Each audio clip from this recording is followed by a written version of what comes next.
I think we are live. We are live in the building. Y'all see the topic, y'all see the thumbnail, y'all see what's going on. Ragnarok already said interesting topic. Shout out to Joe Ethereal in the building. Shout out to everybody who'll be coming in. Whether you're in right now or you're catching it after it's uploaded, hit the like button, Whether you're catching it live or catching it after it's uploaded. The question on the table is the civil rights era over? And I put in the thumbnail, what's next? If so, what's next? And we're going to be getting into that, breaking down a number of ideas regarding that. Going to be breaking down a number of ideas regarding that. So let's go ahead. Let's get ready to go. Let's strap on in. One second. Strap on in. Let's get ready to go. Let's get it.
Peace, folks.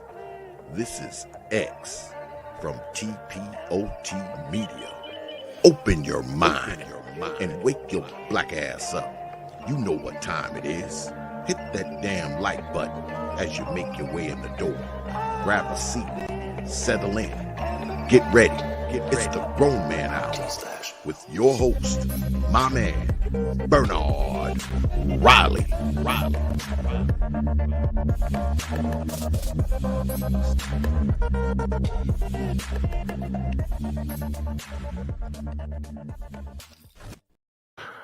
What is up? What's going on, good people? I'd like to welcome everybody into the building. Make sure you hit the like button when you come on in, and you're catching it right now. You're catching it after it's uploaded. Make sure you hit the like button. Glad to have each and every one of you in here. We're about to get this thing started. It's a topic that we have touched on, not directly, but it is a topic that kind of hovers over a lot of the things that we end up talking about, that we end up discussing. It kind of hovers over it. I think that's probably one of the reoccurring themes. The civil rights era, in many ways, it's over. In many ways, it's over. Or if it's not over, black people, we definitely need to be looking at things a little differently. I think that's probably the most charitable way to say it, other than just pounding the table saying it's over.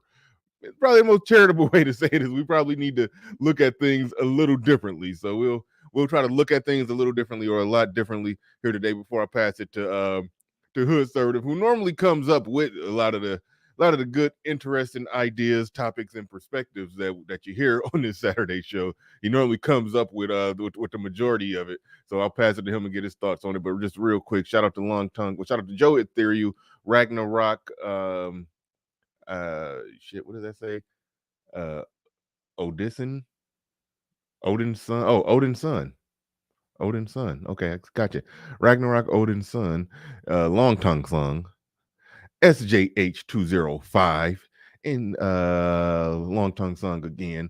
Thank you to everybody in the building. Shout out to everybody who's in the building. Make sure y'all hit the like button. I see Trader MBD in the building. See Chuck Woo Igwe. Yeah, man, y'all killing me with these names today. A Truism in the building. He says, "Rip of RIP of the Band-Aid. Oh, rip off the Band-Aid. Rip off. See, you spelled that wrong. He says, rip off the Band-Aid already. All right, cool. All right, let's go. Let's go ahead and get into it. About to pass it to Hood Conservative. Go ahead. What's your thoughts, the general take on this really good topic here? What's your thoughts and general take on this? Go ahead. You got the floor. You got the mic. Yeah, first off, good morning, everybody. Morning, Bernard. Another Saturday. Thank you for having me up here. And, I got to say, appreciate that compliment. It's been a great run so far. These Saturday shows Yeah. been a bang up success. So, I love this Yeah. whole thing over here. Now, that being said, though, the civil rights era, it starts. It's my bringing up this conversation today kind of started from a simpler concept. Mm-hmm. Is it okay to let go? When is it ever okay to let go of the past, right? And that's like sort of like a double layered thing where it's like individually people get what that means, right? On an individual level, things have happened to you. Everyone, we're all adults here. Things have happened, and everybody's had shitty moments in their lives, and it's like, do you let yourself be held down by that, or do you sort of like accept it and just move on from it, just sort of almost forget it even if you need to, right? Mm-hmm. And you kind of can take that reality and then extrapolate it upwards to Black America on the whole, and this era of like slavery and Jim Crow and the civil rights, that whole sort of that whole era of Black history that we kind of don't let ourselves ever forget. We are forever sort of, we have like a blood debt to that part of history.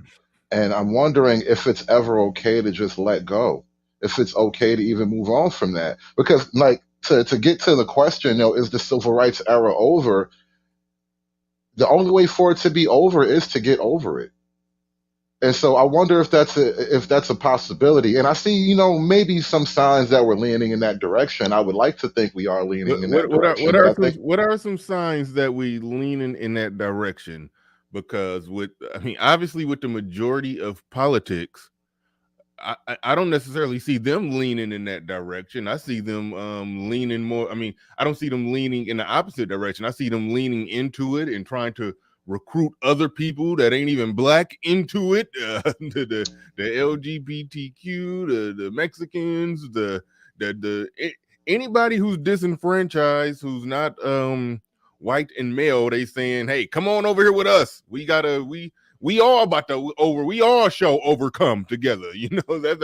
That's what I'm hearing a lot of well, times over and there. doing that, they create more division in the Black based population, and then there are already some cord fractions, some fissures in the Black based population that are kind of playing out, the Black natives versus the Black immigrants. You got the Black Mm-hmm. gender war in and of itself. Not to give us too much credit over in this thing called the manosphere, but I think the advent of something like the manosphere, the Black manosphere especially, highlights a particular problem just on a functional day to day level in the community and the community.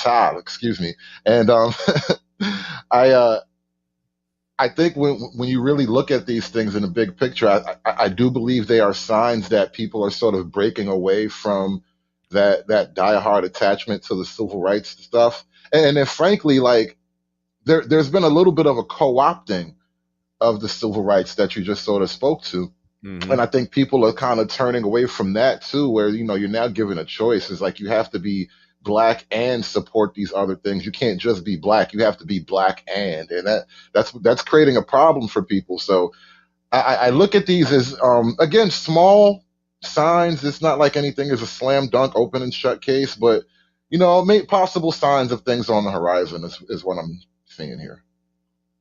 Okay, yeah, I agree with you 100%. I always talk about the power of this space, the power of Black men thinking outside the box, so to speak. Rather, whether you're talking about the gender war stuff or even on the political side. Even there's people who get accused of being part of the left or embracing of the victim narrative, but even then they're not typical or outside the box with it. Like, for example, like some people will look, some people would put, let's just say like Dr. Tiasan Johnson, they would say that there's an aspect of, black civil rights, we still trying to get up the hill, victimhood in some of the things that he says. But at the same time, even if you want to lump him in with that, the way that he will put the what I call the rhetorical battle axe on on a lot of the bullshit that comes from the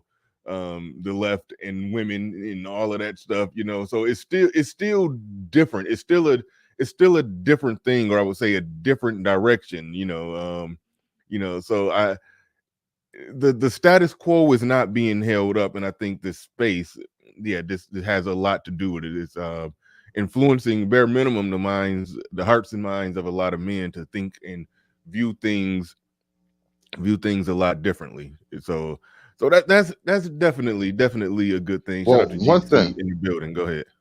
one thing about that, this space, I think, for better or worse, oftentimes it leads to divisions that don't necessarily get resolved, maybe. But there have been moments of, let's say, let's call it interrogation, right? One thing this space has done is actually pit through having different individuals argue out different things over time. What we've had is actually ideas and narratives pitted against one another in this space. And just by people being able to witness that and witness certain ideas actually fall apart under scrutiny, and Mm-hmm. certain narratives fall apart almost to ridiculousness in this space, sometimes on this channel even. I mean, how many people remember one guy, I think, I forget how it even came up, but one guy, we kind of backed him into a corner and asked him flat out, what racist thing actually happened to you? And he literally just told a story about getting pulled over. And everybody bust out laughing. Like that kind of thing, it's organic and it's raw. And like for people to just like experience it and to see it, that I think changes minds just as effectively as like, all the songs on the radio and stuff. So like things are kind of moving. The needle is moving, ever so slowly, but it's still moving. Right on, right on, right on. Now, going to, oh, and shit, I got way too many windows up to even effectively do a show. Hold on, let me close a few windows because did I watch all the clips you sent? The first one you sent was perfect. The first one you sent was perfect, and I do gotta hop right on that one. I do gotta hop right on that one. I wanted this was actually too good. Um, so yeah, I do wanna plug this one right in. Sure. Let me see. Give me 1 second. 1 second. And here, man, it's taking way too many clicks. Way too many clicks. All right, here we go. Here we go. Now, this was perfect. And it speaks Oh to yeah. some I'm so glad he took the position that he took, because here he is as a man, and he basically had to respectfully check them and be like, I am a man, and a man who's accomplished a feat that very few accomplish, becoming a head coach of the NFL. And I earned this shit. And I'm a man. Y'all not about to make it about my race. Y'all not about to make it about that. Y'all not about to remove my balls, basically, and get me to placate to whatever little narrative y'all trying to put out there. I liked it. I liked it. I liked the stance in the position that he took on that. I really did. I really did. But let's Well, roll. real quick. Go ahead. One thing, what's interesting about this whole moment, and this is kind of why I'm questioning, like, is the civil rights era over and all that? It's like back then they were literally wearing signs, not saying I am a black man. It didn't start out with black power. It started out with I am a man, right? That was kind of how that was the core idea of it, and Mm-hmm. we've kind of moved so far ahead that we've actually moved backwards to going back to like being just black. And here's the problem. Here's the problem with that, right? As much as the civil rights era fought against people seeing me as black first, like don't see me as black first, like because you obviously hate black people. No, just see me as a man, and we can deal from there. As much as that is what they were after, where we are right now is people literally arguing to be seen as black first and then to take pride in something that you have no control of. And then to dance on that instead of like your career, your achievements as a head coach of the NFL. It's a weird position that we've wound up in, but it's wild. We've gone so far ahead, we wound up moving backwards, and nobody knows what happened. I just thought about something in a way. I mean, I've thought about it, but I never thought about it really in this way. Is the whole thing, because I mean, we've all seen the signs of them. They're wearing the sign saying "I am a man." I don't think we've ever looked at that almost from a we never put a chauvinistic light bulb over that one, You're welcome. or There you go. spotlight. I don't think we've ever truly did that. Not chauvinistic light bulb, but a chauvinistic spotlight over that, or lens over that, where they basically say it's almost you can go a few ways with that. You can go a few ways with that, where they was basically saying, yeah, I am a man, One, I'm not a woman. Understand that women are oppressed in everything, but goddamn it, I'm a man. I want in on this shit. I want in on this chauvinism that other men are benefiting from. I want in on this patriarchy shit.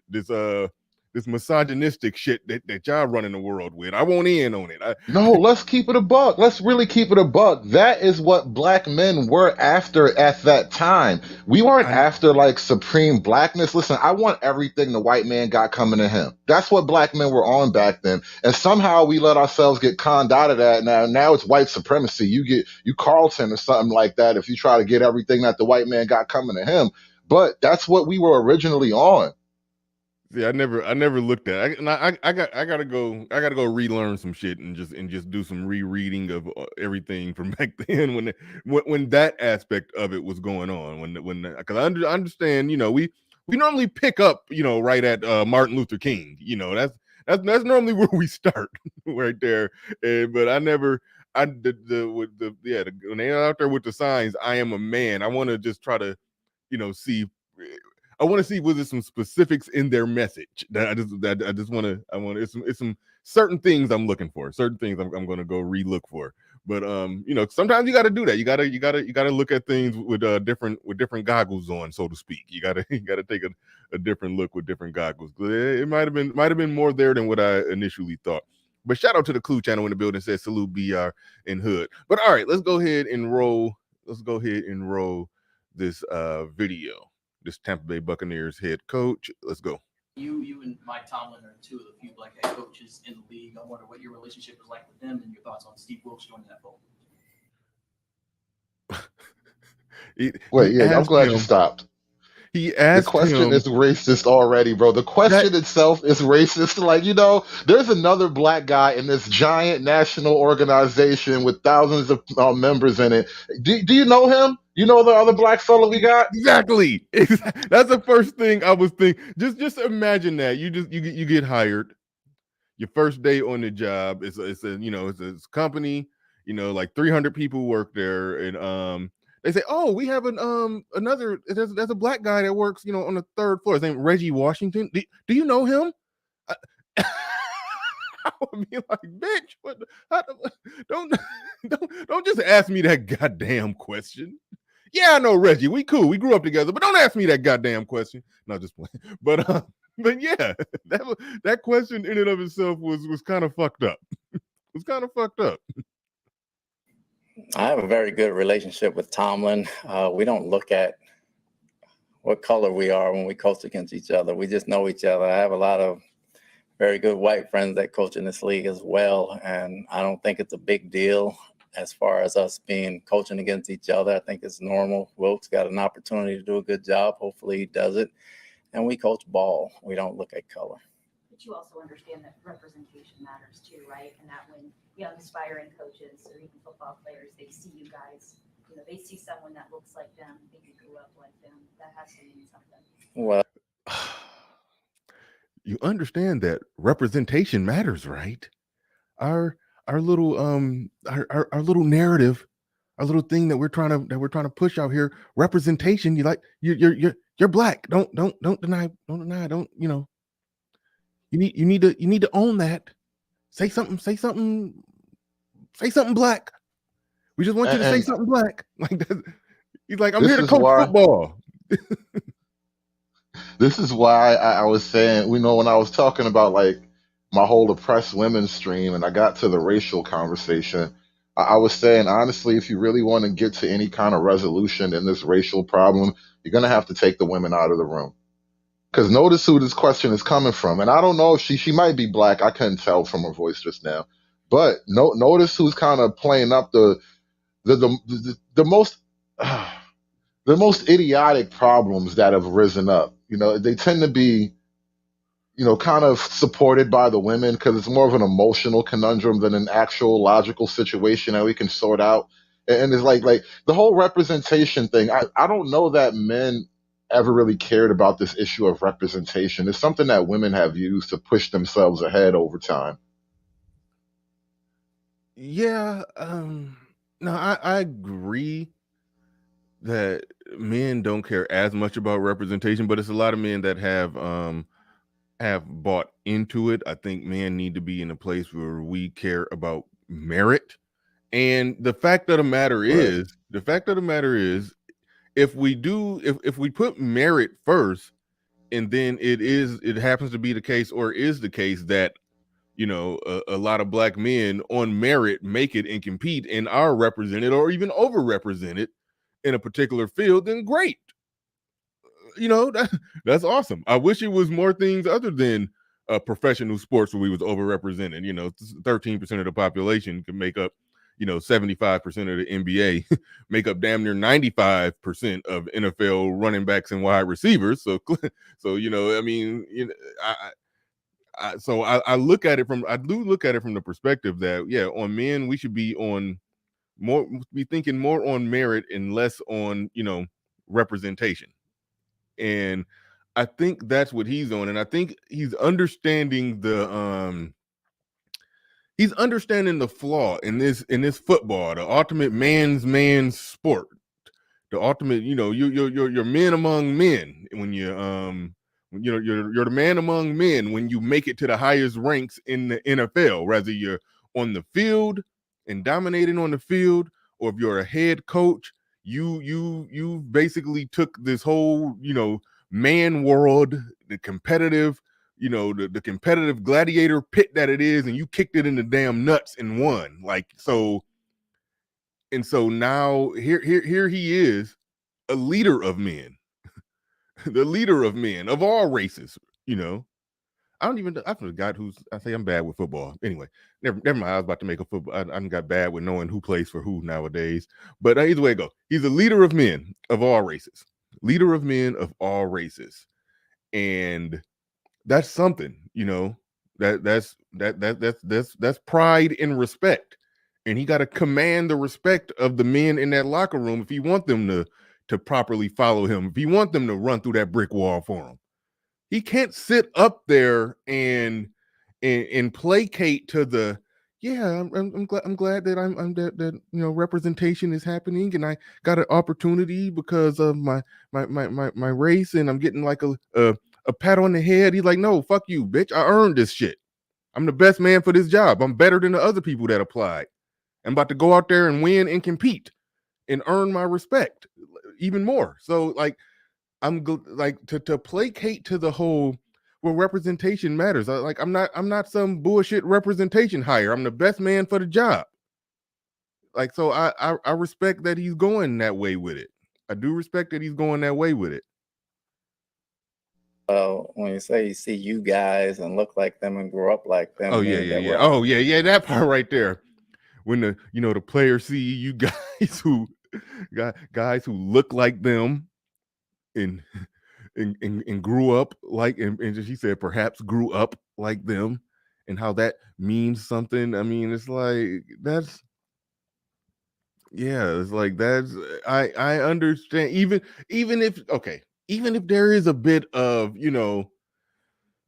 um a separate some type of intrinsic or sentimental value to it, to seeing, hey, that's a brother from the hood who made it to the top of the top. All right, cool. That's good. I mean, that's good, but we not putting that on the marquee. Well, God damn it. hold I on. gotta compete. Isn't that kind of what we've gotten lately from what's like the modern civil rights, social justice movement or whatever? They're not really selling us actual black productivity. They're selling you emotions. It's almost like selling you drugs, right? They're just selling you a high. That's all that they're really doing right there with that whole sense of, oh yeah, he's from the hood, like I'm from the hood. Like, yeah, it's cool, but in the grand scheme of things, you don't really get more than just like that emotional camaraderie, but you don't really get anything more tangible from it. You and him aren't necessarily gonna hit it off because you from a hood and he from a hood. Like the country full of hoods and ghettos and all kinds of black people. Like it's not promised that y'all gonna get along just because both of y'all used to be poor. Yeah. Yeah. No, it's true. It's true. And that I hate to even take it here. There's no discussion among white players in the NBA where they're saying that, hey, we're from the same place. And I like that, that we're represented. We're only like, we represent roughly, 15% of each team. Well, hell, white guys from America, probably 10%. Probably 10%, because a lot of foreigners. American born white guys probably are five. I gotta look that up. Because black is the majority in the NBA, black men. But when you that 25%, when you adjust it for non-American born players in the NBA, American born white guys, that is probably a staggeringly low number. That is because a lot of them white guys that you see out there, their name is Vilgiskiski or something. They got some weird name. So you can't exactly you can't exactly so anyway, the point that I'm making, I'm sorry, I'm thinking and talking at the same time. The point that I'm making here is this: there's no conversation about representation of white guys in the NBA, even though American born white guys in the NBA, even though they may be extremely rare.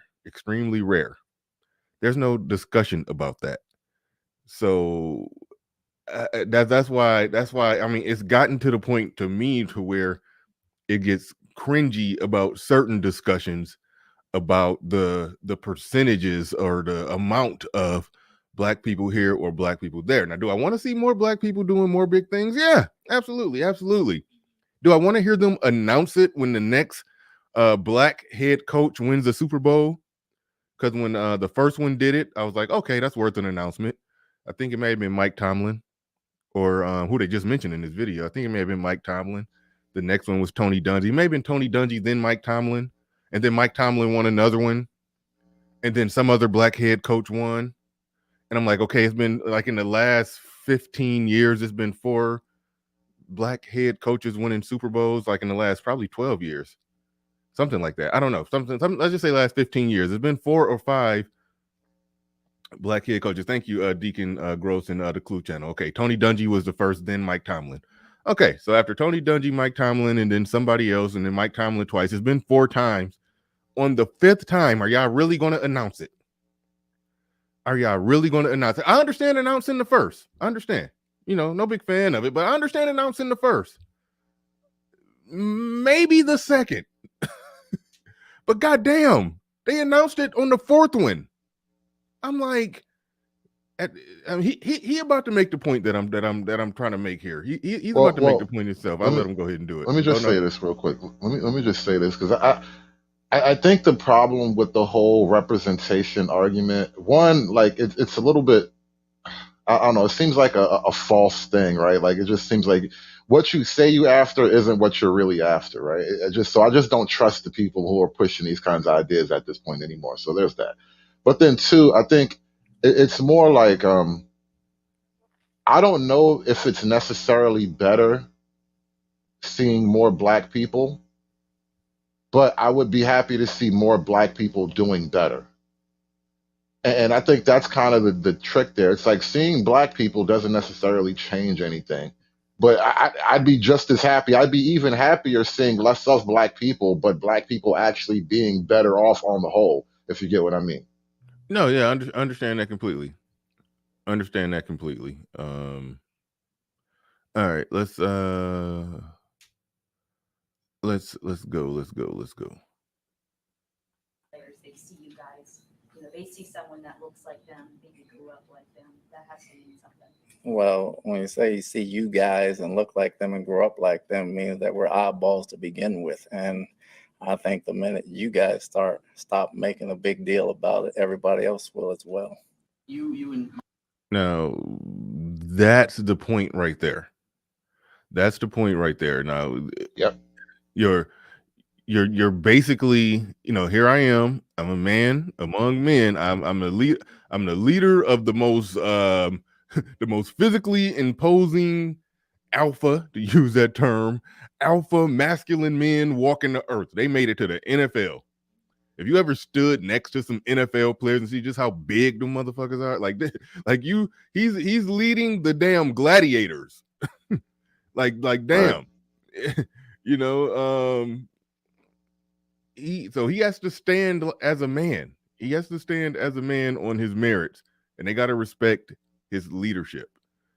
You keep pointing out that I'm something different other than just a man who earned this position. That means you're weakening my position by doing that. And if y'all want people to not look at me as some oddball who's if y'all want people to look at me and not see me as something different and separate, then shut the fuck up talking about me being something different and separate. Like that is a fair point. That is a fair point. At some point, y'all gotta quit bringing it up. You're black. Say something about being black. It's like Right. I Speak, nigga, speak. Yes, yeah. It was in a movie. I forgot what movie it was. It was some guy. He got drafted to the NBA. It was a comedy, and they was like, tell us what it was like growing up in a single mother household without your father who you never knew. And then he was like, my dad is sitting right here next to me. And it was like, what the fuck are y'all talking about? Why are y'all trying to embolden us to push this narrative more than what it even is? It's like what the fuck? It's like, but anyway, go ahead. Well, I mean, it's weird you bring up that one example because, like, don't women, especially the modern black woman, the majority of what we hear from the modern black women actually does kind of reinforce that narrative to a certain degree because they themselves don't really want to be married as much as we like to think, and they themselves don't necessarily like guys outside of that mold of I'm from the hood, I came up struggling. It was just me and my mom's, yo.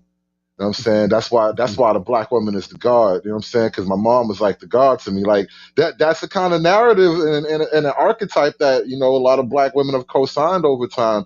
And I was just thinking about something too a minute ago before we move on. You got this guy on the one hand, right?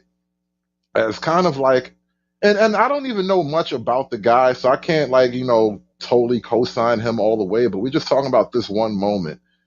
But you got this one guy who kind of represents like a certain new image almost of like a black man who is I mean he's not like I don't know, like he's trying to play some I'm not black type of game. I don't I'm not saying anything like that, but he just doesn't care about your race politics. It's more like, yes, I'm black, so what?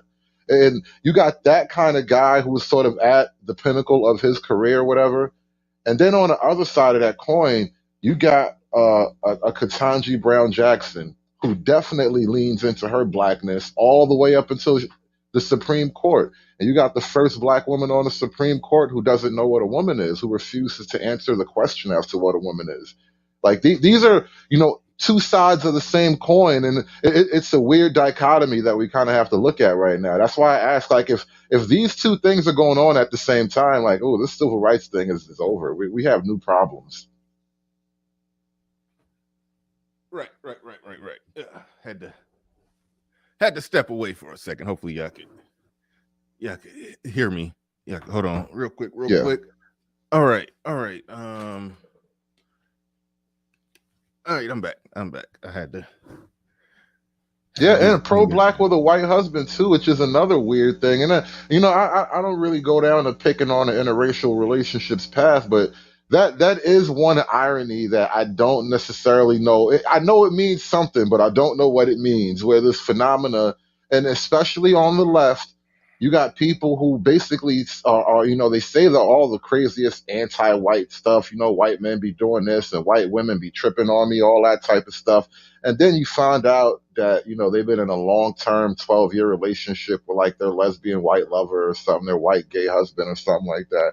It's a weird phenomenon. I don't know what that means, but, these are the new pro-blacks, the civil rights leaders right now. You just reminded me of one of the funniest moments in all of Black YouTube that happened on, I think it may have been about 2018, maybe. A discussion or debate about representation. I mean, not representation, but reparations on O'Shea Duke Jackson's Sunday Rumble, when Phil Advise, well, formerly known as the Phil Advise Show, now the African Diaspora Network. That's one of the most, pro blackity black we black y'all channels that exist. And Game Changer was up there, you nobody. Well, I mean, I've seen Game Changer. I know what he looked like.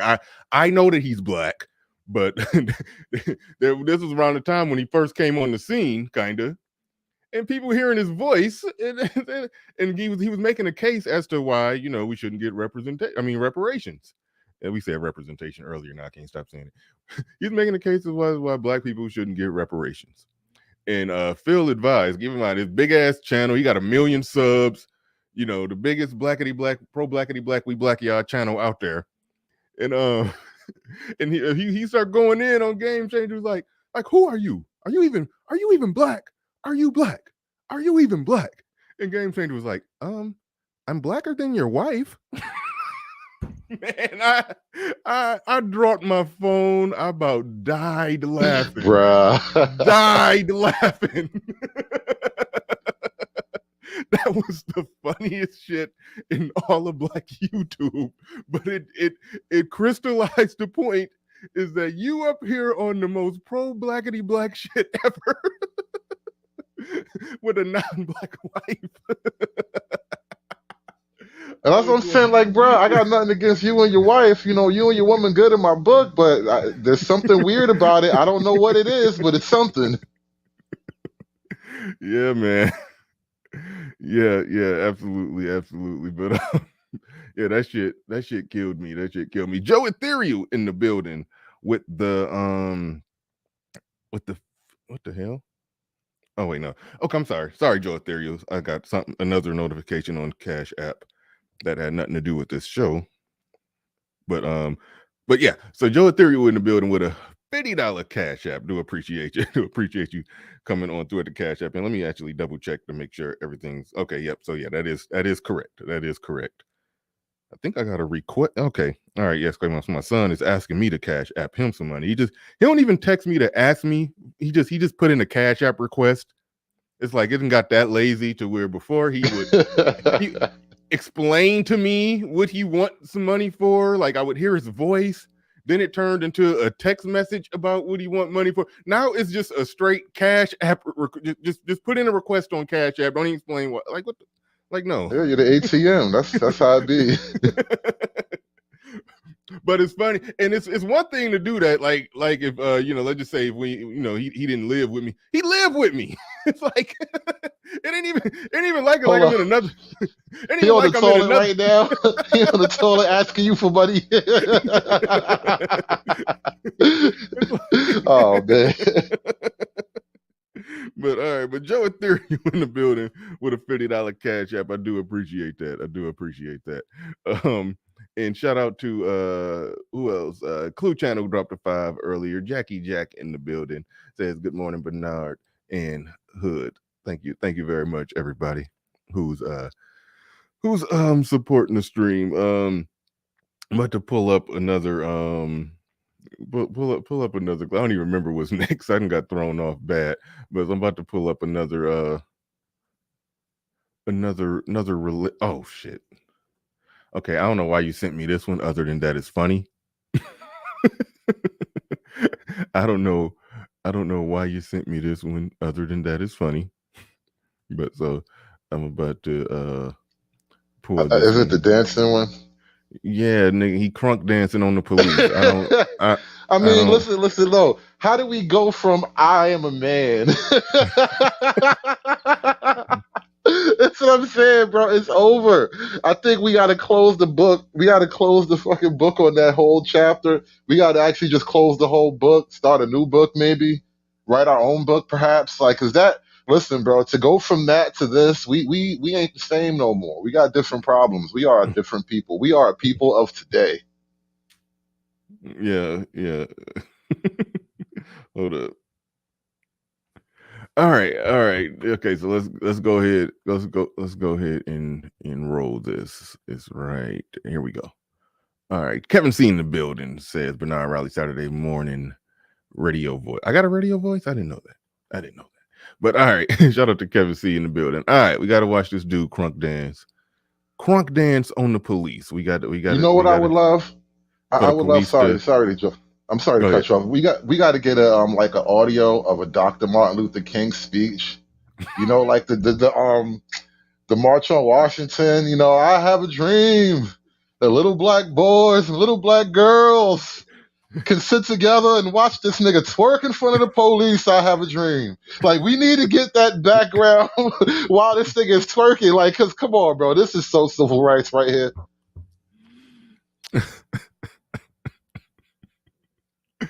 Oh shit! All right, here we go. What's funny, you know, they say black men don't show up at none of the protests or none of the rallies and none of that. He's showing up. He's showing up on their ass. There you go.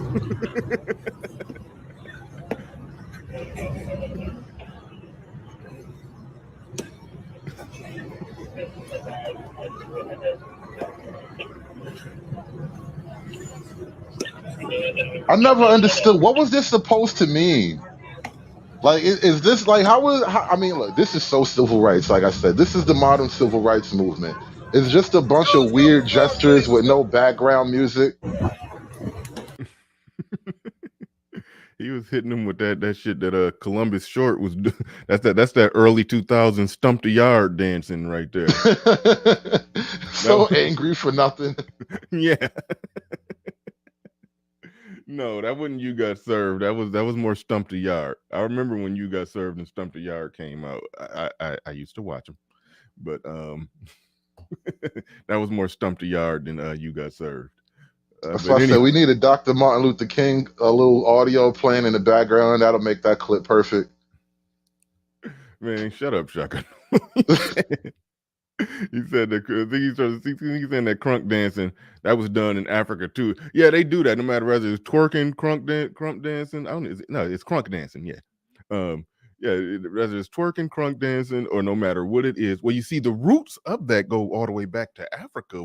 So they try to give us the breakdown and root of where some dance, even twerking, even just pointing your birth canal at a camera and popping it back and forth for the viewing pleasure of anybody on the internet. They trace that all the way back to Africa. Yep, they do. But all right. Like I said, I don't know why you put this video in the rotation. Other than that, it's funny as hell. Why is that calling it crumping? I thought it was crunk. No, it's crunk dancing with a K. Crunk? Yeah, I don't know who's crumping with a P. Y'all crunking wrong. Y'all crunking wrong. Yeah, y'all doing it wrong if y'all crumping. It's crunk. Anyway,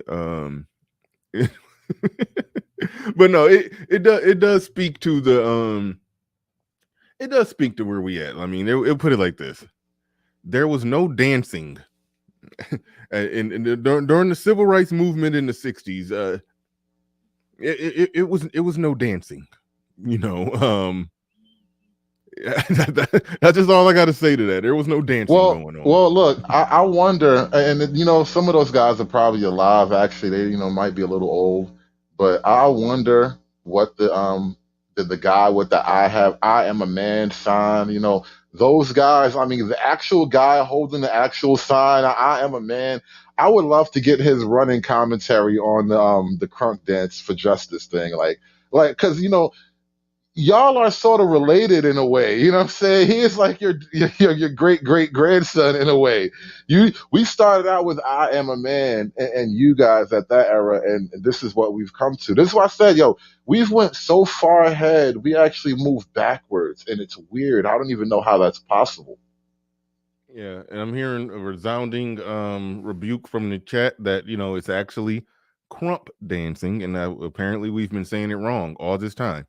But Really? Oh, me and you from two completely different parts of the country. We both.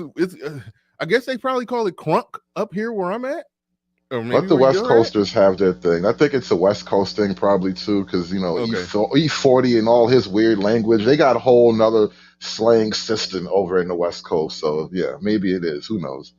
Okay. Somebody is saying crunking is from Atlanta. So yeah. So okay, All it's right. called different. It's called different things. It evolves like everything else, just like the civil rights movement have evolved from we shall overcome to crump/crunk dancing on the police. All right. It's funny. Put it like this. Somebody said that they were doing it was like a civil rights reenactment demonstration, or it wasn't a demonstration. I forgot what it was. It was basically like a show, so to speak. It was basically a show of some sort. Or no, it wasn't like a show. Honestly, it was sort of like a how they do like Civil War reenactments, stuff like that. So they were Yeah. doing like a civil rights reenactment. Like they were reenacting all of the things, and I'm like, and I said to myself, if you're in the era where you're doing, civil rights reenactments and all of that stuff, if you're doing that, then I think you can like they were saying we shall over if you're doing a reenactment of we shall overcome, maybe we have overcame, Right? or Haven't we? yeah, or like I said in the beginning, it needs to change how we discuss it and what we talk about and what we're doing as far as all of this. It needs to change. That's probably the best way to do it, so where we don't sound like we just just talking shit. But it needs to change. It needs to be looked at differently, and I think the change has to kind of be forced, perhaps. I was I don't know. making Go ahead. a certain analogy the other day when I was talking about Al Sharpton. I think I sent you that clip as well. Mm-hmm. Al Sharpton calling black was saying you're not a man if you don't want to vote for black female leadership. You know, I'm paraphrasing, but you'll get the gist of it when we get to the clip. But anyway, so I was kind of riffing off this idea about how black men and the Democrat Party, and you know, loosely speaking, black women as well. Like black men are kind of having a breakup. We're about to have that actual breakup moment with the Democrat Party. And the Democrat Party loosely represents black women, so it's kind of a weird sort of visual problem. But what we're seeing, what we're gonna see is like, you ever watch, that couple that fights all the time, and now they fighting out in public. You got the breakup, and that's we're gonna kind of witness that with Black America. And so I'm just kind of looking at these things play out, and I'm seeing it here with this whole with the voting thing broadly. And that's why I asked about the whole civil rights era. Even with the guy, even with the football player, the coach that we just played, it's like got black men in particular are moving in a completely different direction. And so like the problems that have to be solved in order for black men to kind of find comfort in like that, you know, the left side of politics. I don't know if they're willing to go there. I don't know if the left is willing to meet guys even halfway at this point. So things are kind of just headed for a separation. No, they're not. And I got a video. I was about to do a show on this, but I just could never manage to get around to it. But I'll just now better time than no time to talk about this. And I'm about to pull it up right now, and it's going to take a few clicks. Actually, BGS dropped this. This came from BGS, who probably has some disagreement with some of the things we say on this Saturday show, but I think we are in agreement with him, or he's in agreement with us, or we're in agreement with him when it comes to the separation and the political separation in black men and black women. I know he's definitely in agreement with terms of that, but go ahead. Now, I was going to say the men on the left, you know, as much as I will disagree with them and we'll fight to the death about the ins and outs of different political things, they're still men. And, you know, at some point you will feel the squeeze of all the things that I've been talking about. And so I've been kind of holding firm in that idea for the last few years, and I'm pretty much betting close to 1,000 on that. Like, guys generally kind of come around to the idea that there are problems that are more unique to men that you can solve, that as opposed to just these typical traditional black problems. Like, no, black men have problems that are more male than black. Yeah, and that's truthfully, like, politically where I see this space moving more towards. It's been gradually doing it, and now it's happening even more, and it's happening even more. And that's why I do hate when it turns into a divide between, you know, Democrat versus Republican, because it's really not that. We're more looking at it in terms of what benefits black men and black boys. I think that's really when we're in this space talking politics. You know, I'm not when we're not talking about the, you know, the gender war shit between black men and black women. When we're talking politics, which is, you know, definitely right now, black male, black female politics is adjacent, if not fully entangled into the gender war. Like, so that was sort of the premise behind me and you more or less doing the Saturday show. It is definitely entangled into it.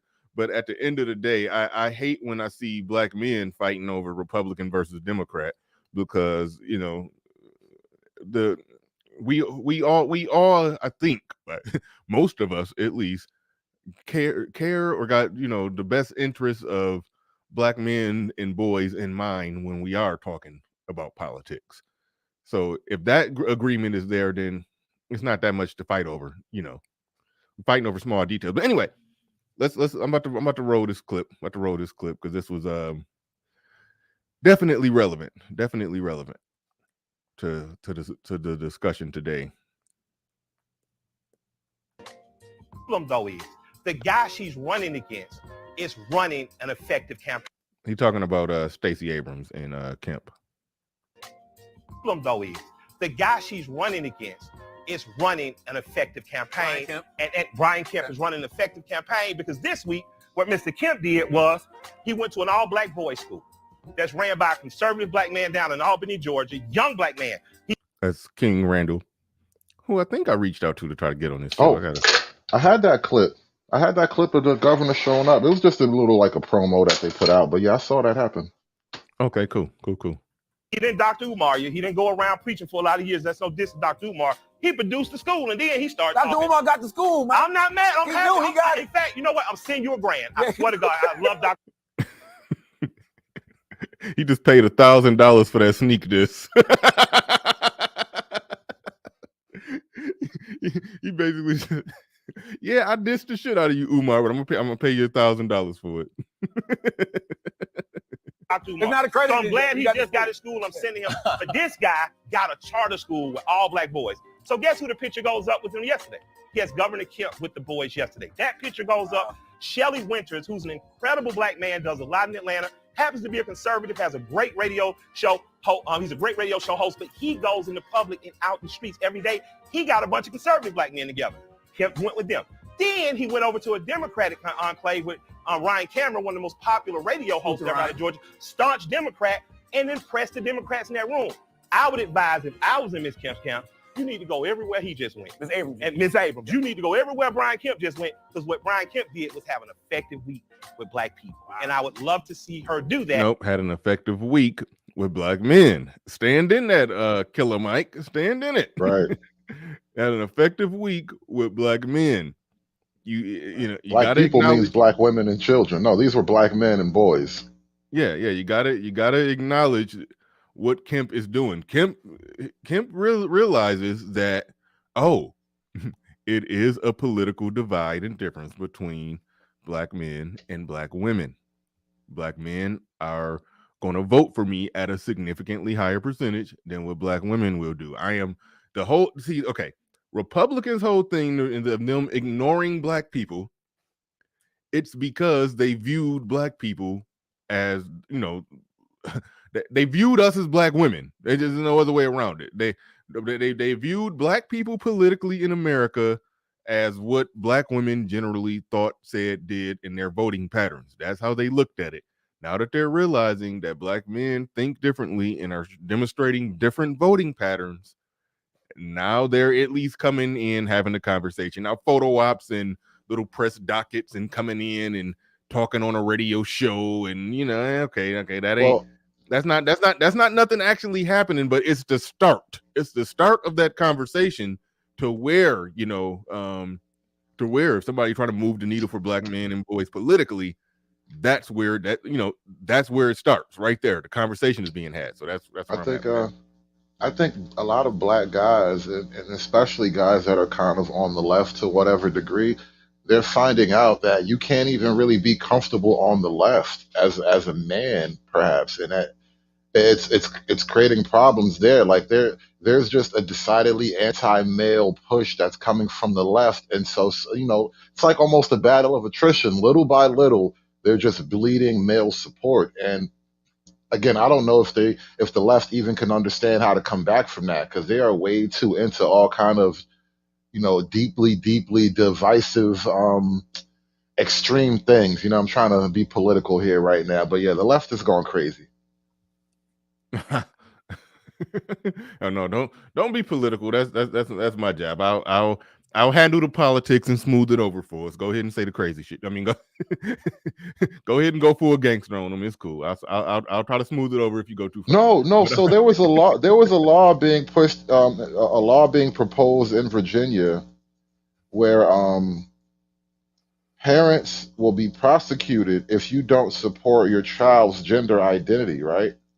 So if your child is, you know, if they say they're gay or whatever, you have to be fully supportive. If they're non-binary and they want to be described as like a rhinoceros or something, you have to support your rhino baby. Like they're kind of trying to enforce this stuff with law, and you know, there are things going on that most guys are just, you know, having a fundamentally difficult time accepting. Mm-hmm. Captain Cisco in the building says, so you actually seen the legendary GC? Does he really look like Steve Urkel?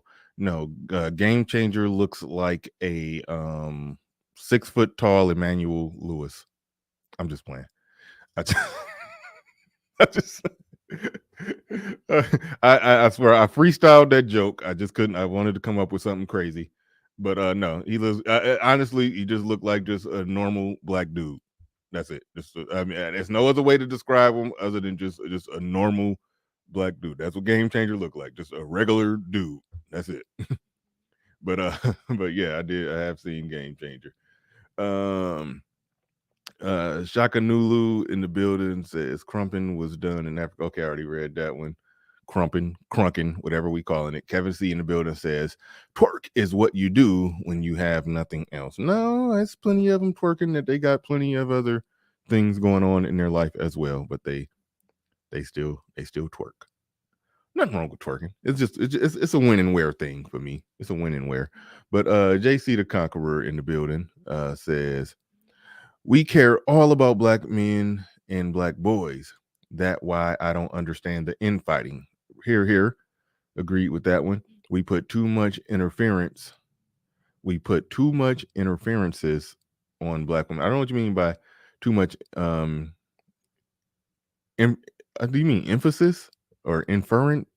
Inferences? Oh, I'm sorry. Too much inferences on black women. I don't understand what you mean by there. I mean, most of the channels in this space were were put together and built because men wanted to address, whatever issues, situations, or social dynamics between black men and black women. So I mean, that's Well, I think you're not gonna escape. I mean, there's places, there's plenty of things to watch on YouTube that don't talk about the social dynamics between black men and black women. So yeah. well, There's let plenty me of just places say to go this for though. that. Go ahead. Hold on, real quick. JC the Conqueror in the building says we all care. I think he's correcting something. He said, even though that was me fucking up when I couldn't see, he said we put too much. Okay, I'm still fucking up. I can't even see. But all right, go ahead. No, I was just saying that comment. And, I could be wrong. I can't read his mind, right? But it reminded me of what something Game Changer was saying the other day. You had a big panel up, and little spats were breaking out here and there over different stuff that wasn't important. And one of the things GC had said was that when guys squabble like this, right? We get in little petty squabbles, women win. That chaos, they gain ground through those moments, and I kind of think that's what he was kind of getting to, the infighting and all that. It Yeah, but does kind of that's what I thought he was getting to in the first part. But then right there, we're after infighting when it says ... I didn't understand what he meant after that. I understood what he meant on the first part, but the second part of well. it, I don't know what he mean by that. We're not going to get anywhere. Like, criticizing women it's great and it sounds good and all that, but it won't do anything if we're always at each other's throats. Like, there is no bro code if you sell each other out in the face of women. Oh no, yeah, okay, yeah, that part. I agree. I agree with the lack of bro code. That's why and I guess this is where I get accused of not taking a stance on certain things. But no, I will always punt or take a knee. Those are both football references. So I'm not saying bend the knee. When I say take a knee, I'm talking about in football where you choose not to run a play, you just kneel down and then and just let the clock Run off the clock. yeah, just run. Yeah, I will always take a knee if there's if when it comes to possibly joining in on a fight between two people in this space. Yeah, I'm Yeah. not, if somebody is, in my opinion, fighting against this space and fighting against what men are trying to do here, what men are talking about here, what the overall general discussion point and premise of this space, if somebody is fighting against that, that's when I will fight.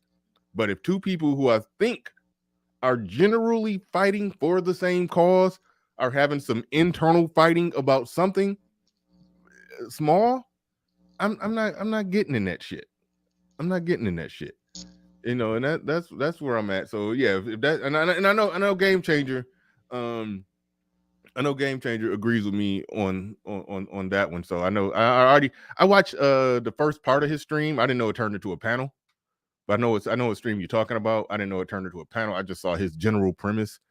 So I am interested to see, how that panel turned out. But yeah, the pointless infighting. Yeah, I would love it if shit could get just worked out behind the scenes. I would love for that to happen. Yeah, that's where I'm at with it. That's where I'm at.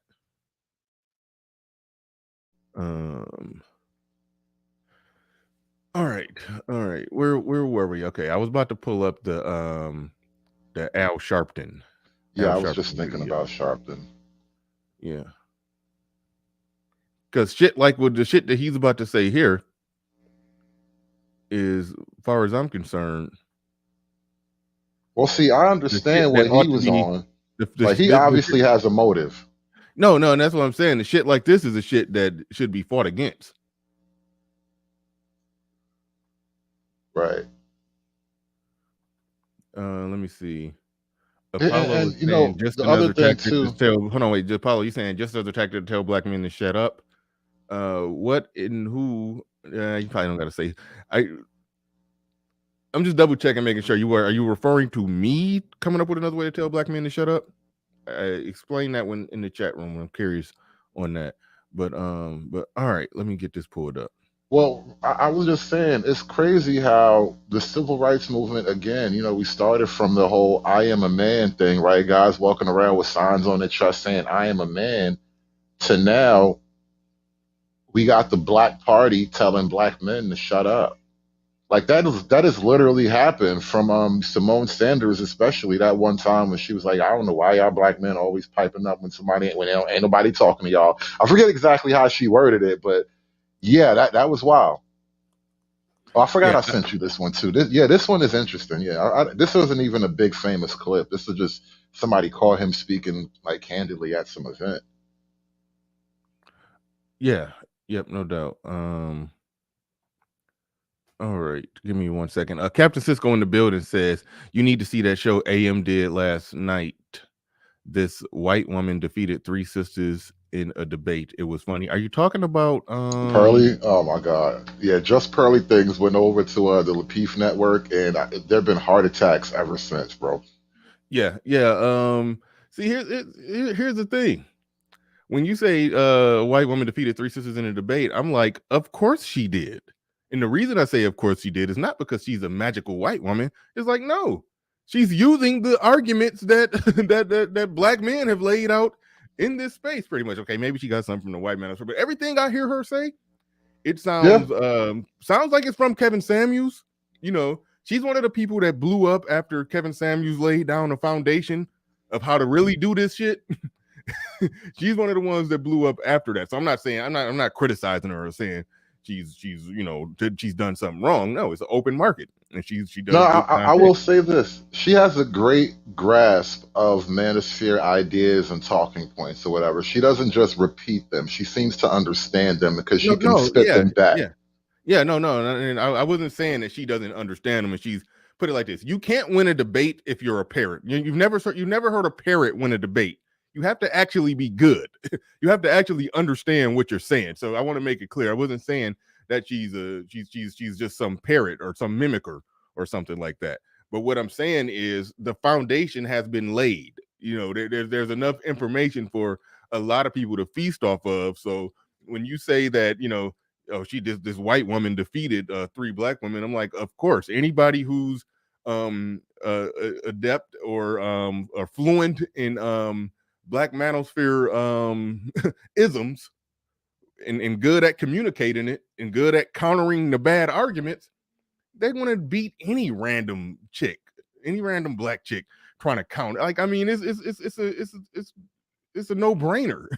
It's a no-brainer. Wow. I remember somebody said before that when it comes to like like this black manosphere, like it's a crucible. Like people come out of here knowing how to handle themselves in a goddamn discussion, in a debate. And I remember, I forgot what happened. Somewhere on Charlemagne the God or something on the Breakfast Club, they had said something that was sort of related or adjacent to some shit going on here, or they was saying something responding to Kevin Samuels, and somebody had pointed out we could send our weakest soldier to the Breakfast Club and he'll murk every one of them in a debate. Like out here, like when it come to arguing these points, the shit, can't nobody fuck with us. So that's where I'm at with it. So when I see Now, somebody adjacent to this space making a lot of the same arguments, and they say, "Oh, she destroyed this person," I'm like, yeah, of course she did. well, Look, the thing of you've it been is, learning. You've been learning from the shit in this space. Yeah. and you know, I know it kind of rubs guys the wrong way that, you know, women are sort of taking the ball and running in their own direction with it. And, you know, it's largely unstoppable. There's nothing you can do about it. So you're just Exactly. going to have to suck it up and deal with it. But I will say this, right? What that proves, and this is how you this is where you sort of, you know, you get to take a little jab at the ladies without being all butthurt about it, right? Our stuff is so good that even a woman can win with it. It's so easy, even a woman can do it. All right, Deanie. I remember I said before you're an honest. I called you an honest critic, and I said we got a lot of people who call themselves trying to keep us honest, but they're really dishonest. And I said about you that you're somebody who, tries to keep us honest, and you're actually honest. But now you're being dishonest, because if you're gonna say is Saturday basically like Sambo Saturday with SKC and the Hood Conservative, no, the nigga you looking at on the screen, with Al Sharpton, whose hair been fried, dyed, and laid to the side since the 70s. That's like if there's a Sambo on this show right now, that's who it is. If you're not willing to call him a Sambo, don't come over here talking about some Sambo shit. Like, for real.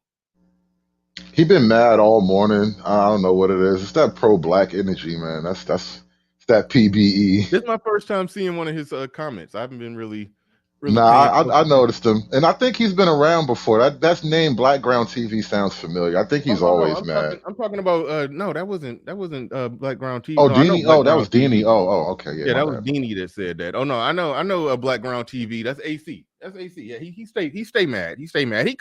I actually like some of y'all. I know y'all don't like him, but I actually do. He come here, he go to clowning, but but there are times when he'll push back, and it'll spark a good conversation. So I like people to give pushback, even a dishonest one sometimes. But all right, but again, Captain Cisco in the building. Oh yeah, you referenced the. I didn't see Angry Man's show last night, but I do understand that it was some blow up on Lapeef where they got rid of two of the two of the main offenders, black chicks. Y'all know who they are, Kay and Kayla. I've been hearing about it, but I gotta watch it myself Yeah, because I don't I really know actually what I'm a happened. fan of Just Pearly things, so I genuinely like her and what she does over there. So none of this surprises me at all because if you watch her show, she's kind of used to dealing with like strags. I mean, there's no other Yeah, way to but put it. well, for what it's worth, the two main offenders over there, just Kay and Kayla, those aren't the two that she defeated. Not she would have had a problem with it because they are easily defeatable, as far as I'm concerned.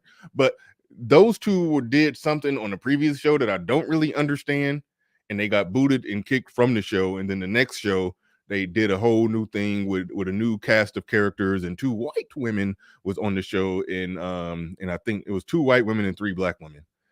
And from what I heard, I think the show was for the most part very agreeable. From what I understand about it, I think it was a pretty agreeable show with not out a lot of debate. It was only one chick that I think was really. I think Captain Cisco is lumping the other two black chicks in with the one chick that was really giving pushback. I think from what I understand, the little bit that I saw and what I heard from somebody else who actually watched the majority of it, they said it was a very agreeable show, other than the one chick that was trying to clap back. But anyway, Kevin C in the building says the white woman came with facts, data, statistics. Of course she did, because you get our facts. I'm okay. I'm not saying it like I'm hating, but what I'm saying is the black manosphere comes with facts, data, and statistics. And been dunking on chicks ever since.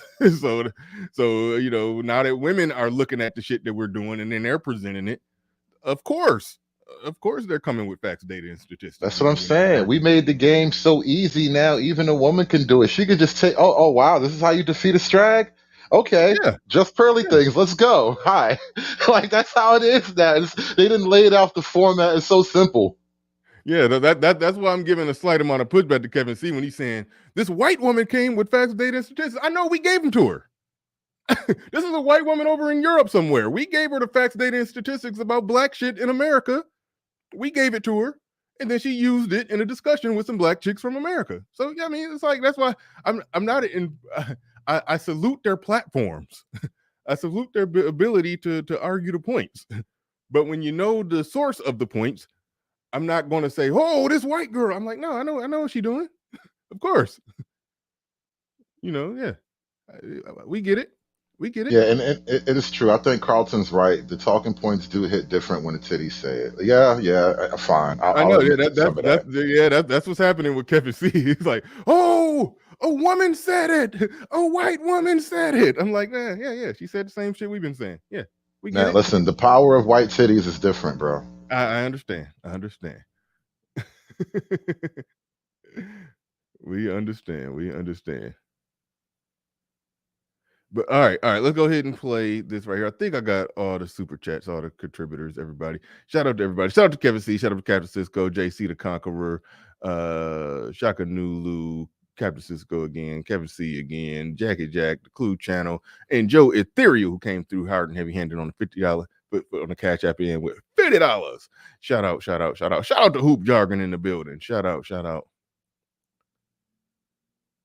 All right, let's go. Relationship. We are about law. These people have made laws. There were some blacks didn't want to integrate. That's their right. But do you have the right to have a law to say I got to sit in the back of the bus? You want to sit in the back? Go sit there.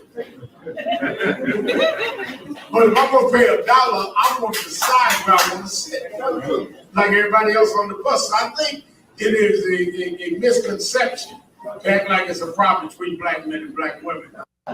We're not arguing about interrelationship. We're arguing about law.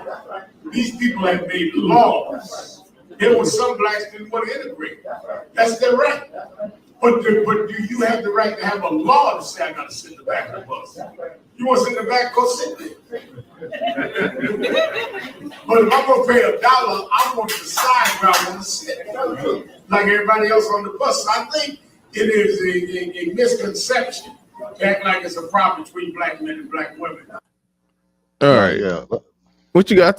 Wait a minute. I thought you had sent me one where he had said something about state. Oh wait, that's another one that you sent. That's the next clip. Yeah, I forgot Okay, I sent cool, this to you. cool. I actually didn't even mean to send this one, but this still kind of in the conversation, and I'll Go explain ahead. why.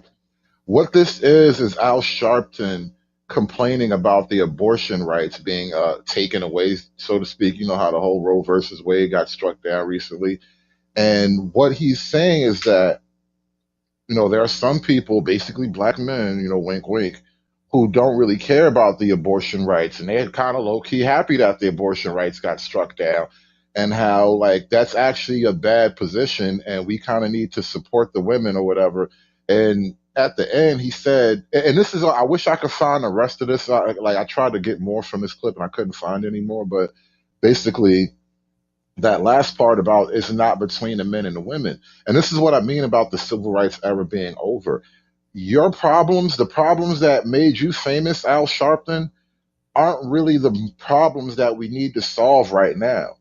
Like the thing that made you isn't the thing that we need to be focused on right now today. So he would rather have black women, freely abort their children than to actually to even talk about this problem between the men and the women. He just told, all right, listen, you know what? It's better that you off the babies than you work it out with the daddies. That's kind of black politics. That is, your black civil rights leader right now. So this is where we are. And again, when you play the next clip of Al Sharpton, we're going to come back to this idea of how did the civil rights movement go from I am a man to basically trying to tell men to shut up? Go ahead and be a little gay too while you're at. Shut up and take the D. Like that's kind of slowly the direction that black civil rights is headed for black men. And how did this happen? All right. You said something in there that just that jumped out. I think you were referring to abortion, and I was trying to get caught up on the chat too. I was trying to do two things at one time, and I kind of suck at it. But the part that jumped out is you said something about referring to abortion. Just speak on that real quick before we move on. You'd rather kill the baby than work it out with the dad. Did I hear that right? Yeah, I mean that's kind of what they're selling right now. It's better for women to off the kid than to work things out with the man. Uh-huh. Yeah, that's wild. That's wild. That is wild. What did you mean when you talked about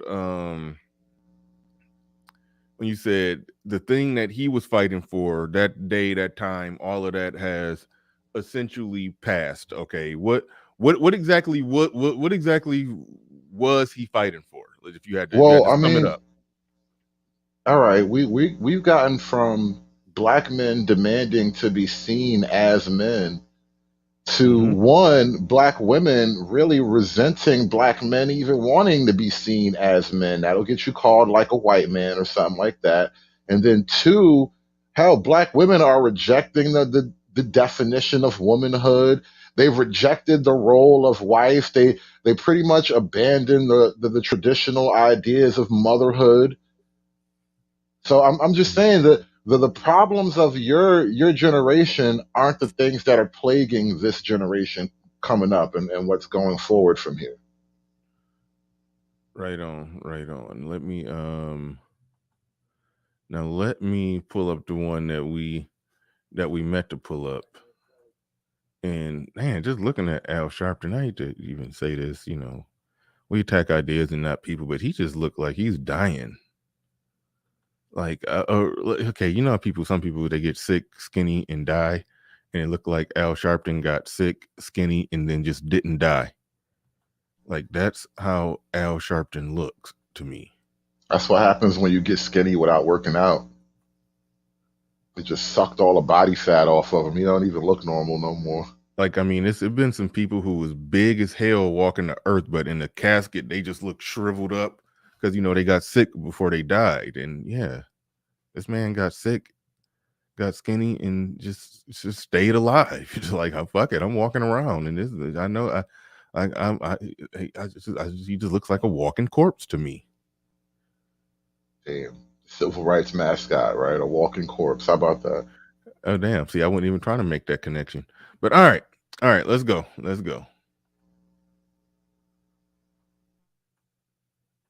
I literally have black men calling my radio show saying, well, we got enough black women in power. You know, Ketanji Brown Jackson in the Supreme Court.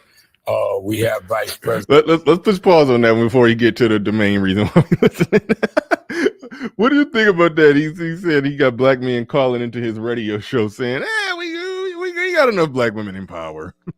You know, I take a little bit of pride in that, man. One of my most popular streams recently has been the why you should openly vote against black women. Like, for some reason, I don't know why that resonated with so many guys. Like, I really touched the nerve. It's something like hit an emotional core for a lot of people on that stream. But I was dead serious. I stand on everything I say. Like, we have an actual list of grievances why we should be willing to have an open political break from the women, right? I'm stopping short of using, you know, aggressive language, but yeah, we got to vote against them. Everything they represent is antithetical and poisonous to all our hopes and dreams as men. All right, and Nuruddin. I mean, I had that at the tip of my tongue to say he looked like the Crypt Keeper, but I thought that was like too easy, so I just said, nah, I ain't gonna say that. I just went a different route with the jokes. But okay, that being said, thank you, Nuruddin, for the $2 super chat. Why the hell, Nuruddin, did you go on that show? That pineapple show? I wasn't gonna say nothing. Why? We got to stop. I was gonna give him the grace. No, now it's too late. We got it, Nuruddin. You popped your head up like a fucking rabbit on the prairie, and now you about to get swooped down on, bro. We have told men associated and affiliated with this space, do not go on that show. The good brother before the billions did it as a content strategy. He was doing the live chat, and he said, "Hey, I think I should go on there." It was like he did it on a dare, just having fun, sort of like the nuclear physicist dude did it on a dare from his friends. That's why before the billions did it. Nuruddin, it looked like you just like you. I've been saying, because people try to charge, you know, the people that just like to hate on the manosphere. They like to say that we're, you know, look at the manosphere over there on I can't even remember the chick name, Melanie Monaco. So it's like, dude, I've been telling them, no, that's not the manosphere. We don't know them niggas. And then somebody who is at least affiliated, you know, somebody who's frequented panels, says a lot of weird shit. I mean, but we you know, you went on and gave them the ammunition they needed. Listen, bro, you just gotta say it, bro. I'm not gonna be the one to clown on you right now. I'm gonna give you grace, right? I'm gonna give you grace in that moment. But if you listen long enough, you're gonna hear some jokes, and you're gonna deserve most of it. That's all I'm gonna tell you, bro. You're gonna have to eat these jokes, man.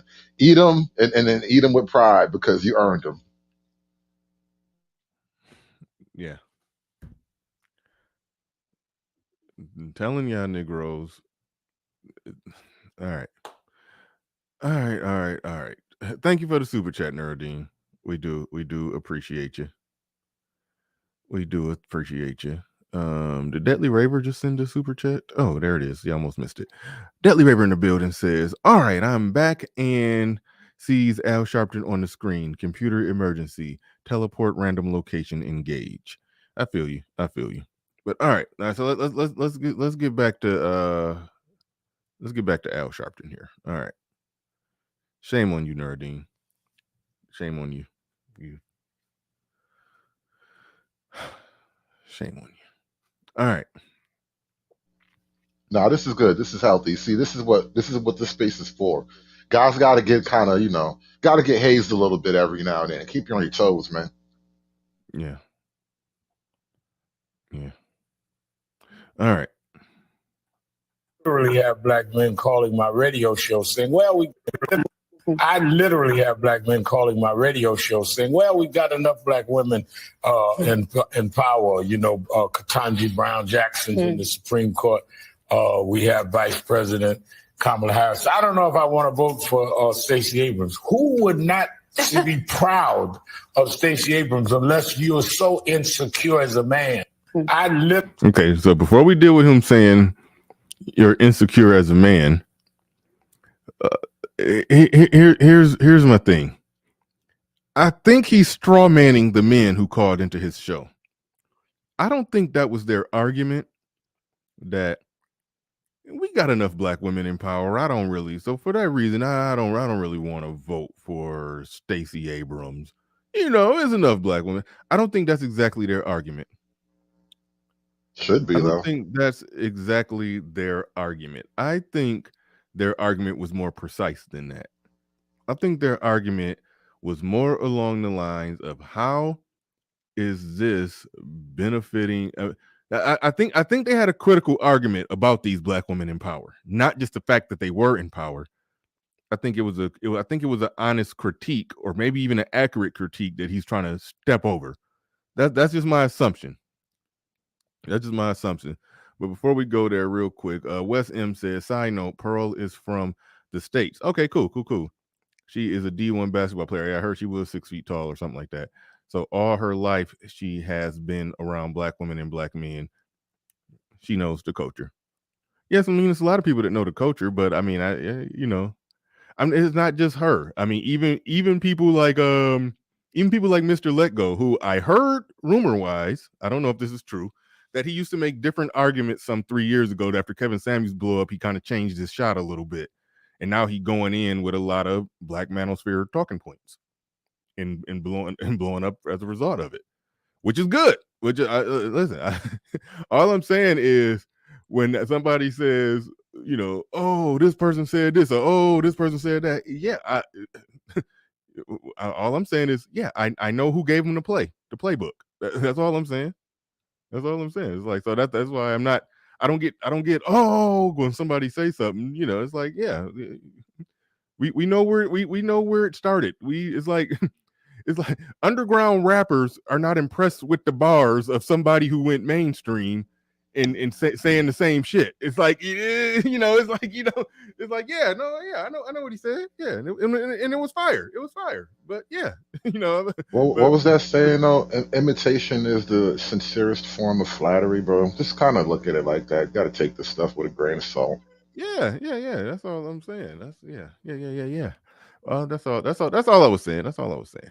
But Wes M in the building. Shout out to you. Appreciate it.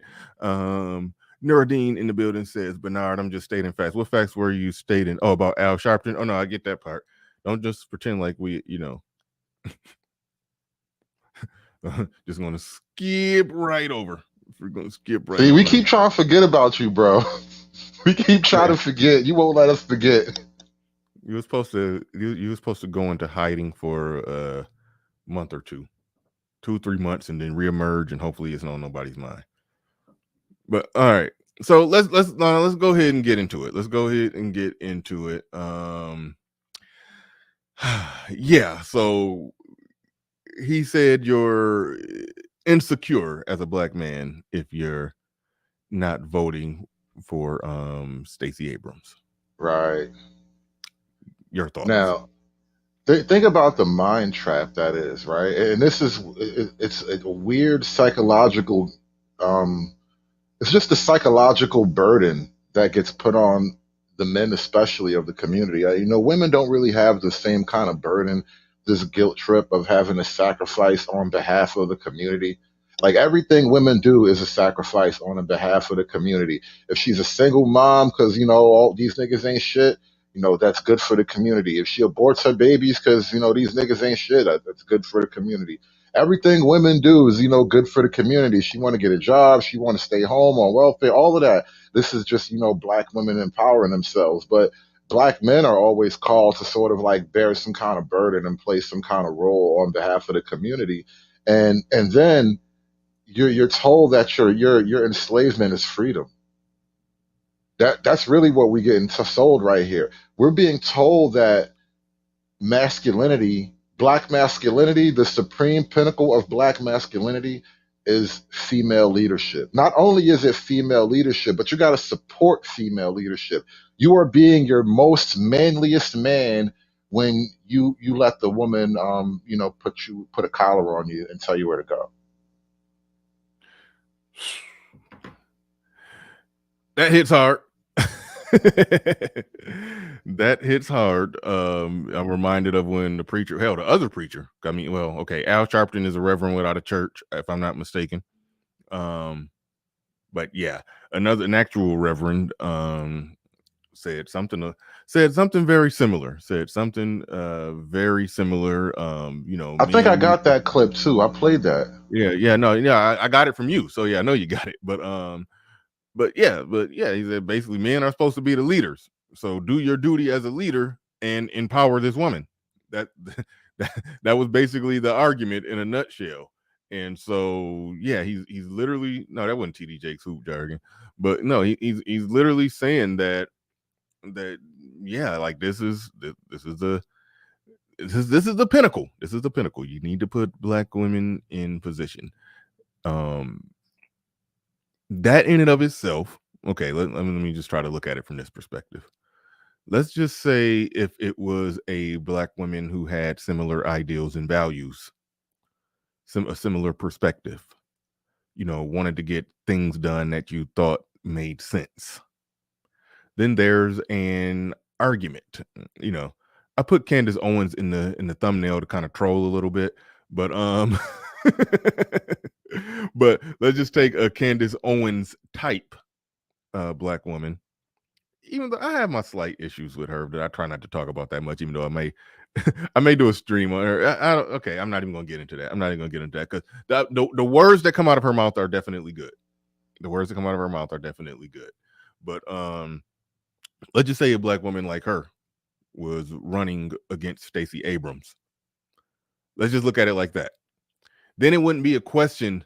I would love for something like that to happen, because then it wouldn't be a question for vote for the black woman.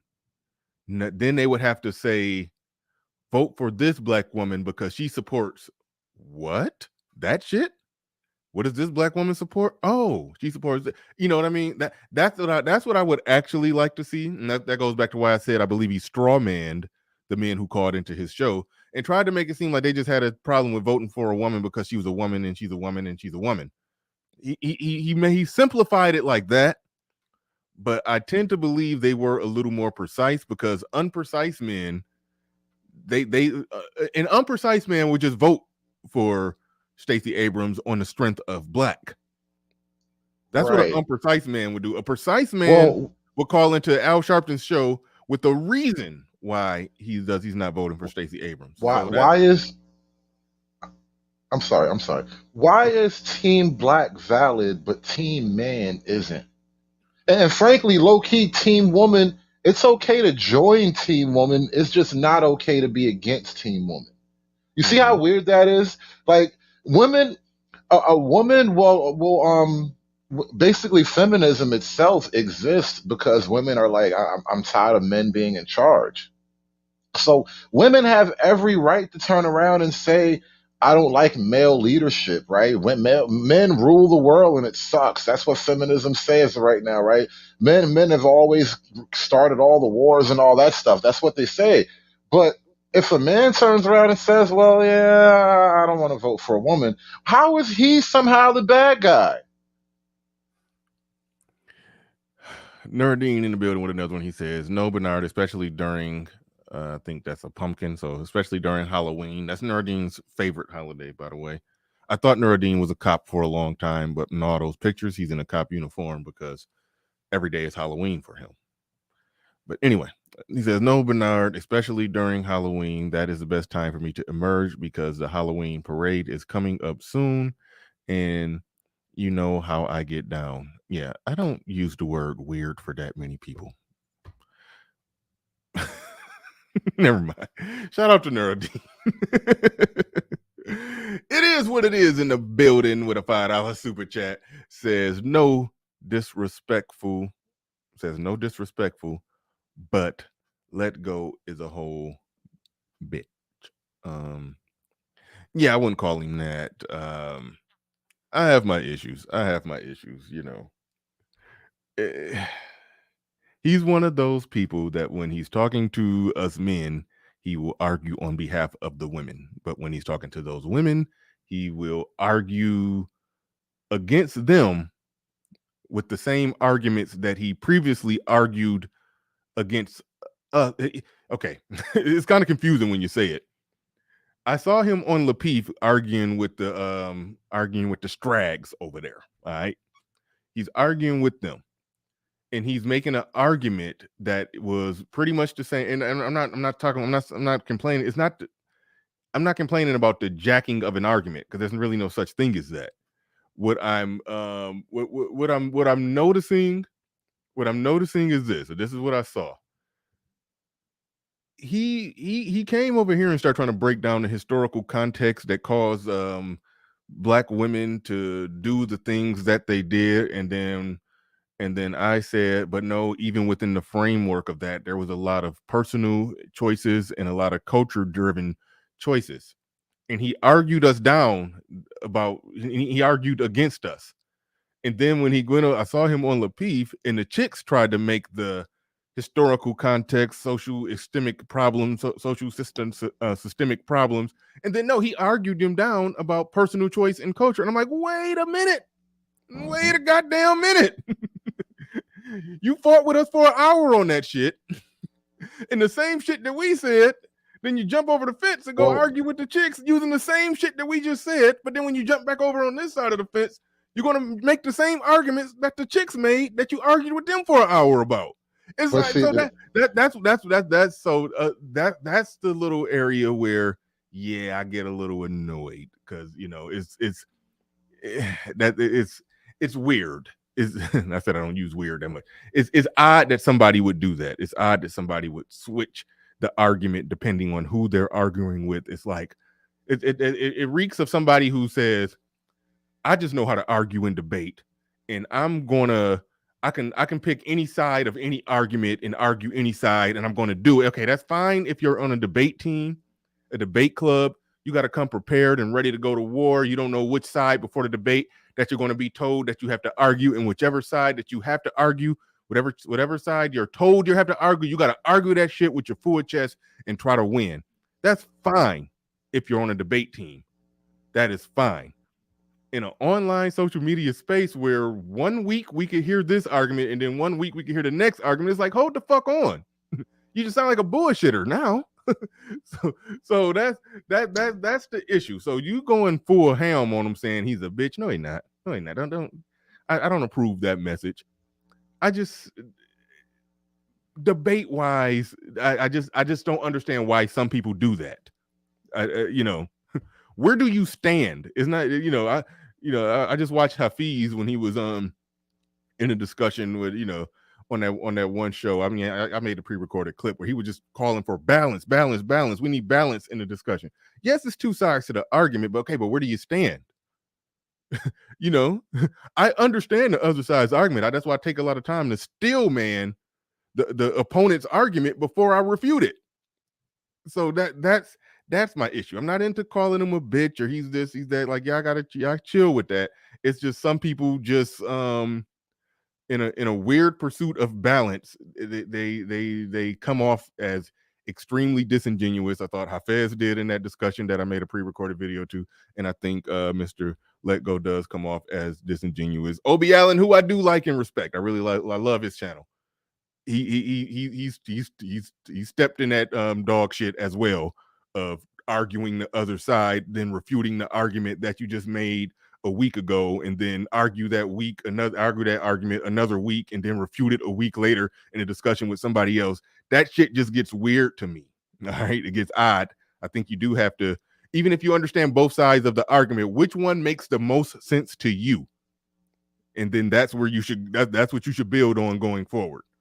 Anyway, I said all that to respond to fucking it is what it is, calling Mr. Let Go a bitch. No, he's not a bitch. He just does that thing that I just described. There it is. I just wanted to say this thing called balance. I question, is the concept of balance even a real thing? Like the way they use it, like bringing balance to a discussion and all that, like. Reality ultimately has no sense of balance. Like things either exist or they don't. Events either happened in the sequence that one person said they happened or they didn't. And so like this issue of balance to me, it feels kind of like a cop out, another way of sort of shifting the direction of a conversation. And because ultimately I think the purpose of any like honest dialogue is to get to the truth of whatever it is being discussed at the moment. And what you find in these conversations, like just like you were kind of saying something with the guys you just mentioned, you get to moments where it's obvious people seem uncomfortable with the truth, and then they will go to whatever direction, sometimes to like extremes in their quest for balance. And it's like, no, I just think you don't like the truth of what was just laid out in front of you. Yeah, no, I agree. And hold on, it is what it is. I don't like what you're saying right there. He said, I respect holding your channel down. What do you mean? I didn't say what I said because I'm trying to hold my channel like no, I said what I said because I think it's the truth. I don't know what you mean by I respect holding your channel down, but he's a 304. As if I'm for political reasons saying that no, he's not a bitch. I'm not that's not me I'm not trying to be politically correct there. I just think I just don't think that's a fair assessment. There's something going on there. There's something going on there, but I just don't think calling him a bitch or a hoe is a fair assessment of it. I just, that's legitimately how I feel. I think I highlighted what somebody else said. Damn it, I can't even find it. But somebody's called him a flip flopper. I think shit, my bad. But yeah, it's flip flopping. It's flip flopping, and that's I can no longer respect that or sit next to or stand next to somebody who just willfully flip flops. Not that I was ever really, standing next to or in cahoots with Mr. Let Go, but when somebody just willfully flip flops, that's I can't. It annoys me because it's like nobody knows where you stand. Nobody knows where you stand on anything, and you're going to stand on something different depending on who you're talking to in this conversation versus that conversation. And yeah, I take issue with that. I don't say you're a bitch because of that. I just take issue. I take issue with flip flopping. There's that. But all right. If you believe in everything, you don't actually believe in anything. Yeah. But all right. So I don't even know if we fully dotted the I's, crossed the T's, or landed the plane on the undead Al Sharpton. Well, there is an issue like I do want to talk about, and like I said, I think this is sort of coming out in the Democrat Party right now with this little break that you see. It's continually widening. Started under Trump, really, but the Democrat Party is gonna it's kind of gonna be it's at war with black masculinity directly at this point. I think that voting and vucking thing was a shot across the bow in a lot of ways, but I think that's kind of what you're seeing here, and this is it's almost like the problem is feeding itself. Like you guys keep fanning the flames or whatever, but that's kind of what's going on here. Like the Democrats, like I said, have been especially, anti-male or whatever. But now when it comes to just the black relationship to the Democrat Party, again, we started out as I am a man, and now the Democrat Party is like, all right, shut up. Like y'all niggas got to be quiet. This is what we're doing, and it's got to come to a head. And I think stuff like this with Al Sharpton, again, you're not helping right now. You're only going to make more and more guys actually say, you know what, maybe there are too many women and there are too many black women in power right now. That maybe that is the problem. Maybe I don't need to actually help that. Like for real, because look how you talking. You know how people talk like that. You suddenly become against everything about them. Mm-hmm. Yeah, I agree. Yeah. Let's see. I think all right, yeah, I got everybody who contributed to the stream. Can't forget because the time flies. It is the 15th, so all the way on the 17th. Those of you in the Detroit area, you know what to do. Hopefully Christian or RM will drop it. Okay, one thing I always forget to do: go subscribe to Hood Servative. If you're not subscribed to Hood Servative, definitely go subscribe to him. I always forget to tell people to do that. RM always put it in the chat room. I always forget to click on it. But yeah, make sure you go subscribe to Hood Servative. And there's his Cash App. If y'all want to send him a little, put a little something on it. But other than that, what I was trying to get to, because the 17th is rolling around, so those of you in the Detroit area, come on through, hang out with Bernard Raleigh and a few Black Manosphere bros at Barcade Detroit for games, drinks, and, networking, hanging out, chilling, chopping it up. October 17th, 8 p.m. to 11, no cover charge or fees. More info is on the link right there at Evite. And I just want to formally say this is not.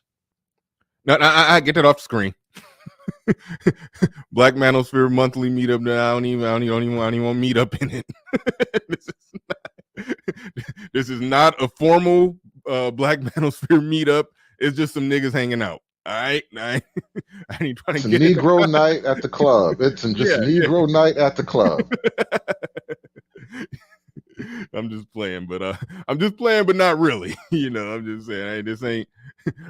I'm not in the meetup wars with this one. This is Christian Hutchinson idea just to get the brothers in the local Detroit area to just get together and hang out at a free event, a bar that anybody can walk in for free and buy a goddamn drink and sit at the table and chop it up.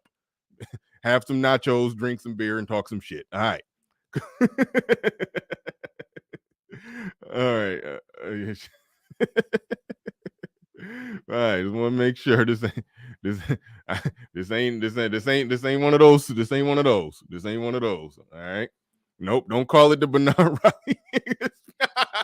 Man, get the hell out of here, Clue. I should time that shit out. This ain't that event. We just hanging out, chilling. All right. This ain't no. There's no agenda. There's no exchange of anything. Nope. It's just, we just hanging out. We just hanging. Just come on through. Hang out. Just chopping it up. Good conversation, good information, good exchange, good networking takes place. It's good for the brothers in this space to see each other, meet each other, shake hands, break bread in person. That's it. It's cool. It's nice. But just come on through if you're in the Detroit area. All right. So I don't know what else. I think that was the last of the clip. So I don't know what else we got on the docket on the show. I will put the link in the chat room. If anybody else want to come up and contribute. Anybody want to come up and contribute to this conversation? Anybody want to come up and contribute to this conversation? You're more than welcome to come up. But I guess the final button I will put on it before anybody else comes up is, like I said earlier in the stream, we the conversation needs to change. I jokingly said if we're to the point where we're doing civil rights reenactments, you know, people are doing, you know, fake sit-ins and fake you know, they're reenacting certain things and all of that stuff. At that point, if you're doing a reenactment of, you know, we shall overcome, then I think you know, we have overcame. Even if that's not a fair statement to say, I do believe that's worth pointing out and putting on the table. That's worth pointing out and putting on the table that things have changed and we do have to look at it different. It's not about rights. You know, first, you know, look at the civil rights, emphasis on rights, civil rights movement, the Civil Rights Act, the civil rights legislation. No, we're talking about it's in a place now to where we're free in this country, and what are we going to do, you know, as a people or as individuals to take, you know, our share of it. And if there's some political levers that needs to get pulled to make some things happen, then yeah, okay, cool. All right, I'm not arguing or fighting against that. I'm not arguing or fighting against that. But when it comes to you know, business and economics and the whole works and everything, it's I do look at it like it's in our hands. I'm not saying that somebody who's going for, you know, any political power or political gains or this or that, like they're not doing something wrong. They're not doing anything wrong there. I'm just simply pointing out, and somebody is just, did you just jump in the back? No, yeah, I just want to post something in the back real quick. Don't click that. I mean, don't Okay. click on that person. That's just me posting something. Oh, okay. All right. It looked like you got another. Okay, I don't know what this is, but I'll pull it up without even looking at it. No, it's Without safe. Don't worry, it's safe. It's show friendly.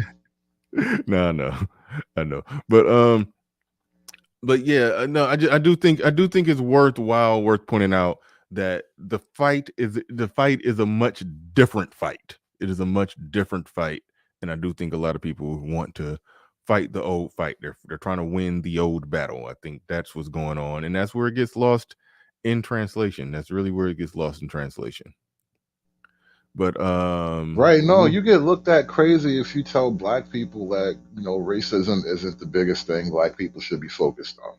Like that is like, it gets you excommunicated almost just for thinking those thoughts. And that's kind of the conversation that needs to be had though. Mm-hmm. And this is why I was asking before, like why when is it okay to actually let go of the past? Like when do you get a chance to actually move forward and focus on like what's happening right now and what's going to happen in the near future? Because everything is essentially about what happened, you know, 60, 70, 100 years ago, 200 years ago. That's kind of what black culture is sort of tied to. And one, I think it's kind of like a giant system is kind of in place where people have fed off of that, off of Black America being stagnant, right? A lot of people they're able to gain power and position through keeping Black America stuck on this track because, you know, it's lucrative at this point. It's become a cash cow, but in reality, you know, the problems we are well past those problems of you know, the '60s and beyond. So yeah. Nuruddin back in the building. He says, when I saw the guy dancing in front of the police like it was a joke, I'm sure the civil rights leaders are rolling in their graves right now. Yeah. Definitely. But all right, let's go ahead and roll it. Roll it. Caucasian people. It's all people. Okay, what the hell is going on here? oh, you forgot about that time after George Floyd, our you know, blessed saint, when he went on to heaven and that great sacrifice he did for all Black America. White people were washing black feet. You don't remember that? That's not what's happening here. You know, you never knew that was happening. The white people washing black feet thing. That was totally a thing. People forgot that even happened. Yeah, That either I happens. forgot it happened, or when I heard it happened, I thought it was a joke.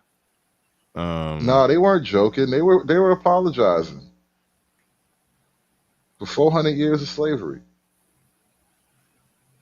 Wow, wow. Oh, and for Jim Crow too, not just slavery, for Jim Crow too. Don't forget Jim Crow. People were mean to black people and they're apologizing for it. Okay, now, okay, were they? Okay, nobody was doing this as a joke. Like these white people literally showed up like, let me serve you, let me wash your feet. And the black people involved was like, yes, I need my feet washed by white people.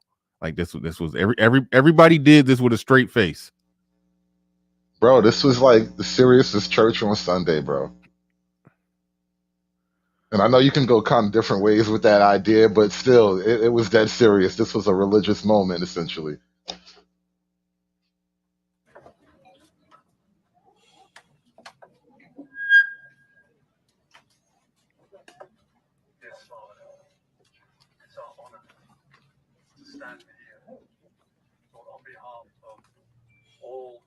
Oh damn, she just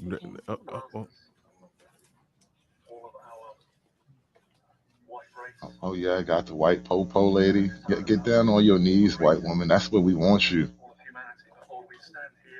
I love it. Who are the white people that get to decide who, it's like they grabbed the police and ushered them in and made them get down on their knees, and they got these white people washing the black people's feet. So like what makes them so great that they don't gotta wash feet, but they get to tell everybody else what to do. So it's like they I still don't know. you still got a hierarchy. I don't know. You asking me questions about white people. I have no idea how these things work. It's just the power of white guilt, bro. That's all I see I going don't. on right I here. know, but even in this display of white guilt, there's still a white overlord making the other white people do the work.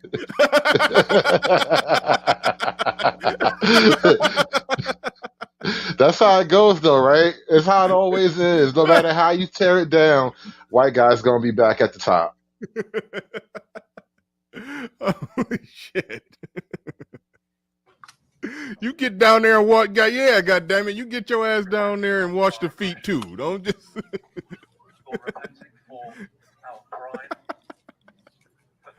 Oh shit! You think if white people had done this back in like the 50s, it would have just ended the civil rights movement? Oh, I don't know. I think it would have the legislation might have not got passed. So you're on to something. like if white people in Dr. King had got his feet washed by a white woman. If white people in 1963 would have got down on their knees and washed some black people's feet, then we shall overcome would have probably changed to we have overcame.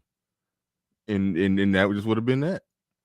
Who needs desegregation when white people are washing my feet? I think that was yeah.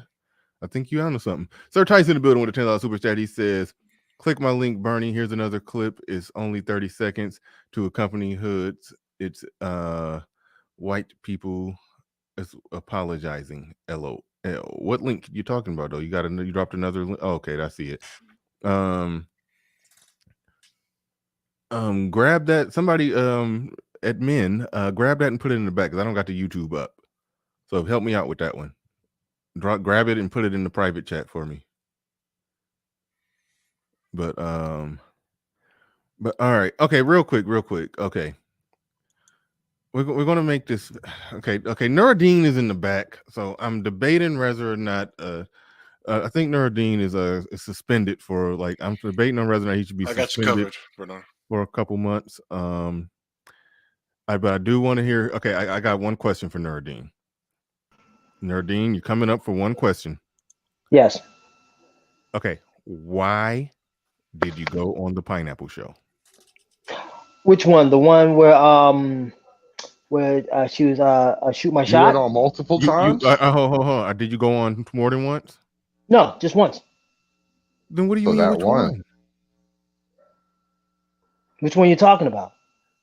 The one time that you went on is by definition the only one that I could possibly be talking about. Okay, I went up there. Okay, yeah. No, I just want to know why. Oh, I was just performing an experiment. Okay, That's all. you just was what was the experiment? Well, I was gonna see if that lady would not change her preferences or whatever, but just to see, just to start a conversation The experiment was to start a conversation. with her. With her, I wasn't trying to shoot my shot. I wasn't trying to shoot my shot or anything like that. Isn't On that her the point of the preferences, show? huh? Isn't that the point of the show? Yeah. How did you Holy think? shit, bro. But how did you think you were going to change the format of the show by showing up? Well, I mean, I just wanted. I was just curious. You're familiar with the format, right? No, I mean, Okay. I was a little bit familiar with it, but I just wanted Oh to just yeah, ask you some were. questions. That's all. Oh yeah, Hey, you are. You know what's going you on. gotta be familiar with Neurodean's talking points to know that to get the Shakanulu joke. That's classic right there. He said he thought the pineapple show was the federal building. Oh man. Okay. All right. So all right. Thank you, But Neurodean. Bernard, why am I suspended? Dude. Just, that wouldn't. It was. Why? Okay, Nuruddin. Mm-hmm. Let me try to translate this into Nuruddinese. Mm-hmm. Why are the middle school boys leaving? Oh, why they're leaving? Yes. Why are they the middle school boys not dating the middle school girls? You mean the middle school black girls? Oh god. Yes. Well, I'm. This is what they're telling me. I'm not an expert on it. This is what they're telling me. The junior high school boys and the high school boys.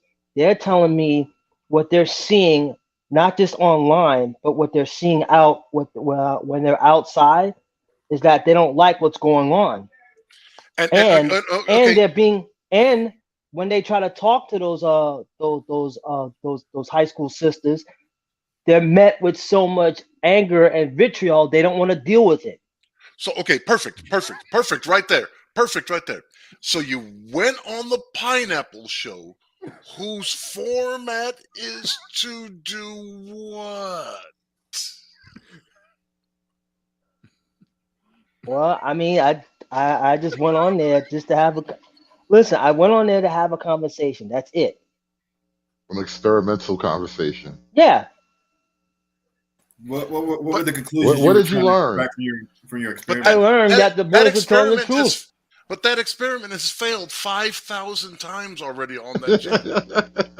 The thing about it is, I went on there to see if it was actually true, and it was true. I understand why the boys are leaving. Right. Just had to feel the failure yourself. I got you. Okay. What happens? Okay. What happens when a theory is successful 5,000 times out of 5,000 times? That means the theory was true. And then it's elevated from what? A theory to a fact. Right. Or a conclusion? Law. A law, okay. Right? This is what he's getting at. If there's an experiment that's been conducted 5,000 times and the mouse in the guinea pig in the experiment gets his head cut off 5,000 out of 5,000 times during that experiment, you volunteered to be the guinea pig in the experiment. It's one thing to want to observe the experiment. It's another thing to want to let's throw another variable in the experiment. Let's do this. But no, it's okay for a scientist to be on the outside looking in, watching the experiment, tweaking the experiment. No, you became the guinea pig in the experiment. You became the guinea pig that gets his head cut off at the end of each experiment.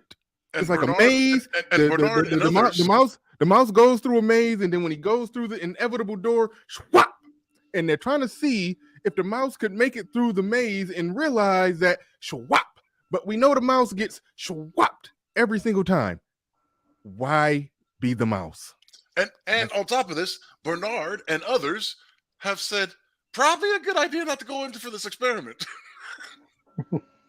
Yeah, all right. I get what you're saying. I got it. Did it ever occur to you that the girls are running their own experiment? Like you think Yeah, I you did know. something to them? They No, did I'm not. something I to didn't say I you, was bro. doing anything to him. I'm not saying I'm doing anything. I'm just curious. That's all. Ah man, That's all. That's curiosity all. killed the cat, didn't it? Yeah. All right. Hey, none. But hey, I learned something. Yeah, all right. I'm curious now. I gotta know. I gotta know. What did you learn? I learned that hey, these guys. Your nose was a little bit too long. Yeah, something like that. I'm just joking. I learned that these chicks got their preference, and now I understand why the guys have their preferences. But when the guys have their preferences, it seems that they're being shunned for No, doing it. it's not even a preference issue. Some of the guys that call into the show are damn near the chick's preference. They still get schwacked all the same. Exactly. So that's why you don't call into the show. You Okay. you don't call into the show. It's like you don't. I'm just going to say it again. You don't go on that goddamn show. That's all it is. You don't All right. feed the trolls. Gee. Like the best way to get rid of trolls is not to give them indigestion. It's to starve them. All right. Okay. All right. Here we go. Thank you for that super chat, Shakadoodle. That's actually funny as hell. We got Pablo and Rack. Okay, all right. So I want to get back on the topic, but Pablo, You know why I'm here? I don't know. Nuruddin is Exhibit A of the shit I was always talking about. Hey, hold on, wait, real quick. Is my shit blurry? Only when you get close. Like right here? What about Yes. here? You're clear. You're clear to me. Oh, okay, yeah, it is. It is. Okay, I don't know why. Okay, maybe. Okay, anyway, all right, Pablo, Nuruddin is example of what? Exhibit A. Of what? How I said there is a unknown quantity of manosphere content viewers who pretty much just want to complain about the BW, but they have not changed. They have not and will not particularly change their behavior, and they want them to. They hope and wish and pray on bended knee that they will change. You talking about Nuruddin? Yes. Nuruddin. Otherwise, why would he show up over there after all of this shit he talks about the middle school girls and the such? Do you see what I'm saying? Hey, I just want to jump out there and say, Nuruddin, I tried to warn you off of this. He ain't the only one. No, listen, I tried to warn you off. I tried to tell you, bro, listen, you're going to get it. But every time you pop your head up, you're going to get it. And so you popped your head up all the way. That's actually in one of the objectives of the Black Manosphere. Talking about Nuruddin. Okay, I'm not. It's not to change women. It's actually to adjust and react to what it is they're doing. And they don't, and they don't adjust and react. They go right back to doing the same shit. There he is. And find solutions that actually benefit us as men. There he is. He right there. I think that's not trying to change women. That's a reach to use Nuruddin for reasons that I'm not going to even break down. And it ain't just Nuruddin though. You can go on that show, and I've seen several of the people that frequent these spaces, and they over there too. They do it too. Yeah, so at this point, it is on the women to it's on them to actually transition to what the men want versus. I can't name nameless and faceless viewers. I can't name them all, but trust me, it's the same thing. They're not doing what you say the manosphere is, which was to adjust their approach and behavior. No, they still running over there giving out the free attention. It's nothing wrong with shooting your shot at a woman. I mean, when you okay, put it like this. But they're making spectacles of themselves. Is my point. Exactly. And so that's my problem with that show. Going over there making a spectacle of yourself. That show is a spectacle where the whole game of the show is for a chick to basically publicly diss you. That's how the show ends. And even the guy, because we do know a guy that did make it to the end and didn't get pineapple. The only thing he gained was, when they exchanged Instagrams on the show, when he slid in her DM, or when he said hi in her DM, okay, she knew who he was. So he was kind of moved to the front of the I'll say hi back DM list. It's a goofy ass show, and dudes shouldn't be calling into it. But we only know two people actually in this space who we can actually name who did it. And Before the Billions did it as an experiment to his show. It was like, yeah, they dared him to do it, and he did it as just a joke. I'm gonna make some content out of it. And then Nuruddin, like, the thing is, I'll give the pass. He was actually, so you could tell he was actually successful at his goal in the way that he did it. But yeah, and his goal was just to do it just for fun for his show. Even still, the pineapple show translates to dance for me, nigga. Now poof, be gone, bitch. That's what the pineapple show translates to. And I just wanted to state my fact. That's all. That's not. I don't think that's what we should be encouraging folks to be doing in this space. Would you saying we shouldn't be encouraging them to go on the pineapple show? Yes. Oh no, we obviously don't. Or shows like that. Yeah, in the majority of people in this space, content creators and content consumers, know damn well you don't go on that show. I think Nuruddin was, I'll even very delicately say, I think was predictably one that would do that and be completely unself-aware of the problems and implications with it. I'll delicately say that. And I think y'all understand what I'm saying, but don't make me be mean. But so let's move on to the topic. Let's move on to the topic. All right. Getting back to the topic. Okay, we was what the fuck? Conservative, what the fuck was we talking about today? The civil rights era, is it over or? Okay. Yeah. Do we ever get to move on from this stuff? Because like I've been saying, those problems aren't these problems, and we got to actually face these problems we got right here today. Okay.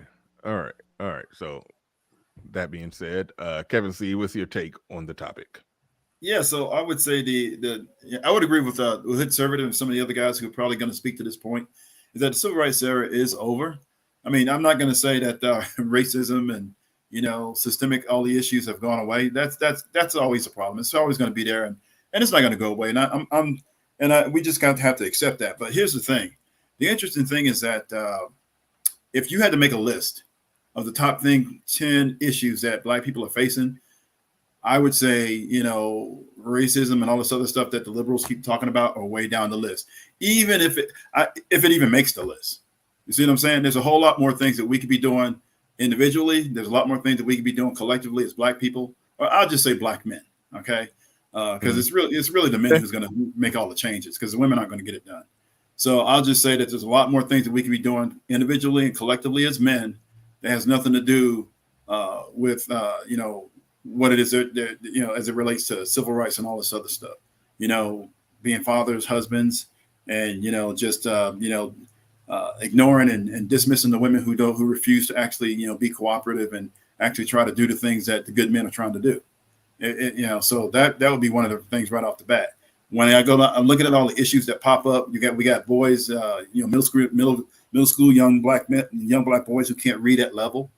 I mean, that has nothing to do with you could argue that some of it is systemic, but at the root of that is there's not that strong male guidance and parental figure to help make things happen. And the irony is that what gets lost out of this whole civil rights movement era is that there were many black people who actually rejected integration.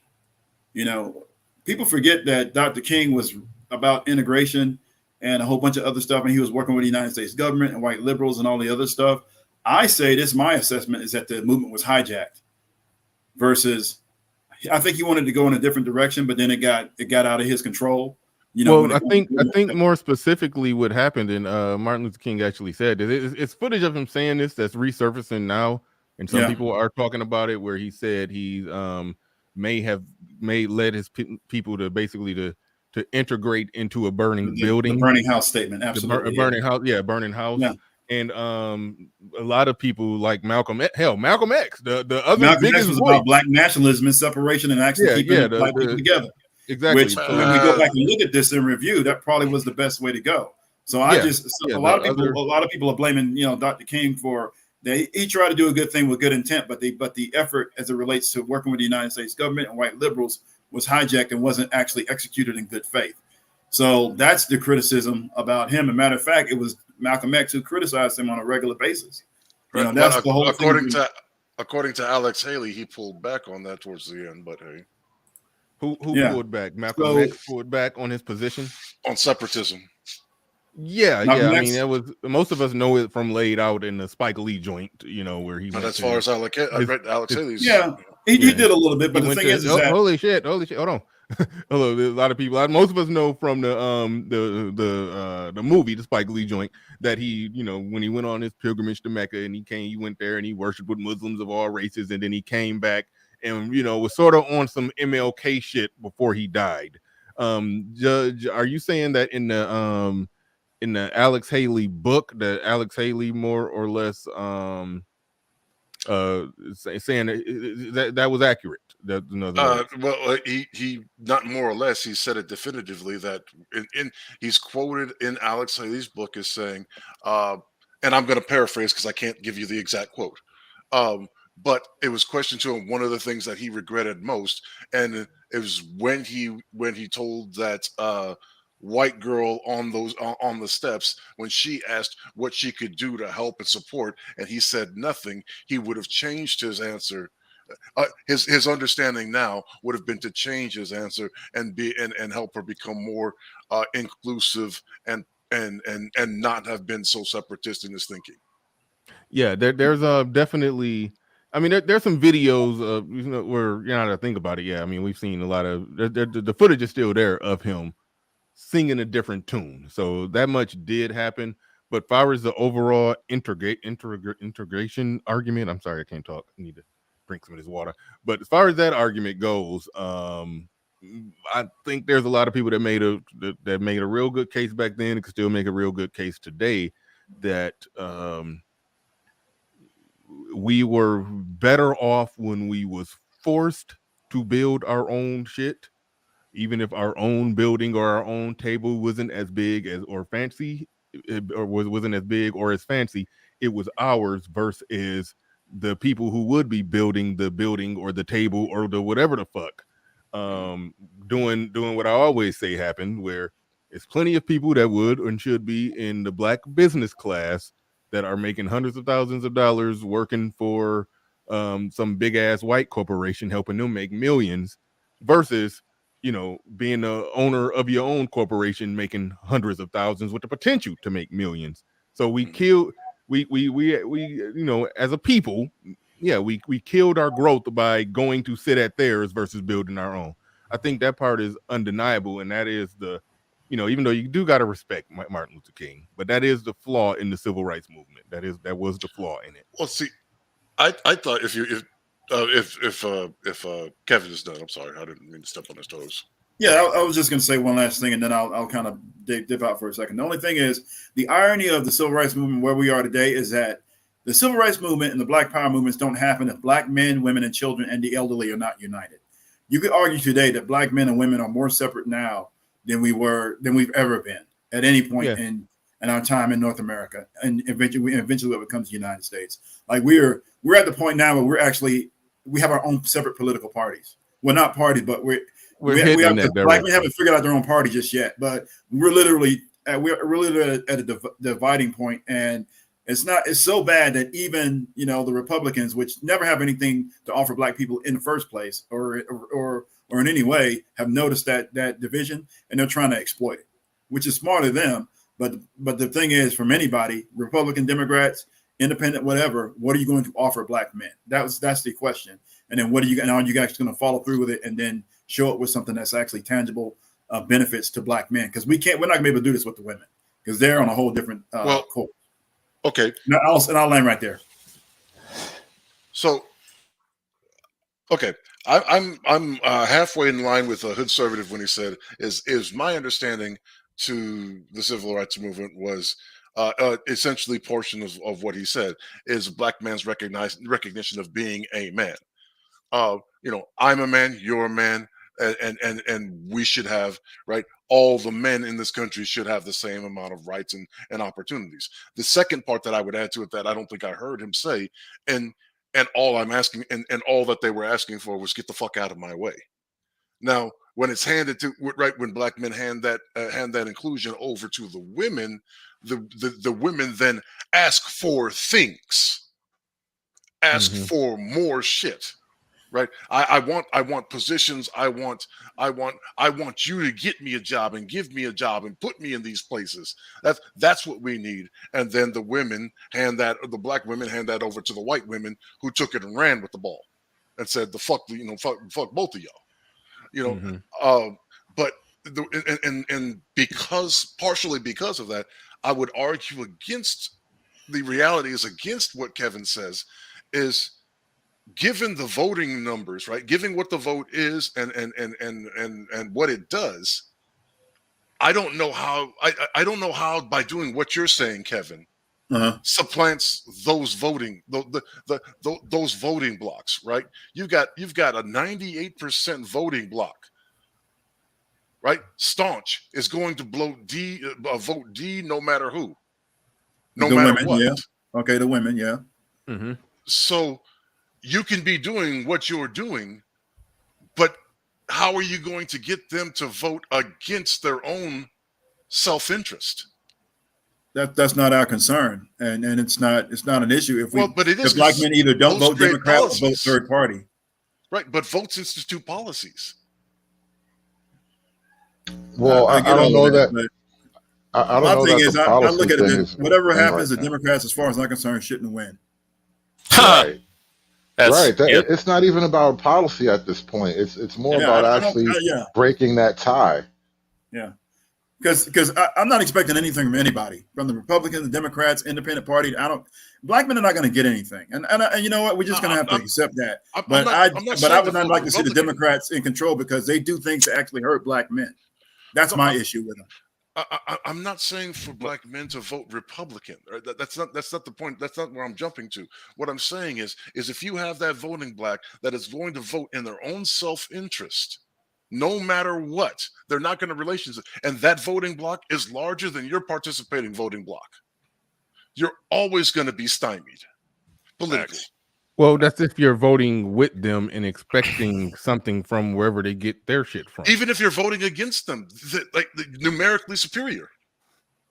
No, not necessarily. Because it doesn't. Hold on, wait, Judge. I don't think it.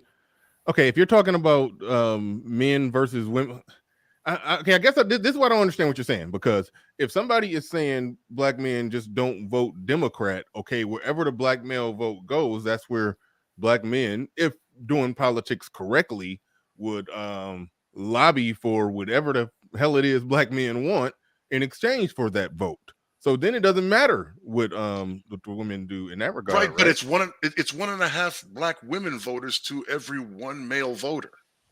He's right. But whatever it is they need, they still need a black male. They still need a strong black male turnout in order to actually confirm that the Democrats win. That's why they're worried that Stacey Abrams is getting black men votes. Well, I guess Sharon Bass and all these other Democrats. Time out. The reason that I don't understand what either of y'all are saying is because if black men said we not voting Democrat, I'm not saying stay home and don't vote. I'm saying just not voting Democrat. Wherever the hell we vote, again, I'll say it again, lobby for whatever the hell we want, and if the side that we do vote for win in those things that we think should be in place, get put in place, their numerical superiority has nothing to do with that. They're voting for a losing team in that scenario. So let's just say if the team that we're voting for is the Republicans, and we help the Republicans win, and in exchange for us helping the Republicans win, we lobby for this, and then that gets done, then it becomes a moot point that more of them vote. You see? Yeah, I would say that. Yeah, in the sense that the opposition that you are voting with is superior. But again, we're seeing by these last major elections, right, that there's not a great divide. That part I agree with. That's why that's where it's a lot of political awakening that has to happen, especially when we're talking about black men who think that voting it's fucked up that the argument that they make is basically just get behind the women and do what the women doing. You're right. Like that's the argument that they make. And some don't forget about racism. Yes, and it's a fight against racism as well. So there's a lot of black men who are sold on that, but don't understand that which they've been voting with is something that's been, generally speaking, working against the overall best interest of black men. So it's like, so that's where a lot of work has to be done, and even convincing men of certain things, convincing black men of certain things. So that's where we're at with that. But I don't. So all right. So I don't know if Judge, you said all you had to say, right? Are you ready to pass it? Pretty much. One more thing just to add to that, because it's tangentially related to this. Sorry, guys. Is I'm hearing a lot of mileage being gained from this is what they think of us with the get your booties to the poll and no voting, no vucking. Understand, it's not just how they see us, right? That's also how we see us, right? That's how black people see us too. Black people see men specifically, right? Oh, this is going to appeal, right? Mm-hmm. It's not just that. Like, we can't eliminate it and just place it on, oh, that's how white folks and people in power think of us. This is also how we see us, right? If you negate that portion, you're starting off on a false narrative that's doomed for failure. So I just want to put that out there. This is how a lot of us see us. All right, hey Judge, all right, real quick. All right, going to the super chats real quick. Sir Tyson in the building. He says, "Play Nardin's Pineapple." I couldn't even find it. It's not on the channel. It's on the channel when it's lost in the live stream, and I don't know which one. But somebody have the clip. It's a guy who frequents chat rooms in this space and everything that went on the Pineapple Show, which we admonish. Did you see me go on there? Oh, I remember your performance on there. That was a worthwhile reason to go. Yeah, absolutely. Yeah, you did the pineapple. I told the girl she looked like an ape, and they kicked me off. Oh no, man! Come on. Yeah. He went in. He came in locked and loaded. As we all should, my friend. Yeah. Sir Tyson. That's okay. Kudos to you, sir. Kudos to you. Yes. Yeah. No, yeah, that shit was funny. This is funny. That was before I ever even talked to Patriarchy Strikes Back. He came on my show a couple times, and then I was like, then that's when I found out, like, oh, wait a minute, that was you that did that shit. It was funny as hell. But Jackie Jack is asking the same thing. Run the footage. I couldn't find it. It's I'll tell y'all where it's at. It's if you could find Brandon L's channel, it's on there. But I don't know what he called his channel nowadays. Oh, I shouldn't even did that. He probably changed that because he don't want people to know his first name. So I think he changed it to like Bitcoin L, Naker L, something else L. He's got 27 of them. I don't know which L it is right now, but it's so good luck finding it. It's one of the L's. But Nuruddin, this is the person who went on the Pineapple Show, says, Pablo, I don't want them to change. I want them to continue what they're doing. That's a pointless time to have the conversation about whether or not somebody wants them to change. Come on, like I don't know why Well, I think I know why Pablo is banging that drum, and it's an unnecessary drum to bang, in my opinion. It's a drum that you bang when you have an agenda and a motive. Anyway, you don't need it. Most people don't need to be told that rat poison shouldn't be drank. But when it goes horribly wrong for them and when they need someone to bail them out, that is when I have the last laugh. And okay, Nerdine, awesome. All right, Hoop Jargon is saying run the footage. I already told y'all where the footage can be found. I tried to look it up while we was on the air. I couldn't find it on the air. It just popped up on my timeline. But shout out to everybody who's supporting the stream. Appreciate each and every one of you. But go ahead, Ragnarok. You got the floor. You got the mic. Hey, how you doing, buddy? Hey, I'm doing great. Doing great. You got the floor. So you know when the sex revolution happened and the civil rights movement happened, it was 60s-ish. Mm-hmm. I think there was a lot of interjection. Both of them were like moving together. And seeing, like, I love history, right? So I look at the history. I'm looking at the current day of it right now. And like they just did a poll, right? Of like how many women address themselves as feminists. It's less than 19% now. Really? Yeah. Yeah, they all went into the manosphere to subvert it. You could Yeah, say don't that, trust but that number. I don't believe that. yeah, no, it's a poll, right? It's not like an actual vote, you know. ID It's and a everything. it's a self-reporting poll where Right. where they have to say whether or not they identify as that. It's a Yeah. So if you look identify or believe in the values, like yeah, no, I could see what you mean. But like my point is that I think a lot of people can realize white man, black man, Asian man, whatever kind of man you are, a human man. Right now we're all dealing with similar problems due to the upcoming of the sexual revolution till now. Like abortions, family courts, the divorce bullshit, pardon my French. Like you can name it. We're all dealing with these problems. But then you'll always have that person at the back being like, oh, but racism. Oh, but this. Oh, but that. It's like, how can a group of men come to the table? It's not about like, oh, he's white, we shouldn't work with. Oh, he's black, we shouldn't work with. No, that's not the point. If it's about getting policy through, if like so white men and women, specifically just whites, women and men have been divorced politically since the 70s. Women overwhelmingly vote Democrat. Men overwhelmingly vote Republican. Yeah, but it's a different monster when we're talking about black people. I mean, that's the thing. Both groups have their different reasons, but it did root from the sexual revolution. That's when it changed. Before that, it was a family voting together. Yeah. So but when a white woman gets married to a white man, she tends to vote conservative after. Like that trend has been still persisting. Right. Like it's as if once you build a family unit, it's like, yeah, I want lower taxes, I want good business.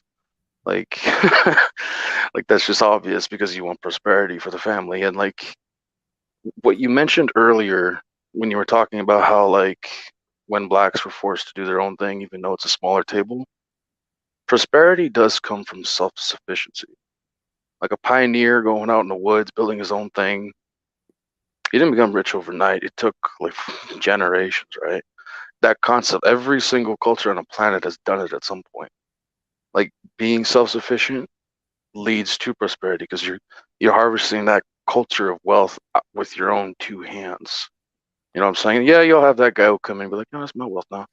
But you know, that's humanity. We rate each other. But the point is like in this current day and age, I lean that the civil rights isn't really necessary, especially when like we have black millionaires. We have black people who are extremely successful now. They're some of the biggest stars in the world. You have corporations propping them up, like Netflix or Amazon, or the Black Voices thing, whatever.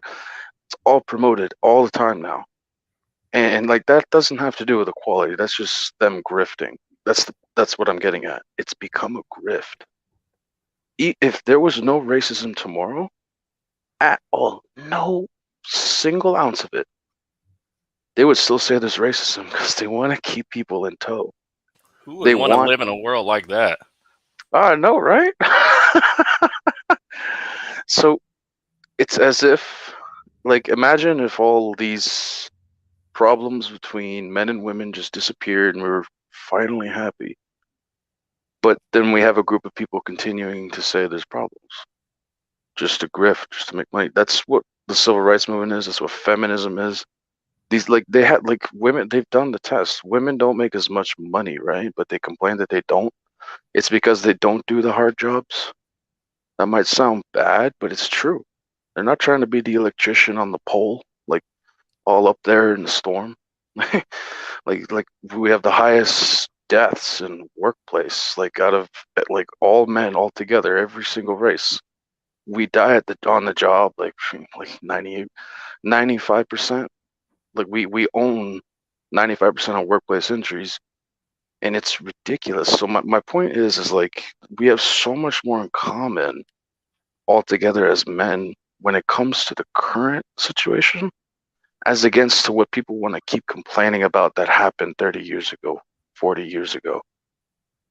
It's they Right. just want to make money. They want to retain that vote. And the reason I say there is a similarity between how white men, white women are divided politically, this political divorce within the Black community has so many parallels, even though from a different angle in time. It's almost the same reasons: family courts, abortion, stuff like that. As soon as that kind of stuff came out in the 70s, white men were like, no, screw this. By the time the 90s came around, a lot of white men became passport bros on their own right. There wasn't a mass internet. They were going to Asia, they were going to Eastern Europe. They made it a big thing because they weren't trying to deal with the madness of some white women.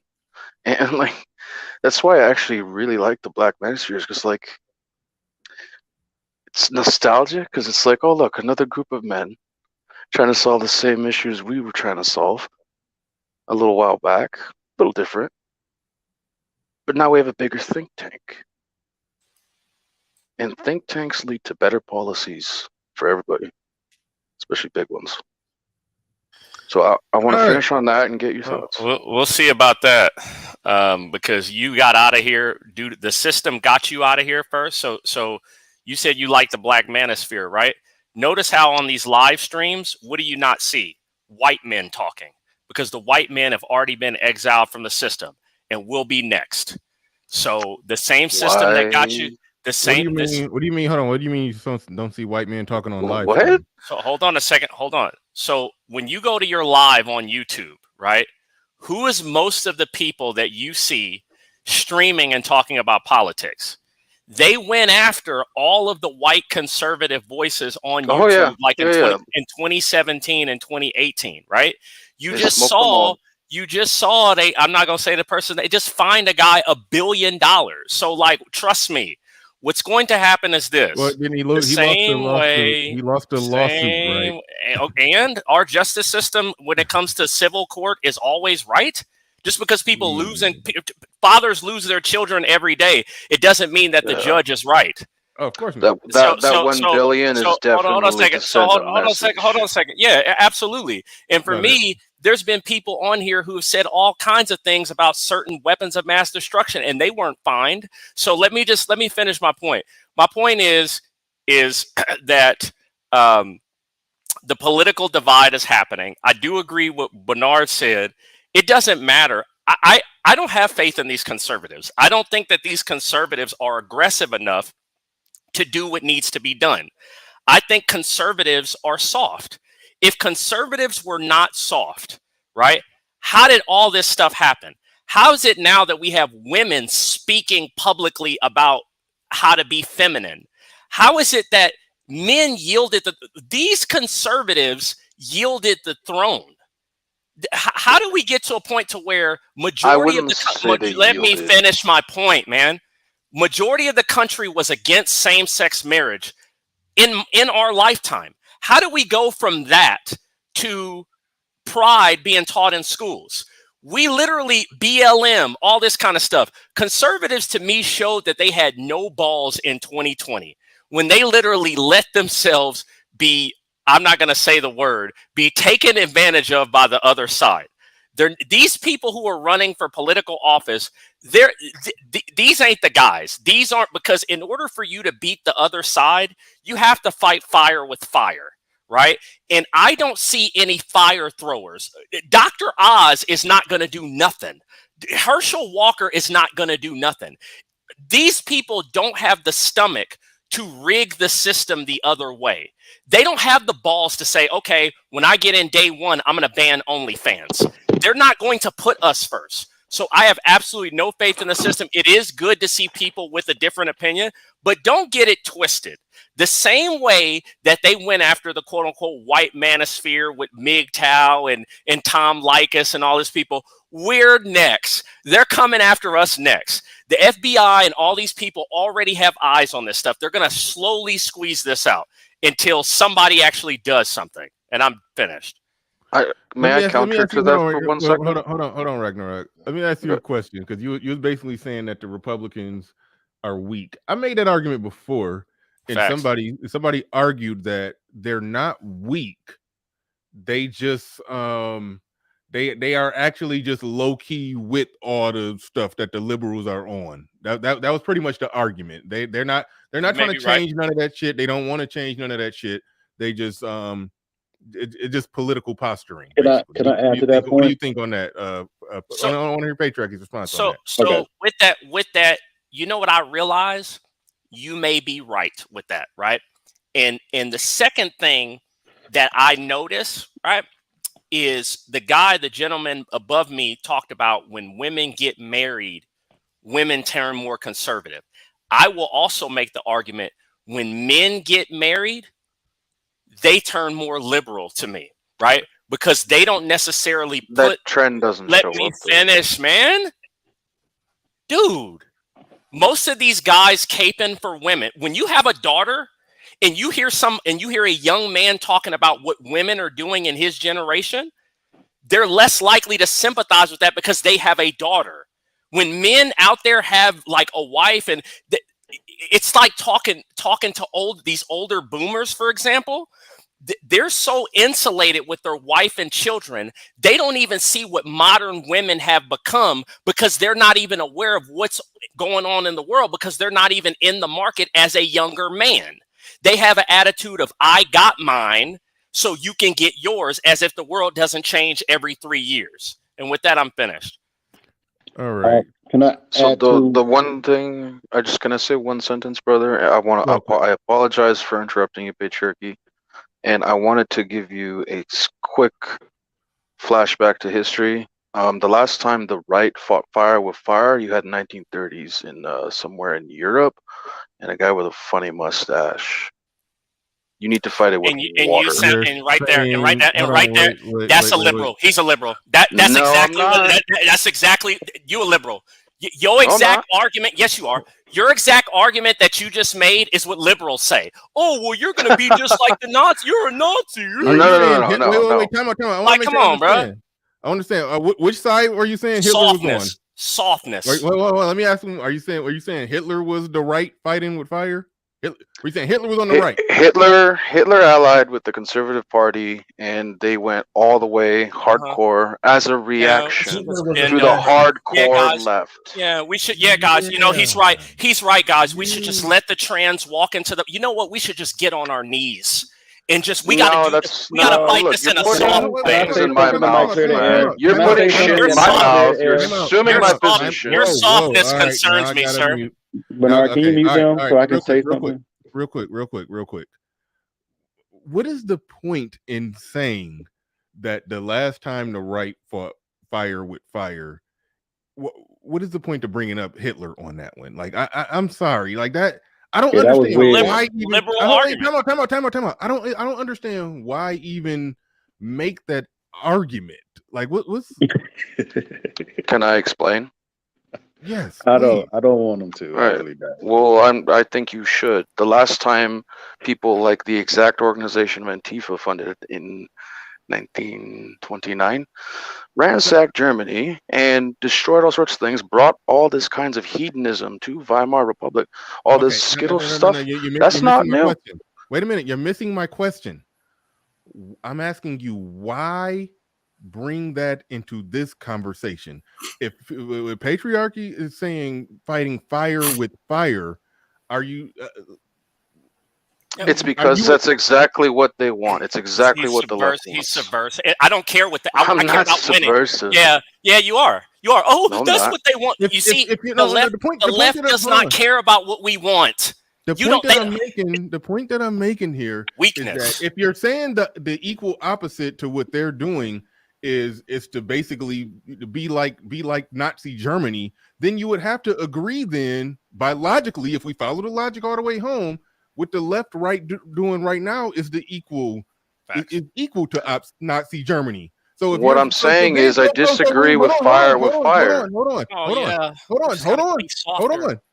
on. If you follow the logic all the way home, you would have to agree that what the left must be doing right now is Nazi Germany if you think the counter would be Nazi Germany. So if this is Nazi Germany, then why wouldn't you fight with the same ruthless tactics if you're because we got to turn the other cheek. We got to be the bigger man. We got to let them hit us. Yeah. I know, but the thing is, he doesn't actually agree that what the left is doing right now is Nazi Germany. So why would you say that the counter to what they're doing Nazi right Germany.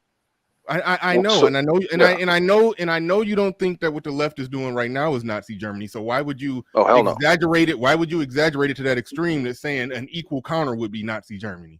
An equal counter would be an equal counter. In order for that equal counter it wasn't to be an equal Nazi counter, though. Germany, the current thing would have to be Nazi Germany. But if you don't believe this is Nazi Germany, then why the fuck even bring it up to begin with? The reason I brought this up is because I disagree fighting fire with fire. That's just a bigger fire. No. If you actually want to destroy the fire of the other side, you need water. It's a strategic kind of thinking. It's not about being softer. It's about thinking harder. No, it's not. I've been hearing Yes, this it argument is. for years. I've been hearing we need to play nice. We need to play. We need to play nice for years. We just need to be softer. Not about And playing nice. we need. No, I say go scorched earth. I said that's the only way. If you're not trying to destroy the other side, because the other side is trying to destroy us. Like I don't at this point, it's about survival to me. Okay, they're I can agree with that. They're seizing people's bank accounts. False charges being brought up, silencing a acting president on Twitter, raiding people's homes with the FBI, false accusations of men having their child stripped from them, people being put on hormone blockers, fake stories about certain events in Eastern Europe. At what point, if enough is not enough for you, that's why I just can't rock with some of these people, because if enough is not enough for you yet, when will it be? Look, you completely don't understand my position. I just want to say this real quick. I was one of the protesters who nearly got ran over by cops at the Canadian trucker protest, protesting all the left-wing bullshit, all the lockdown bullshit, all and everything you're complaining about. They seized our bank accounts. Protests don't work. At the truck? Why was you there? Protesting don't work no more. What made you think that would do anything?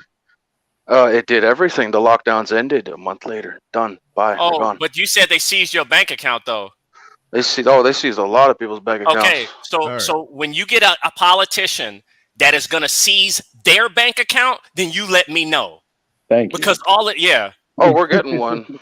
Okay, we are. Right. Yeah, I've been waiting. All right. To wrap it up on the Nazi Germany part, I do want to see what Dini got to say on this. But see, when patriarchy break down his shit, he actually think what they're doing is the equivalent to Nazi Germany. So that's why he's like, I don't care if we got to go full Nazi Germany. So I understand the internal logic of what he's talking about, even when he, go a bit further than I would go. There's internal logic in what he's saying.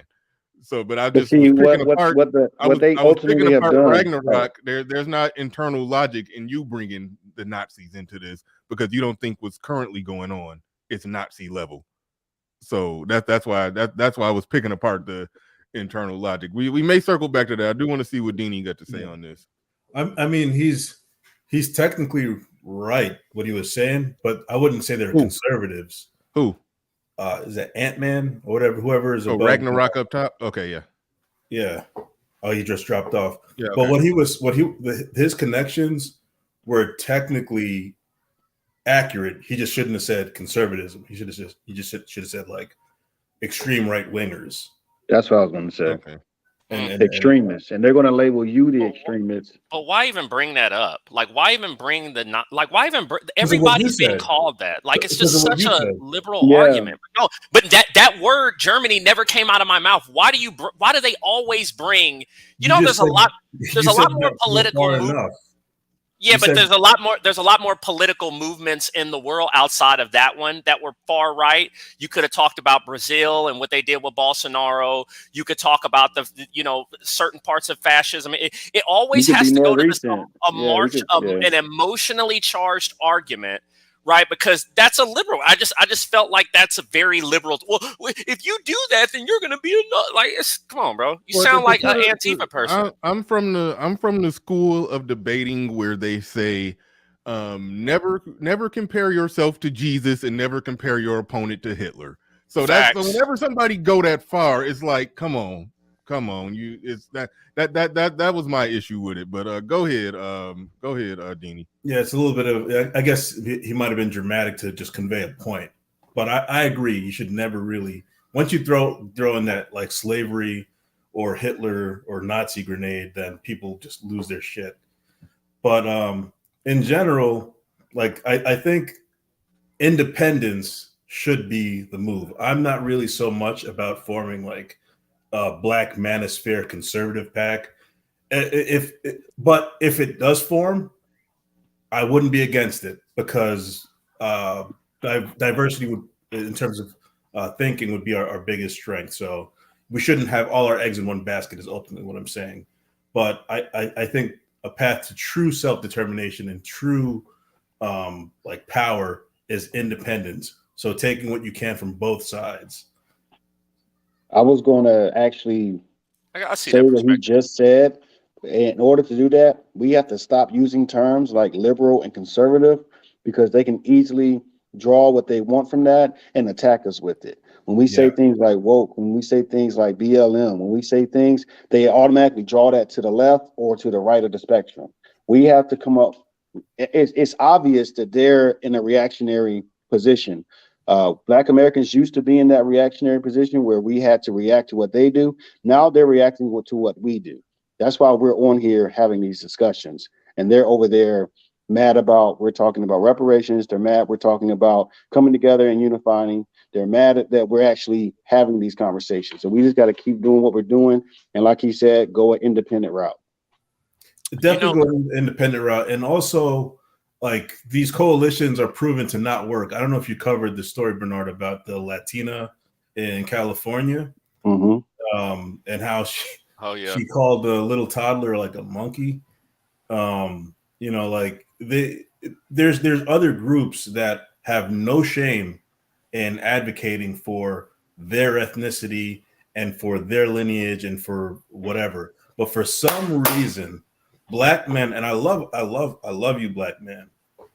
Black men feel like this is our country. They have this, they try to do this colorblind approach, and it doesn't work. It never works. And that's the trick. They want you to think that you're part of us. That's the good old conservative, pull yourself up by your bootstraps bullshit. Okay. Well, hold on, but this is where I'm at with that. I'm okay with a little black privilege. Yeah, I'm okay with that. But it's like this: black man build a company.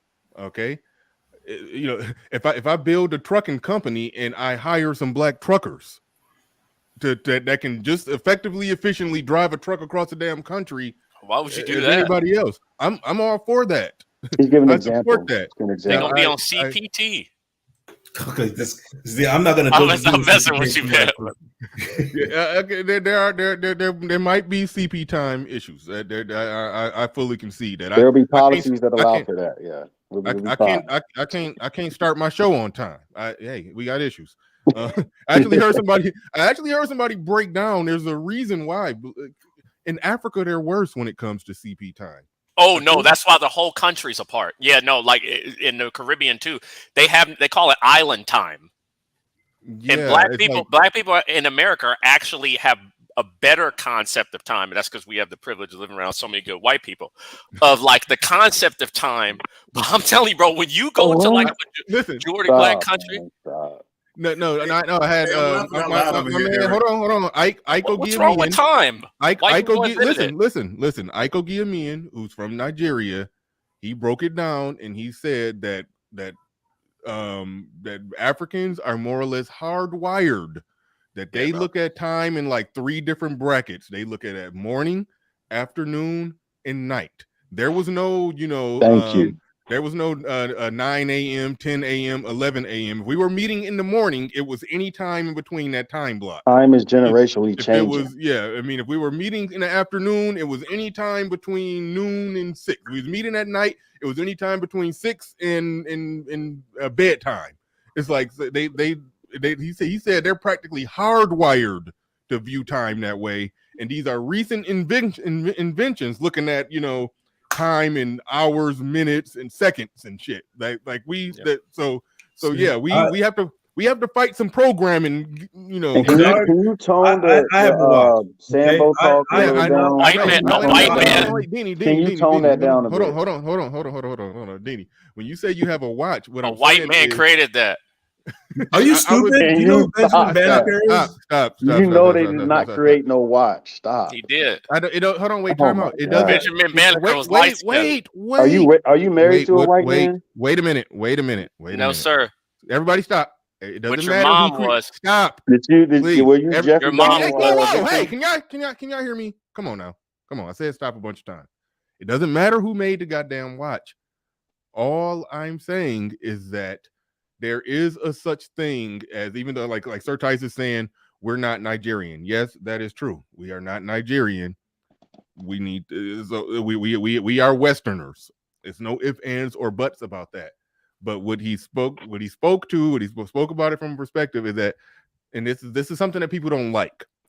Certain groups of people are more hardwired to do things and move and operate a certain way. And for some people, it's more natural to do things a certain way. Explain hardwired. What you said? What is being hardwired?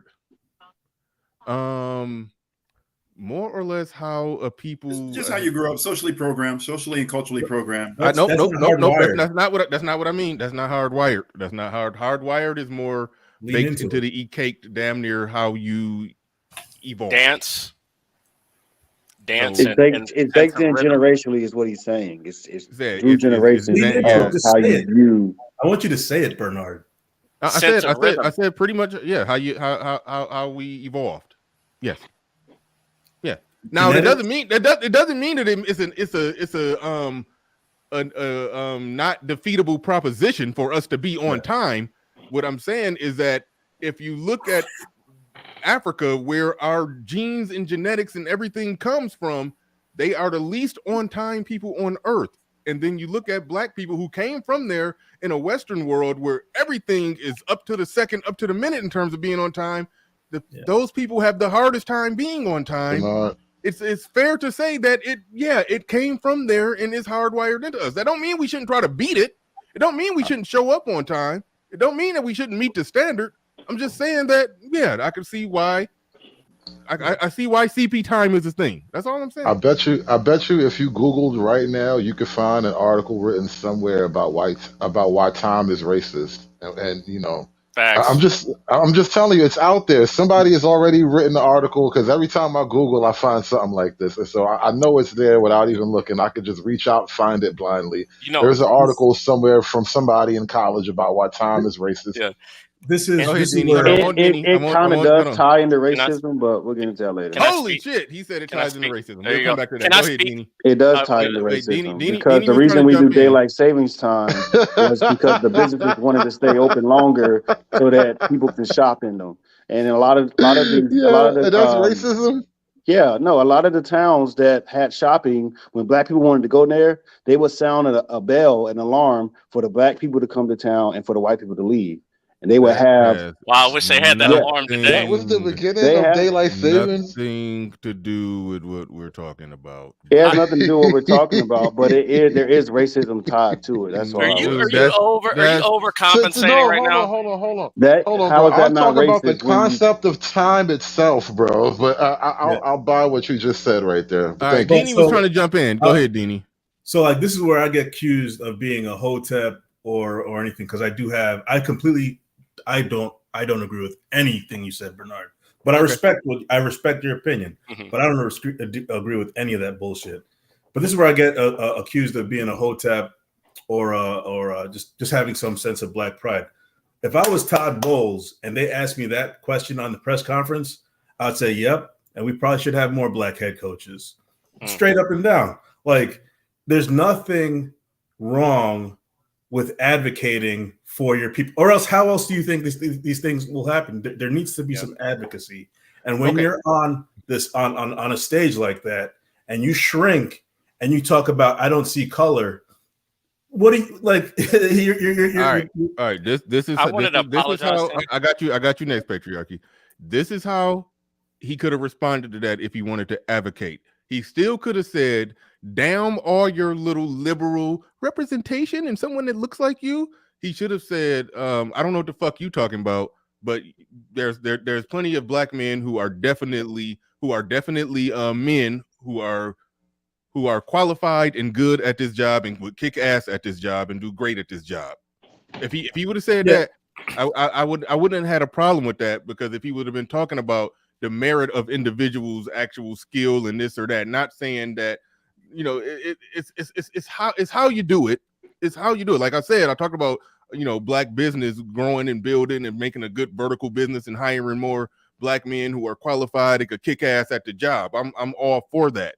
So if he's talking about, individuals who's equipped to kick ass at the job, I'm not fighting him on that one. But she was just trying to get him to get on board with some liberal rainbow coalition representation shit, and he was just like, no, I earned. He's like, I'm a goddamn man. I earned this fucking job. I'm a leader of men. So this isn't just let's give this underachieving person his special day type shit. That's what he was pushing back against. That doesn't happen for black men anyway. The most beneficial group of affirmative action is white women. We so, understand that. I don't know why he would. Show me your statistics on that. They always go around saying it, and we never. Hold on a second, but let me finish this, Bernard. See, he says that because he's heard that from other people. No, I have the numbers on it. I have show me the numbers. Cite your source. Cite your source. Cite your source. What is it? Cite it. They go around. What website? PewResearch.gov. It's not a government. All right, hold on, patriarchy. I muted you for a second. I want to hear what you was about to say before he said that. Okay. Well, number one, I wanted to apologize to Van. I forgot. I keep calling Van Jump. What's his name? Hey, hold on, real quick, y'all. Okay, y'all, cut that out. It was a funny joke earlier when we said that, but let's. No, I don't know. I don't want to lump my name in some bullshit that's going on. All right, cut it out. All right, go ahead, patriarchy. I do want to hear what you was about to say. His name is Deanie. His name Deanie. is Deanie. Okay, so Deanie, I'm sorry about assuming. I didn't know you were pro-black. I mean, you just look very white today. I see you with the Columbia vest on, the button up, the jacket. Streaming your live services through an infrastructure that white people built. Enjoying your freedom of speech through a constitution that white people wrote. I'm just calling a spade, sir. I mean, I would assume, you would trade in the REI jacket for a dashiki or something like that. I mean, given where you are and what you believe. But seeing somebody, but I'm just saying, I'm not in the manosphere. I'm in the meosphere. So why are you talking about us? I'm talking about what you said, sir. No. In these conversations, you were talking about us as like the who's us? I talk about us as in the people that agree and align with what I align with. So what's funny about even your diversity? Excuse me. What's funny about even your diversity argument is you have no argument about being colorblind when it was black people who wanted white people to be colorblind. When it was black people who were marching up and down the streets telling white people, I don't believe in the content or color of the skin, but the content of the character. Who said that? Hold on, patriarchy. Now I'll challenge you like this. He don't give a damn. The reason he don't care about that because he's like you say, he cares about winning. Okay. All right. Yeah. Okay. Well, if that's what you're advocating for, but just be aware, right? I think that an individual such as yourself, right, and you seem like a very nice, well-read, educated person who's probably done well for themselves in life. The people that you're advocating for collectively, you are an exception to them and not the rule. So watch out who you're bringing in the door, because some of those same people that you would align with just based upon the color of your skin will be the first ones to rob you for your watch, and they may leave you alone because of the REI vest, Patagonia vest that you have. I don't think that's any of the men on this panel. But you didn't say the men on this panel. You want to advocate for black people in general. Yes. Yeah. Why? You got me there. You got me there. Why? Why? It's a collective. It's a collective grab at power. You can't just have, say, the top 10% of a group that's going after the power. You ask a very good question. Why? Why do I? Hold on. Why? Hold on. Wait. You saying that only the top 10% of a particular, let's say, racial group, you can't just have them going after the power? Just the top 10% of a racial group? Yeah, because then what you end up having is like an oligarchy. That's exactly how it is. In this country, the top 10% own like 90% of the wealth in this country. Right. The top 1% own like 50% of it. So that's how it always is. That's why I always point phenomena. out. Yeah, even among white people, there is a small percentage that's on top and running things and making millions and billions, and everybody else just got a job. Yeah. That's why I always say black power looks like the top 10% of us growing and building and making some phenomenal shit and giving the other niggas a job. Like that's how it looks. So it's like there was a 99% movement when they were trying to occupy Wall Street. If black people build this shit up and own 13% of the wealth in this country, because that's our population percentage, I guarantee it won't be long before it's an Occupy Black Wall Street movement, because all the other niggas that just got a job feel like they're not getting a portion of all this wealth that black people own. That's how it's going to happen, and that's how it's going to be. That's America. That's capitalism. It's so what you're advocating for is for all black people to come up equally. That'll never happen.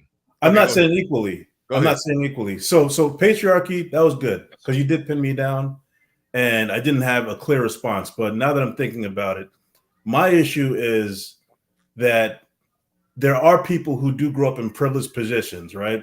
Like I can't take for granted that not everybody has got a college education. Is that a Van Gogh on your wall behind you? Why you got to do this to me, man? Another white man, but go ahead. Okay, let me do this. He's a pro-black Subaru driving. There we go. No, hold on a second. Here's the black picture. No, bring that back. He's all right. He's pro-black now. Okay, we can talk. All right, he's pro-black in the picture. Go ahead. Okay, you getting whiter by the second, bro. Yeah, but see, this is interesting. Who just said that? Who just said that? That I'm getting whiter by the second. Kevin. I don't know. That's me, Kevin. Kevin, and that was probably a joke. But this is what I'm talking about. Like you guys, some of you guys, anyways, and I don't think this is with you, Kevin. You're probably saying this as a joke, but some of you guys have this like this bastardized, skewed view of blackness. And to patriarchy's point, there are people who have grown up in not really the best conditions that should have an equal opportunity. So I hate this idea that it's like a learned level of defeatism that happens in the black community. Like there's people who just go around thinking that, oh, I ain't shit, I ain't never gonna be shit, yada yada yada. So I'm just talking Some about of them are right. Hey, so I don't think so. You don't think so? Hold on a second. Let me just say, as somebody that's grown up in an inner city, I'm not gonna make any assumptions to who you are, or where you grew up, or where. Like, there is no way. I had an individual a week or two ago who somebody linked me up with that they wanted me to help him with his resume, right? And please, Super Coon and the rest of y'all, don't come after me for have to try or whatever. And I literally sat down with this kid and I'm thinking to myself, there is no way in hell I would ever hire him. He's not articulate. He's not what I would want to represent my company. And I don't understand why he's even attempting to get in this industry. This idea. Was he unqualified for the job? Because he was unqualified. He was ghetto. He didn't have proper diction. I couldn't imagine for what he was telling me he wanted to do. I'm sorry, right? If you're interacting with large groups of people, you have to be able to relate to large and different and diverse groups of people. Okay, this is where I put a dashiki on and become pro-black, where I say that the black people who don't talk, think, act, walk, and achieve like him, they do need to build bigger companies and factories and with some assembly lines, and that's his job. Yeah, go man that assembly line. Yeah, man that assembly line and assemble some parts and I make, agree. Or 50K. become a trucker, or become an electrician, or become somebody in HVAC. You can even out earn. Nah, you don't want a dumb electrician is a dead No, electrician. I got you. But there's other things that you can do. But I'm just letting you know this idea of helping all people, bro. I'm gonna be honest with you. I forgot what your name was. If the federal government of the United States, the most powerful government in the world, through all these different social programs, can't help them, there is no way in hell your advocation is going to do anything. This guy, he's an example of this submissive black man I'm talking about. This learned helplessness. You live in America. Somebody got broken on the way over, so stop. This learned helplessness, this defeatist attitude, but at the same time, trying to whatever you're just doing with that example you're talking about. Hey, Eric, can I ask you something real quick about that kid you were trying to help real quick? Yeah. So say this kid comes to you. He's not quite ready. He's not nowhere near qualified or ready or anything. But he says, hey, Mr. Eric, if you can help me, sir, I'm willing to do the work and I will bust my ass and do everything you tell me to do. Is that somebody you can work with? You'd have to show me more than you could tell me. And but I'm he's going to actually do everything you say. Let me finish. Okay. I would say that it would just depend on what it is I'm having him do. That's what it is. I mean, this person, this idea of, dude, like some people are just beyond saving. And the thing is, everybody on this panel is an exception of an exception of an exception of an exception. If you're a black exceptional Negro story, come on, wait, time out. Well, your barber is an exceptional. I'll say that. You got patches on your second chin. Here we go. Time out. I do think everybody on the panel is a cut above average, but I don't think an exception of an exception of an exception, because somebody just posted in the chat. Well, hell, I just said a dumb electrician is a dead electrician. I don't even like. There's a reason why I went into carpentry when I was going to a trade school. Hello, my name is I wasn't trying to. I don't trust myself to remember every time to shut off the fuse box and not kill myself. I know I forget shit. So I don't even think I'm that damn exceptional to where I don't even want to be an electrician, because I might be a dead electrician. So we were cut above average, but not the exception of the exception of the exception. Like, come on, like we can't. If we were all of that, we would all be sitting here as top 1%ers. If we were, you may be of an exception of an exception. Well, first off, we're we're at least different from 90% of the population and where we lean politically. Okay, so Bernard, if you're anywhere on the right, you're different from 90% of the people that look like you. Okay. Right. Yeah. And then those 90% have a culture of going after people who disagree with them. They don't believe in any space for diverse ideas. So why would I advocate for a group that 90% would exile me in the first place, called coon, whatever, which I'm gladly one right now. Why would I advocate for those who are calling me like it's not good business sense. It just doesn't make sense. So I'm gonna pick apart your mentality right now. Yes, sir. So can you give me the pro-black picture? Can I give you the pro-black picture? Yeah, come on. What are you talking about? Pull them up, Bernard. Just go ahead. Go ahead, man. With the Van Gogh in the background. Oh, so you're basically making a statement as if all black people in America live in the city. That's factually like not even accurate. Most black people live in the suburbs. You insinuated it. Furthermore, black people, if you read the book Divergent, black people are split up into different slices. Okay, if you look at immigrant what slice are you? I guess I'd be an immigrant black. But if you look at what? Hold on, wait. What are you? What'd you say? I'm first generation. Oh, you said an immigrant black. Okay, yeah. Okay. You're part of the immigrant class. Oh, you just invalidated yourself for this conversation. For some people, it's okay. Let him keep digging. You suburbanite. You still hold on real quick. You still good with me because I'm not in that camp that excludes immigrants from the black discussion. Y'all are a part of it, but I'm just saying some people you gotta exit stage left. But anyway, I know. you're cool with me though. You cool with me. Well, and I'm going to pick on that point a little bit there too, because it's actually interesting. But like, you go read the book Divergent. I recommend it. But if you like start drilling down on immigrant blacks, and you I'll say, be right okay, back, y'all. if you say immigrant blacks shouldn't be considered black, then you know what that does to like the collective mean household income of blacks in America? It takes a nosedive. So then what's different between immigrant blacks that come into the country versus ADOS or FBA or whatever you want to call it? What's different there? They make better food.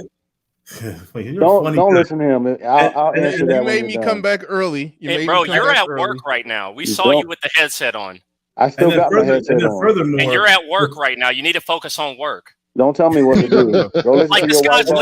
literally at work. No, you have Go a listen white to your boss. white boss. You have a Don't white tell me boss what to do. right now. Look at that. Look at the patches. Look at the patches. You literally are on here when you're working. I know your woman wish you can grow a beard. No, you're a woman, bro. You have a second neck. You have a gobbler neck. I know your white woman wish you can You grow have a a beard. gob. Your mom is a white woman. Look at how light you are. Your mom is a white woman. All right. I muted both. I of y'all. actually wanted to hear his last point. Self-hating light-skinned man. Wait, come on, Patriarchs. Come on, mute up. You was around the table singing praise on Columbus Day. I muted you. When I mute you, don't unmute. That's a drop off the panel offense. If I mute you, don't unmute to just try to get a last word in. All right. In brother's defense, I don't think that's he's not at work. That's a PlayStation 5 headset. So anyway, he's good. But to what Deanie was saying about what's the difference between the blacks that come over here, I don't know why. But I didn't even finish where I was getting to. All right. I know, but you asked the question I do want to answer because I did a lot of probing on this one as well. Even when I mentioned Ike, who's from Nigeria, and I was asking him about we had a discussion about immigrants and black immigrants and everything. That question, what's the difference, implies that, and I'm going to sound racist against Africans, but it assumes that you went to some mud hut in Kenya and just grabbed one at random and dropped him off in America, and he became a doctor in 2 years. Like, that ain't how it works. Now, I'm not saying that everybody who come over here, it comes from another country, comes from some prestigious family with a lot of money. What I'm saying is that they're the exceptions over there. And what I mean by that, because I asked Ike, what does it take for somebody to actually make it over here? He said go through the whole little process of it's a process, but he said they have to have 2,000 in the terms of a Kenyan, they would have to have like 2,000 shillings. That's like having $200,000 basically, so they would have to. Okay, so if you're born in Kenya, particularly in a mud hut, to get the equivalent of $200,000 over there, to build that up, if you didn't come from a rich family, to build that up over there and make that over there in a third world country, and just to make it over here, you're already a far cut above the average. So when those that make it over here are the exceptional Kenyans and the exceptional Nigerians make it over here, and so we're kind of comparing their best to our average, and so that's why that argument doesn't work for me. And you're shaking your head. So there's also the lottery system too, Bernard. So go ahead. You're aware with that, right? What do you mean? What do you mean the lottery system? Meaning that people are picked. They're vetted. They're vetted. But now they're vetted. They're evaluated for potential and all the other stuff. But they don't necessarily. Hold on. Wait. That kills the lottery argument if they're evaluated. Okay. Still, yeah. Lotteries are random. But they don't have to have all those resources. Aren't necessarily necessary. Okay, so they're saying there's a lottery system where they let people come over here and they don't even got to be able to pay to make it. There's stuff like that. It's not a lottery. He means vet. He means they're actually evaluated and looked at. You guys just don't know what you're talking before about. they get over here. Okay, I want Deanie to. Okay, yeah. So let okay, wait, hold on. I want Deanie to set it straight. Are you saying that somebody born in Kenya, they want to come over here, they don't have to There's no exceptional amount of money that they have to make in order to make it. Yeah, Bernard, I'm not going to use your Kenyan example. Okay. What I'm going to do is just talking about immigrants in general and compare it to the rest of the population of Americans in general. If you look at the data, immigrants, when they come over, and the children of immigrants, when they come over, are doing significantly better than, I guess you could call them ADOS or those born native-born Black Americans, native-born Black Americans. Is that what and white Americans? Okay. Yeah, Okay. You know why that is? I You know can why see that that is? point, but I gave the reason why. And if you're not going to refute the reason why, then what are you saying? Yeah, what I'm saying is that your example of it's the exceptional of those coming in from these different countries. Well, if I basically just, instead of limiting it to Kenya and just expand the population, it is not what you're insinuating, that it's just these wealthy people in these countries. No, I didn't say or wealthy. these exceptional people in these countries that are coming up. No, that's not what's happening. Like, what's happening What's happening is many of these. How do you get $200,000 equivalent in a third world country and then make it over here if you're not exceptional? They all want to get out of that. They all what I'm saying is that they all want to escape the shithole. And why do your countries look like that? Well, Bernard, it doesn't even really matter if you're exceptional or not, because when you get here, you get certain. Hold on. Those off the sweat of their brow, their hard work, their intelligence, who could figure out a way to make whatever they got to make and build whatever they got to build and save whatever they got to save in order to escape the shithole, they have proven exceptionalism. And Ike called that the immigrant mentality, that they have a mentality that they're going to make it. Now basically when we said, so if you picked one at random and dropped them off over here, he pretty much conceded the point that they will probably fall in the welfare system or just be just a regular average Joe Smo. How do you explain these illegals? What do you mean? How do you explain these illegals coming in from Mexico and now getting into getting into positions of power, and their children doing well in this country? Like, how do you explain? Because every that generation phenomenon? gets smarter. Because once you've been here and you can take advantage of the social services and the school system. Yeah, see, if the Mexicans that come from south of the border, they are random, right? Which is why you don't see the fact that they're 20% of the population. You don't see them with 20% of the wealth, right? But their children are starting to climb up into these positions, like the woman in LA, because that's what happens when your children are raised in an environment with social services in an education system where you can claw up. Yeah. Okay, so put it like this: if America would if the average Mexican that came over the border, came across the border, the southern border, was performing like the average Nigerian that makes it over here, with how many of them that it is, oh yeah, they would They never come by themselves either. They bring their whole family and they stay in a one-bedroom apartment. That's irrelevant to my point. Because if you look at the small percentage of Nigerians that make up the U.S. population, they're kicking ass. But immigrants in general, Bernard. Immigrants in general, illegal immigrants from Mexico is not kicking ass. That's a different class, though. Hold on. Bernard, Let I me can show you some data on that if you want to. I would love to see the data. If you can tell me that the average illegal immigrant from Mexico is kicking ass at the level of an average immigrant. Well, okay, if one is legal and one is not legal, that's not a fair comparison. Yeah. But, so being able to point out that there's some that's doing well, okay, good.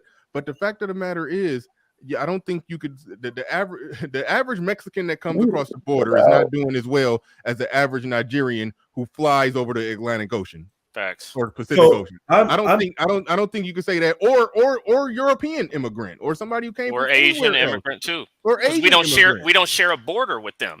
If Nigeria was where Mexico is, and with our weak border, yeah, we'd have a bunch of them over here that are just like, you know what I'm saying? Like, we don't share a border with them. Yeah. So basically all I'm saying is the people that have to fly over here we're not getting the trash from over there if they have to fly. But if they can crawl or hop a fence or tunnel over here, yeah, we getting some of the trash. That's all I'm saying.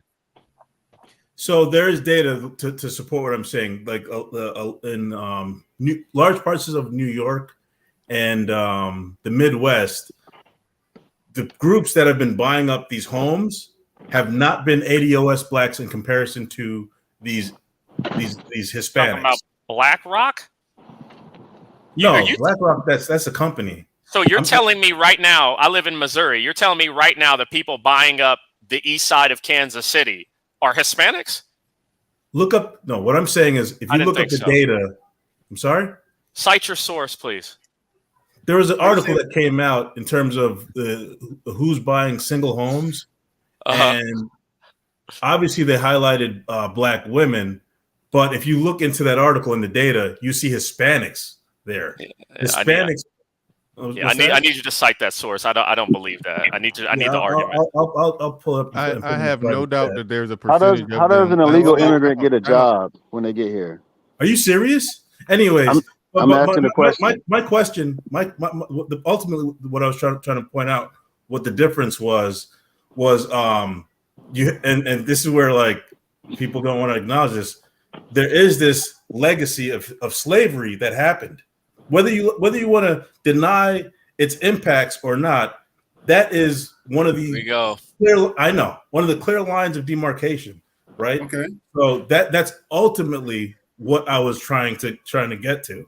Okay? I know. You're jumping all over the place, man. So the difference is because hold on, Deanie. I'm gonna talk a little shit. Yo, immigrant ass right now is no different than the white liberal trying to teach black people to feel bad about their history. That's what you're doing right now. Yeah, I know. Or he's trying to use the history to say you guys can't come up.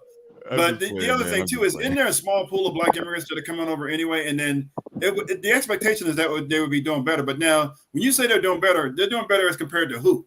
Who are you comparing yourselves to? If you look up the median income, and this is like a Wikipedia. All the races, all other groups. That's who we compare ourselves to. Okay, so what group is doing the best financially? Asians, right? As a collective, Asians are doing the best. You're better than them. You're smoking them, blazing them. We're the number one group with the new businesses formed in 2021 at 28%. Waist trainers and bonnet sales. Hold on, wait. Who are you talking about? I can post the article. No, I said who? You said where? I mean, you mean like Black Americans? Black Americans, yeah. Black Americans. Okay, just yeah. want to make sure. We had a 28% increase of new businesses formed in 2021. Yeah, that's always shaky, man. Bonnets, waist trainers, PPP money, PPP money, tax services. No, not all of it. It's not PPP. Most of us didn't even qualify for PPP. I see right now. I gotta do something to make my shit must not be loud enough. Here's the thing. Here's the problem with that increase in business shit. No, that's good. I like it. But black people will be trying to LLC our way into generational wealth, and it don't fucking work like that. Even in the study that said that the increase in black businesses has went up so tremendously. And they said the reason why is black women, because 66% of these new businesses or 66% of the businesses are black female owned businesses. The and it's usually just one employee, by the way. But the huge but in there was 65%, 66 or close to 70% of the money made from black businesses is coming from black male owned businesses, which means patriarchy is right that they are putting the LLC on babysitting their cousin kids and shit, or so it's a single occupant. I forgot what they call it, but a single person business. One person, one business. That's generally a single person business. It's not an actual vertical business. So that's why when you say that there's been a 28% increase in black owned businesses, it don't really count until we're talking about moving the needle in the amount of wealth overall that black people. I mean, there's no such thing as that.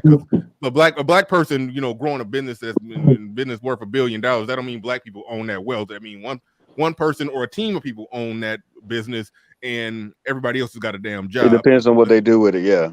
Let's make that. And that's the difference between men and the women. Men like to actually, when they build a business, they like to actually employ 40, 50 people. Women generally, they got that one or two people. Well, I And mean, then I that, think and no, that may not I even think carry them through the end of their lifetime because it could fail. anybody who got a business would like to have a bunch of employees. And and that's also goes back when patriarchy said we're the exception of an exception of an exception. I've had quite a few businesses. I never got to the point to where I had an actual payroll employee. It's a little more difficult than people think to grow a business to that point to where you got, it's work that's working by itself without you touching it. That's actually a little more difficult than what people think. But I would say it's very difficult. Yeah, I know. Yeah, okay, it's a lot more difficult than what people think. So I'm not saying that they're trying. I give them a pat on the back for that, but it's nothing to brag or write home about that we saw a percentage increase in how many LLCs came into existence. But I give them credit for trying. So I know this is your show, Bernard, but I got a question for the dude who said something about immigrants are doing better as compared to who? People need to answer that. Who are you smoking? Who are you blazing past as a black immigrant? Who you guys blazing past? It's not okay. It's not a matter of blazing. You got to compare it to somebody or something. I ain't never seen Kevin C kind of snap on somebody. Go ahead. Because I don't want to sound like I'm getting kind of frustrated or aggravated or hostile here, but I hear that all the time. Black immigrants are doing better than Black Americans, native-born Black Americans, as compared to who? Are you comparing yourselves to like Robert? You just said as Johnson compared to Black Robert Americans. Smith, What explain yourself? You okay, said as compared. when I say native-born Black Americans, I'm talking about like, as you know, as FBA or ADOS, right? Yeah. So you're saying there's a separation between ADOS and Black immigrants. Who are you comparing yourselves to in that versus that ADOS formation? Who are you guys comparing He's yourselves to? saying they're doing better than niggas. And the reason I'm asking you this is that if I'm comparing myself to somebody, I'm looking at somebody like Robert Johnson or Robert Smith, like the black billionaires. I'm starting there. If I ain't there, then I ain't doing better than them. That's an interesting way of thinking about things. How are you blazing past them? Like who? So when you say when you say there's a comparison, there's a difference. Who are you? Do you know what statistics are? I don't care what the statistics are. Who are you comparing yourself to? It's the median. Or the average. Like it's not comparing yourself to. That's why I got a follow up. I got to go. Okay, so what's the difference between you and the median average? You got to give me a percentage? So if you're saying comparing yourself to Robert Johnson, you're looking at Robert Johnson, Robert Smith. I'm gonna start at the billionaires and then work my way down. You're looking at like the half a percentile, like the 1 percentile. Like to me that's the standard, right? You're gonna compare yourself to somebody. That's literally what not a standard is. And I'm not trying to be hostile. I'm just answering a question. That's literally not what a standard is. You can't be like so let me ask you this. Let me rephrase it. Okay, so what are you doing? What are black immigrants doing that ADOS is not doing? Thank you. That's what you guys doing. What are you guys doing new? So that's ultimately what I wanted to try to unpack, right? I wasn't saying that it's better. Okay, I was trying to point out that there's a difference there. Why is there a difference there? And can we explore that a little bit more? Okay, I don't even care about the difference. What are you doing that ADOS is not doing that's making you better? So there is data that supports, and this is going to be controversial in this space. All right, well, immigrants, and the children, Michael Jordan. Immigrants and the children of immigrants. Giannis Antetokounmpo. What's that? Oh, the super chat. Yeah. Oh, damn. I thought that said Michael Jackson. That's why I said Bruno Mars. Okay. Well, so there's data that shows that immigrants and the children of immigrants typically enroll in college at a significantly higher rate than what college they're going to. That don't matter. What is this? See, but anyway, it's the white man. It's the white man that lets you in. They're going to HBCUs and getting all this, all they do have immigrants at HBCUs. Yeah, but y'all ain't building HBCUs. But go ahead. I know. Listen, it's not a sense of what's better. Okay, I think it is. So that's the point you're trying to make. Yeah. No, you're trying to say you're better. So you got to tell me how Kevin, you're better. No. Well, they are the slave. Well, they are the slave traders. So Kevin, no. That's not what I'm saying. So let me kind of help you get to the point. I guess I'm trying to make is that. Can I do this, Bernard? You okay with? Go ahead. Okay, so when you say you're doing better than Black American than ADOS, right? Because I don't want to get the terms confused. I like to say native-born Black Americans. That means people who are they can trace their roots back to enslavement, right? So, but at any rate, you're saying you're better, but then you got to tell me how you're doing better. And then on top of that, if you're comparing yourself against a larger population and you're a small population, honestly, it actually makes sense that you would be doing better when you compare yourself to an overall average of larger, if we're 40 million, if we're 46 million and you're only 10% of that, I would expect that the people who come from someplace else would actually come in and actually, be successful and do great things and actually, looks like they're doing better. But then I'm going to ask you, what are you doing different that Black people are not doing? I understand what you're trying to say, Kevin C. I think the more precise way to make your argument is that I look at it like this. If you see a Black person born in America, but he's living and working in some country in Europe, I tend to believe that Black man is better than the average European in whatever country that is.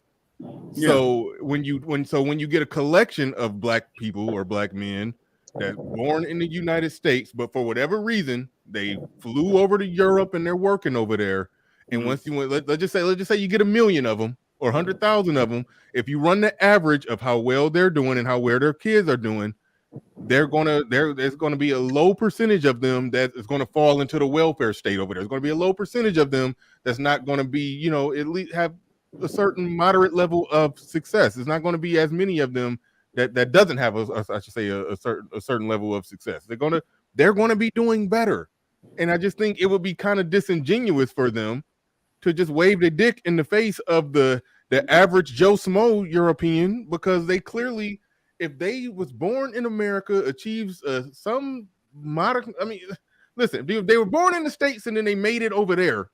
Yeah, they're the exception of a person that's born in the States. So all I'm saying is, if you can get on a plane and fly to another country and make it over there and work over there and thrive over there, you were the exception in your country. I mean, I'm just saying they're not. Which goes back to your original point, right, Bernard? They're the exception coming from their country.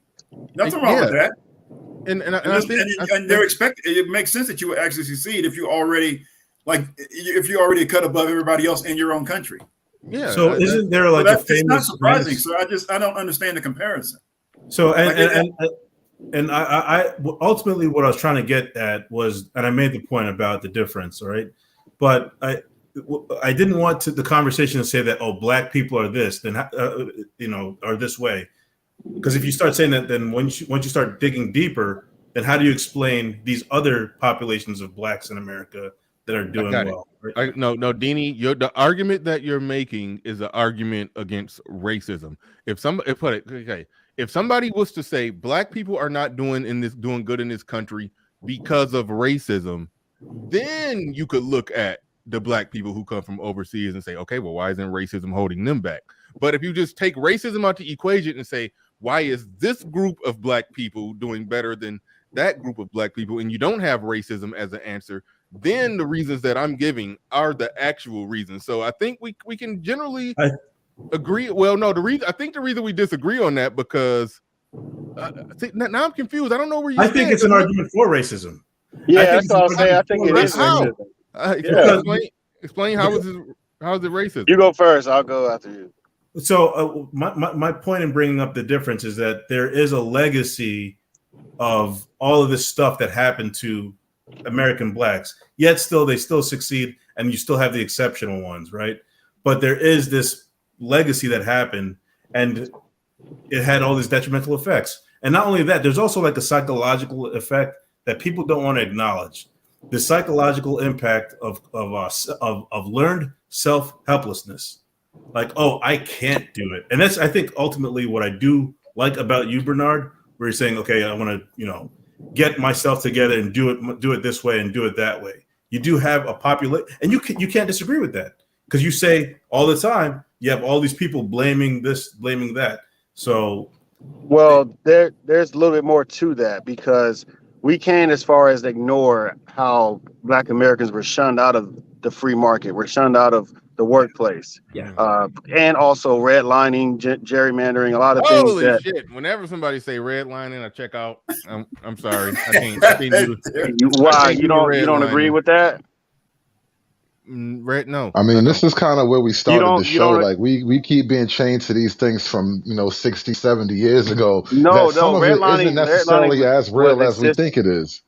No, it was No, existing past the 60s and the 70s. Segregated communities is Yeah, very prominent. after it became illegal, some people tried to get away with it. But if I'm a goddamn adult with a certain credit score and I want to buy a certain house and they say in coded language, no nigger, you have to live over here, I'm gonna say fuck you, I'm hiring another realtor or going to a different banker. No, hold on. There was just a story that came out of a black family who wanted to sell their home and they had it appraised. Appraisal was I think it was 150,000 under the market, and they changed all the photos, they changed all the portraits to a white family, and they can't got the same appraisal and got above the market value for the house. So there's clearly racism and people that will do certain things that was racism, and hold on, and they should sue the fuck out of that company. Okay, but how many people have the money to sue? How many people have the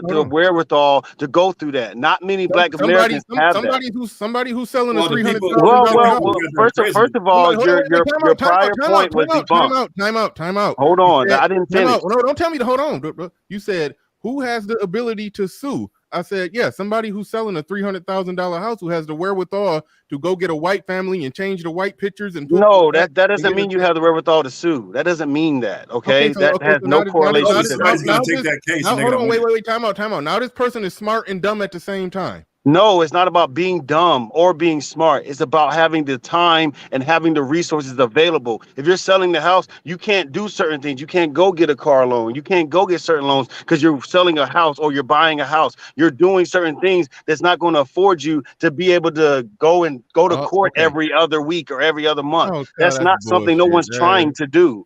Dude, if you're selling a house, if you're buying a house, let me finish my point. That's not the point. Let me finish my point. The point is that there are races. Wait, stop. Hold on. I do want to respond to this point. I'm gonna let you get back to your main point, but go ahead, Hood Server. I want to hear a direct response to that point, to the point that you made.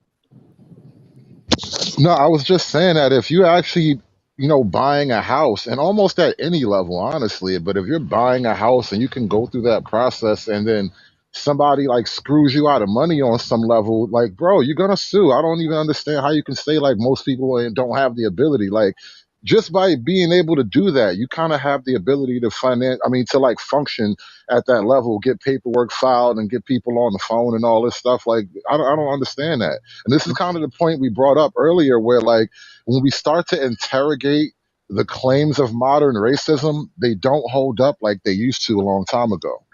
This is not about this is first of all, the point's not even about that. Second of all, what you said has no correlation. Just because they know how to contact lawyers or contact certain and get certain documents done, that doesn't mean that they have the time to. There's a lot of things that we have to focus on. If they crap me out of this house, of this appraisal, and I go to another appraisal and get the money I want, I'm not worried about that. I got the money I wanted. I got the house I wanted, or I sold the house for the price I wanted to sell it for. You're not going to worry about suing someone for racial discrimination. Wait a minute. So now in this scenario, now what you're saying is one racist banker or whoever the hell appraiser. One racist appraiser gave you a bad appraisal and you knew the shit wasn't right and you went to another appraiser and they gave you a good appraisal, then you're not going to, most people aren't going to just worry. I mean, you could sue the other appraiser. No. Hold on. Still back to complaining about nothing. I'm not talking about. No one's complaining. Hold on, wait, stop. I'm saying even in your scenario where the person does not have time to sue for something that important, all they did is fired the appraiser and hired another one, and the problem got solved. That appraiser is still racist and needs to be dealt with. But the fact of the matter is, if the problems just get solved by saying, wait a minute, I know I paid X amount of dollars for this house. I know I fucking looked it up on. You can look up to see what a Look house up is market worth. value and all, Yeah, all You yeah. can I look know what up the market value. You value. can I do know all what of the that, market. but that's not I the know what point. I know what the market value of my $400,000 house is, and you're fucking lying to me. Just like if I know what the market value of what the resale or the trade in on a car is, and I know the trade in value of my car is $5,000, and they try to get me to do it for $3,000, use a chicey motherfucker, and I'm not working with you. Let's not. There's racist people that try to do racist stuff, but we can't talk about this shit from a being handicapped position at this point. When all you gotta do is No one's fire. saying anything about All you, being handicapped. no, That's not.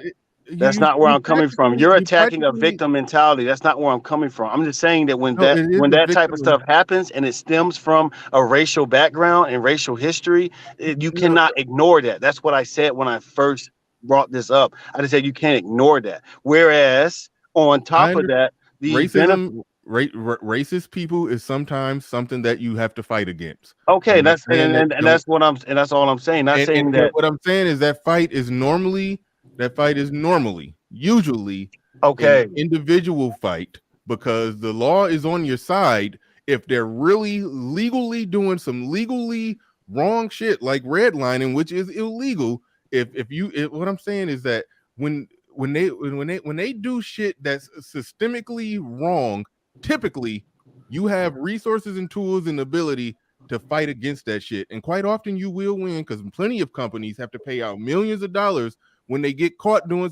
I forgot who it was. They just had a big ass lawsuit. Yes, and that's a process. But I'm saying in the meantime, because the point is about immigrants who come over here and succeed well.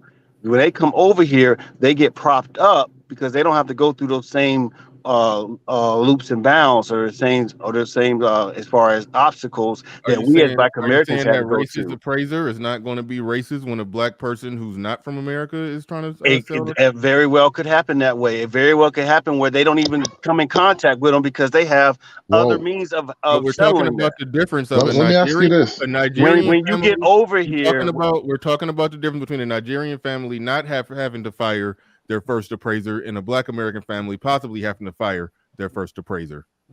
that's one example. What I'm saying is when they come over here, not even formed a family yet, when they get over here, you're propped up on a certain level because you're an immigrant. You came over here with education. You came over here wanting to do business. They're going to favoritize you because you're going to bring over here with education and money That's for not business. You are favoritism. propped up above the average. Yeah, person. that's what I'm saying. But what afforded you? If they came over here with education and money to do business, of course. They're That's what I'm saying. They're damn near propped up over the average white person. But I'm saying they're already don't got no, don't got you're money not and listening. education. I'm telling you, they're already propped up. You agree with that, G, correct? You concede on that point, right? They propped themselves up. Really? I know it doesn't matter if they prop themselves up or not. They're already propped up. Is the point. So when they come over here, they're already at a position looking downward on Black Americans. That's why they feel this superiority complex when they say they're doing better than us. But when you dig into it, you say, okay, well, what actually are you doing? It starts to break down from there. But just that first initiation of them being propped up, whether it's they did it themselves, whether the government put them into housing and paid for all their bills or put them on welfare or whatever it is, that in itself is the reasons as to why we're seeing a lot of this rhetoric around Black immigrants doing better than Black Americans. It has nothing to do. I will say this one thing too. Real quick. Iron C Attic in the building. Thank you for that $2 super chat. Jockeys Retros said, "Who invented basketball? Who mastered it?" Good James point on that. Naismith and Black people. Wait, what? What? James Naismith from Canada. He invented basketball, and then Black people mastered it. Right on. Dane C in the building says, BR, you can't assume that everybody is coming here to escape mud huts. People in other countries just have a different work ethic than Americans. And then if largely people in other countries had a different work ethic, they probably wouldn't have mud huts. I mean, that's the point. They probably wouldn't have mud. Yeah, the work ethic would work anywhere. In their country, United States, it doesn't matter. It will work in Canada. It will work in Europe. Not necessarily. Their governments are different. That's not true. I think the people over there with good work ethics look around and get the fuck up out of there and they come over here and they kick ass, and then they say, why is the best of us doing better than the average of you niggas? That's what happens. Okay. That goes back to your best argument. They're already coming out of there in an exceptional format. Or some kind of exceptional I think I said that right. KG's Travels says, where is your immigrant Michael Jordan? Somebody said Giannis Antetokounmpo. He got a little work to do before you get to Jordan. Giannis, Manute Bol, Hakeem Olajuwon. Manute Bol, what? Leon 008 says, I know, come on now, you don't put Manute in there, really? Okay, not Michael Jordan. I got you. Leon 008 says, Bernard, I sent a message on your IG about time in a simple way. I think he's going back to when he was talking about how niggas are. Okay, never mind. Different concepts of time. CP time. CP time is I think he was talking about CP time and how Anyway, Sir Tice in the building says, Weez can't sue boss. They done knocked the win out of us. Usser? This mentality feeble, please help us. Mentality is what keeps us down, not white people. Dame C in the building says, wait, BR, you don't believe redlining existed? Oh, come on. I believe it existed, but goddamn, we in 2022. I think your point is y'all act like 40 years ago is a long time ago. My mother 40 years ago was 1982. Redlining. That's not that long ago. When did okay, I mean, I was born in 1982. I mean, but redlining when I don't know when it was outlawed, but they it was outlawed, but it was still practiced for many years. I know it's a lot of It was outlawed in '68, Fair Housing Act. Yeah, okay, it was outlawed in '68. Some people still try to get away with it, but all I'm saying my is mother was born in '55. If the law is in place saying that it's illegal, then if somebody still tries to do it, it's because they think that you're dumb enough to let them get away with it. And if you let them get away with it, they can still get away with it if you because they let have the them court system on their side. Bruh, when the host is talking, you can't just jump in like that. If the law is in place, that means it's illegal for them to do it. If they still try to do it because they think you're dumb enough to let them get away with it, and you let them get away with it, then you prove them right. All I'm saying is if something on the books is illegal, you have tools to fight if somebody tries to do it to you. Hey, G, just to your point, man, people actually have sued under the Fair Housing Act, and they've actually won lawsuits based on that. That's all I'm saying. Now, it may not have been black people, but I'm putting it like exactly. This. Let me go into the research on that, and then come back with the right information. Because they'll use the law to protect themselves. They're not going to use the law to protect your black ass, and you know that for a fact. I am all for black people suing the shit out of them if they try to pull some legitimate bullshit. Yeah. Sue they white asses. And it's going to take you twice as hard and twice the amount of money to get that. We get that, G, but just black people have no. Hold on. If you take your case to a lawyer and that lawyer be like, holy shit, you got a legitimate case that I believe I can win, they will fight your case. They'll get paid on the back end. Like that, like quit trying to you keep saying you keep making Weez can't do it arguments. I never said we couldn't do anything. I'm telling you that they use the system to protect themselves. They're not going to use it so much to protect us. If they was using the system to protect themselves, then it would never be a law on the then why would okay, if you're using they in this broad way, like they use the system, like the same they that create the system is the same they that is running the company that's trying to fuck you over, as if those are the same they. They work in tandem together. Okay, all right, cool. Then why even put a law on the book to even make it to where you could even fight so or that sue they or do can anything? use it for their benefit to move their agenda? No. If the law on it's the the same reason why affirmative action helps white women more than any other group. Bruh, listen, when I'm talking, come on, stop. If the law is on the books saying that they can't do this, and if they are all working together to working in tandem, then why even put a law on the book to even give you a fighting chance? What do you mean? They can use the law at their will. They can take they can choose to use it or not use it. Just like with Officer Lucas and Jonathan Price, they chose to completely ignore the law and acquit this officer for killing an unarmed black person who had no threat and posed no threat to him. And they clearly do this whenever they want to. Not saying it's going to be all the time, but whenever they can get away with it, that's what they'll do. And if you Do you think that someone suppose is claiming victim or someone is being like, we can't do nothing, no, I'm acknowledging the as the evilness in these people and how they're functioning in their agendas, because it's not to protect us, it's protect their people and their system that they created. And Yeah, you're they let me can right. have ask a you, law do, in do there. you do you suppose I want to get Hood served, but you gotta you only thing I would ask you to do in this, because I before we get far down a rabbit hole, whenever you say they, ask yourself who's the they that you're talking about, because black The people people like who to align themselves with the forefathers who had slaves when they wrote the Constitution. there it is. There it is. But go ahead, Hood Conservative. No, I was just thinking while I'm listening to this whole exchange, and I'm like, this is almost like trying to convert a person off of their religion. Black people have religious belief in the concept of racism, and that more than actual racism is probably the dangerous thing. We are like religiously and emotionally attached to this belief that they are gonna get us every time we try to rise up and do something good. You know, you go buy you a Cadillac, they gonna mess up your insurance or something like that. Like there's just this constant narrative, this boogeyman in the corner all the time, and This this is is not a kind of what I boogeyman mean. argument. But it is though when when you How is keep it a relying on boogeyman the they argument? When they statements. wrote the When I Constitution said they, and you they went right back to slavery. no, That It's a is a because boogeyman boogeyman. argument. it's not, because they literally wrote in the Constitution laws that said you're a free man, and they said you weren't a human. They made scientific I evidence know, but and here's used the it, deal.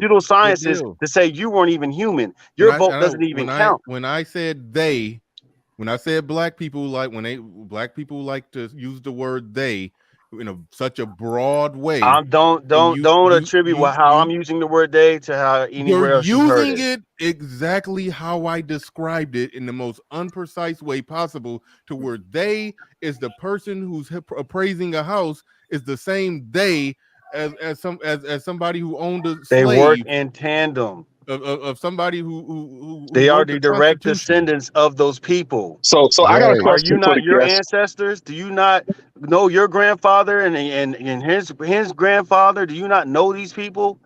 They Hey, are the hey, Right. But you same believe in this long upbringing. You just system. asked me, do I know my grandfather's grandfather? No, I don't know him. That's the Most white problem. people don't They either. know their I history. No, You they listen. don't. don't.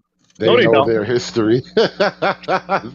They All have right, all knowing power too. I So didn't. I got a Nobody said question. anything about all knowing power. I'm saying that all right. Come on. they understand as far as where their lineage comes from. Ours All right, stopped in the early 1800s. William Stryker. Thank you for the cash app. I do appreciate that. But to answer your question directly, Dane C, obviously, I believe that redlining existed. That's the reason it was made illegal in 1968.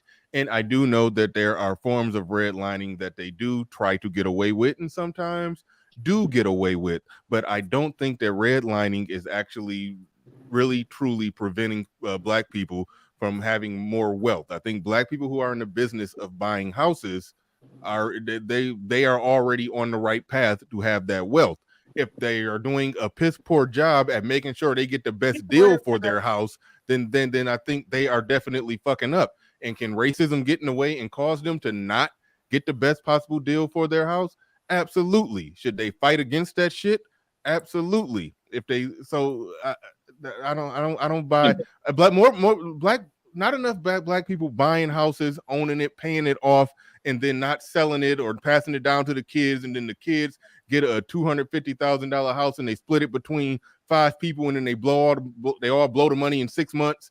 That shit is dismantling this whole wealth thing more than redlining. The black people not even buying the damn houses to begin with. Like, I mean, Well, black women are now. I have a question. Black women are now. Black women are starting to buy a house. There's a reason for that. Black now. men normally buy a house when they get a family, and women, and seeing as black men and black women don't get together and make families, and women, because actually white women are buying more houses than white men, because a woman views her family as when she get pregnant and she got a kid or kids, that's a family. She buys a house like a head of a family normally do. So yes, women are buying more houses. Men will live in an apartment or rent until they get a family. So like I said, if a man wants a family, he has to be attached to a woman. A woman could get a family just by getting somebody's semen. So that's why statistically women are buying more houses up. So yeah. Don't let them get your semen, bro. I got a question for the guy that believes in the almighty wizard behind the curtain pulling the levers of they. We're gonna call him the Wizard of They. So okay. Do you have a felony on or a criminal record that leaves you on like probation or parole? No, I don't have a criminal record. Okay. Do you have a birth certificate? Of course. Who doesn't? Unless you're not legal here. So yeah. So I would suggest you go down to the local passport office. Go down there and fill out your application for your passport. I already have a passport. What are you talking about? Great. Since it's so terrible here and you can't win and they got you on the ropes and there ain't nothing you can do because is that your solution? Fleeing is your solution? That's what you're saying? Because they're so you rather flee? No, it's not it's not fleeing. It's called opportunity. It's called other opportunities. Wait a minute. Hold on. Wait. Time out. Let me mute both of y'all. You can't criticize him for fleeing when I gave you when I said well, some people in the scenario that you gave, I showed how they could fight it, and you made a they can't fight it argument. So I mean, if you're saying that fighting it ain't an option, then fleeing should be your option. If it's just too big of it's just an insurmountable mountain to climb or to fight, then what's wrong with fleeing at that point? Wait a minute. O'Shea is in Uganda running his business and doing very well.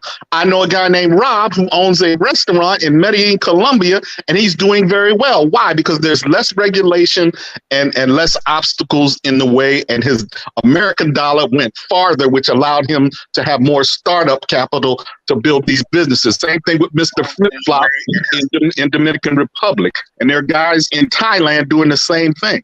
So I'm not being facetious. I'm telling you that it is real. Your solution real is opportunities. Wait a minute. Let me talk. Let me finish. That's not my solution. It's not okay then. Stop complaining and do something then. No one's complaining. I'm acknowledging reality. Something you can't do. Stop marching and start packing and start doing something. All right. Can I say one thing to this, Bernard? Because I think you're a little bit exhausted on it. So, there are black people who actually have used those laws that are in place to actually prevent racism, and they've initiated lawsuits and they've won them. They've been successful, man. So it's not like there's this. You acting like we. The black farmers just won billions of dollars. The black farmers won. Absolutely.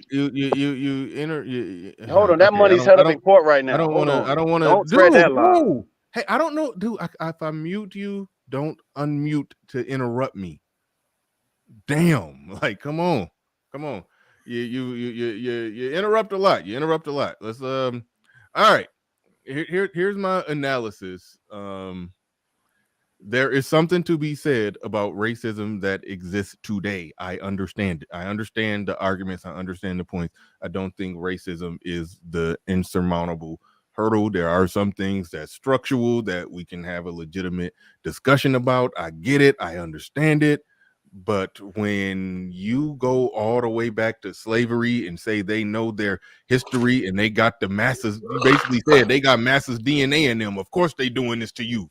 It's like when once you go there, then you're going whole hog with the victim narrative that you're saying that you're not on. It's like when I said understand who the they is, you said they all work together, they all in tandem, they all the same, and they all are no different than the founding fathers who wrote slavery into the like come on. It's like that's when that's when you own that shit. I gotta call it, and that's where and then even when I talked about the system is set up now to where if there's some actual racism, you can actually fight it like this. Absolutely. You could like sue them if they try to do this, and then your response was, well, they don't got time to sue. It's like that wasn't my response. That's very disrespectful. That was not my response. I said not everyone will have the wherewithal to go through that. That's not some people will. Not everyone does. That's not an acceptable answer. Some people don't. No, it is an answer because I've seen it happen. Stop. If you're selling your house, something that important, hundreds Absolutely. of thousands is on the line. I don't give a fuck about you not having time. Make time. All right. Exactly. Little Big Nate, go ahead. You got the floor. You got the mic. I appreciate it, Bernard. Good afternoon, gentlemen. Just a couple of things. The actual definition of redlining, it's the practices of banks marking with a red line the quote hazardous neighborhoods and determining them not worthy of loans. What criteria, sir, do you think they use to determine if a neighborhood is hazardous? This is to the gentleman that thinks, racism is this big problem. Is that directed towards me? If you're the gentleman that said it, yes. I mean, what makes a neighborhood hazardous? You have the floor. You're giving me the floor back? Is that what you're doing? Sir, I simply asked you a question. What do you think the banks mean when they're deeming neighborhoods hazardous and outlining them with a red line? Whatever the banks mean. You got the answer to the question. Well, I'll tell you. They mean neighborhoods that have a preponderance of single mothers, neighborhoods that are filled with high crime. Yes, incredibly Violence, high crime, unrest, instability, basically all the bad shit. No respect. Whoa. Wait. Lay out your list. People was talking while you were talking. I don't know if everybody heard your list. So start over and lay out the list. No problem. Again, crime, and I'm assuming what these things mean by hazardous, because of course the banks can't say it because they'd be deemed as racist. But I would imagine single motherhood, crime, zero respect for property rights, which is present in a lot of Black communities. When you tag up and spray paint everything, when the wonderful Democrats and BLM in the summer of love are burning down people's cars and Black people's businesses, and you think banks aren't supposed to take that stuff into consideration? The fact that there's a high unemployment rate, but I bet that's not the fault. So now that you expose yourself, you ready for me to answer you? Oh yes, please go right ahead. All right. So these crime-ridden neighborhoods, these poorly, I guess, constructed neighborhoods, why are they this way? Why is it that these neighborhoods are the ones that are, as far as disrespecting property, as far as crime-ridden, single motherhood? Why is that? I can tell you why. If you go to hold on, real quick before you tell them why, Nate. Before you tell them why, is it the job of the bank, whose job to give out a loan? And you're not listening. You're not listening. You're deflecting. Damn it! You're not listening to me, and You're I'm talking right now. He can't control himself. He can't. He's a liberal. You got it, dude. I'm asking you a question that requires an answer. Don't tell me I'm not listening to you if you're interrupting the host who's talking to you to ask you a question. That means you're not listening. The fuck? All right. Is it the job of the bank? Because I mean, if you're whatever reasons you're going to give as to why those neighborhoods look like that, you probably was going to give legitimate reasons, and those legitimate reasons do need to be addressed. I can see that point. Okay. Is it the job of the bank when figuring out who to give a loan to and for how much to take into consideration those reasons? I'm talking about strictly the bank. They gotta assess the probability of, if I give this loan to somebody, what's the probability that it will get paid back? What's the probability with this? What's the probability if they're assessing probability? I'm just asking. Is it? Well, the reason, let me help you out, because you don't seem to understand the question that he asked me. He asked me as far as why do they redline certain areas and neighborhoods, not why they give certain loans to people. We're not talking about loans. We're talking about redlining. That's not redlining with loans. Hold on. When he laid out the reasons why they view some areas as hazardous, and he laid out what makes those areas hazardous, and you said there's reasons why those neighborhoods are that bad. All I'm saying is that the bank who's giving, who has to decide the probability of a loan being paid off or a loan not being paid off, of this being profitable for the bank or not profitable for the bank. Is it their job to understand or have sympathy for why those areas are like that, if their job is to make money for the bank? They serve a certain purpose. What are you talking? That has nothing to do You're not with what understanding the he question, asked G. me. I don't think you understand That's the question. no. There's not a question. No, I concede it. Hold on, because for the sake, hold on, real quick. For the sake of no, argument, I know you conceded on that. For the sake of argument, I conceded your point. There are systemic reasons why these neighborhoods look the way that they look. Okay, the bank, and this goes back to you put to answer your all question. of it. This goes back to putting it all into one big they. The bank is an entity that is essentially a business that has to make a profit. So who owns the bank? The shareholders. The shareholders on the bank, some of whom happen to be black. Who normally do the shareholders as far as meet with, as far as the sheriff of police, the shareholders the chief of police? Hey, why would they meet with the as sheriff? far aren't these economics. people in the He doesn't same groups, understand. in the same meetings? Don't they go to the same country clubs? Oh my Don't God. they go and No. speak with each other? This is Like, don't No, act I'm a like these shareholder. people are separate entities. No, Sir, they work sir, in excuse tandem me. with Excuse each me. other. That is the point of me saying that. No, So the sir, reason, excuse no, me. let me. Hello. He asked me a question. He asked me a question. Epitome. This is you still haven't epitome of the He asked boogeyman me a question. I am a The reasons shareholder. why they don't have to worry about that is because they delegated that job to somebody else. To where now they can go in. Excuse me, sir. The bank delegated the job for somebody else to make That sure job is delegated to someone else to handle, as far as keeping the crime where the crime is at, keeping the poverty where the poverty is at. They are all working in tandem to do that. That's why when they were redlining, they were I keeping am the the they. wealth in certain areas. Pablo The is people the that they. were redlining, that's who.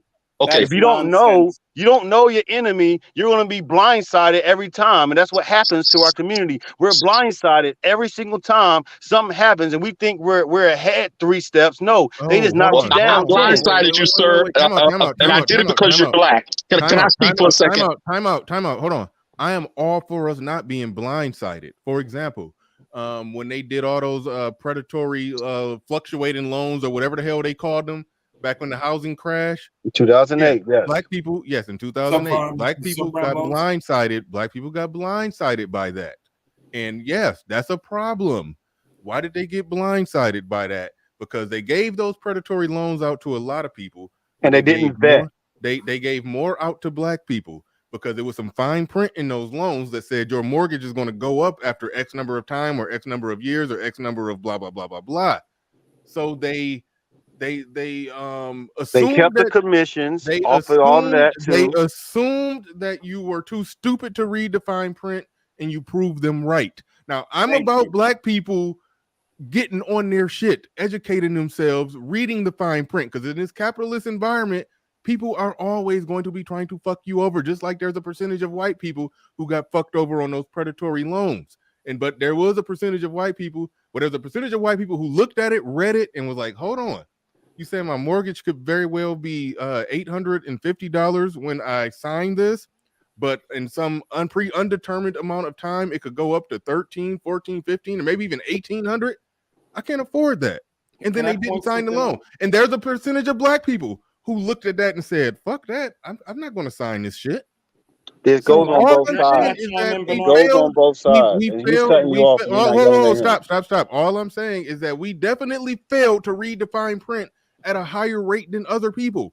They didn't honor their own contracts. You know what happened in 2008 with as far as the housing crashes? They weren't vetting the income people were putting down. So even if you said you could make this much or thought you could, they weren't even making sure that you could make that much. So they were on the same side. They were on the same side.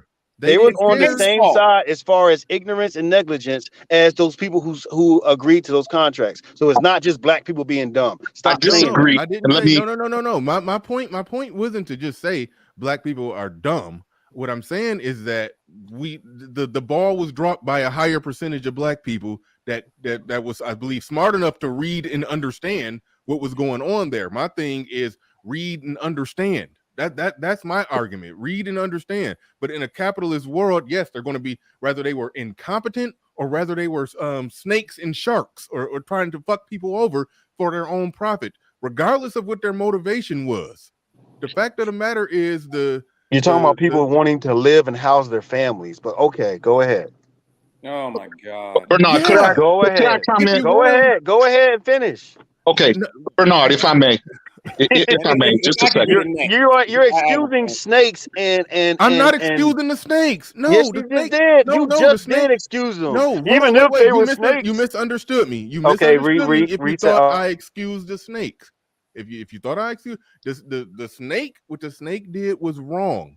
But goddamn, what I'm saying is that if the snake is only able to be a snake if you don't read the fine print, then goddamn it, you need to read the fine print. But now after that happened, should some rules and laws and regulations or something be put in place, or a little bit of over? I agree with, and some conservatives disagree, but I agree that there should be some oversight to make sure that the powerful don't completely fuck over the weak. There should be some oversight. Thank you. That's I all I'm agree saying. with some oversight, but the fact of the matter is that you can't put it. You can't do some overarching racism, they out to get us argument when they gave the same predatory loans to they put that loan in front of anybody who was willing to sign it without reading it. That's my point. And Bernard, this is where financial literacy comes into play. Like he was talking about the corporations and and the shareholders in the day. Well, guess who's a shareholder? I am. I have an E-Trade account with several companies that I invested in. And guess what I get every quarter? They mail me where the shareholder meetings are going to be, what time, what they're going to discuss, and all of that. So me, a black man, Pablo, is the they. And there are thousands and hundreds of thousands of more like me. Go to those meetings. Go to those meetings and count on your hand how many black people are there. Oh my God! But they have the opportunity. Go to those meetings and see where you're at. They have the opportunity read to the room. go. Read the room. Okay, can I chime in? Exceptional Negro. Okay, please. Go ahead, let me Nate. have the floor, please. Okay, first of all, to speak to Pablo's point, no one prevents you from buying the shares in the bank. So how are the black people being kept out? I'm sure there's no question when Pablo went to buy it online to buy the shares. You crazy? Are you a black man? Are you a black man, Pablo? Wow. This Really? is Hold on, insanity. I want to hear. We keep interrupting Nate's point, because I mean his points does lead to more conversation. But I want him to shoot his full shot. Go ahead, Nate. This is sheer insanity. Any American, or I'm sure anyone worldwide, can purchase those shares and attend the meeting. Yes, you can. Because the guys are sitting in the back, a couple of black guys sitting in the back, that's where the white man told them to sit. This is insanity. And also, I live 20 minutes from the city of Charlotte, home of the 2023 Manosphere meetup, the only legitimate one, mind you. Thank you. And easy, Nate. Easy. Wait, I'm what? good, man. I'm good. on, man. I'm good. You're a part of the manosphere. That explains a lot. Yeah. Oh, listen to that. That explains a lot. That explains everything. That's all I need to know. You came to the wrong show then. but Do go you ahead. not know where you are? Let me finish. Came Now, to the wrong show. in the city of Go ahead, Charlotte, Nate. there's a community called NODA, NODA. It is a gentrified black community. It's now majority white. It was crime-ridden, graffiti, prostitution, open-air drug markets. What did white folks do? White folks started buying up extremely low-cost real estate and fixing it up. I'm actually in Charlotte too, and you're lying your ass off right now. You refuse to let people finish, dog. All right, Thank you, he's Bernard. dropped down. I may bring him back. But I do want you to finish your point. I would have flushed them a while ago. And all right, so the white folks move in, okay? Nobody, these were low-cost homes. If you had $30,000, $40,000, you could have bought a house yourself. Wasn't nobody keeping you from buying a house if you had the cash? Because I know what he's going to say. Well, they financed those white people. No, a lot of those white people bought the house in cash, 20 grand, 30 grand. They fixed them up. And 15 years later, NODA is beautiful. And if you're black and want to go get a loan to move into Node, it's going to be a lot more expensive now. But there are black people living there too. It's a beautiful community 15 years later. This is nonsense. It is victim and grievance narrative, and it keeps us in the shitter as a race of men in this country. And this is where separation comes. I'm not telling Bernard what to do with his panel, but these guys you are never going to get through. They sit on panels for 8 hours, mired in victimhood and why we can't do shit.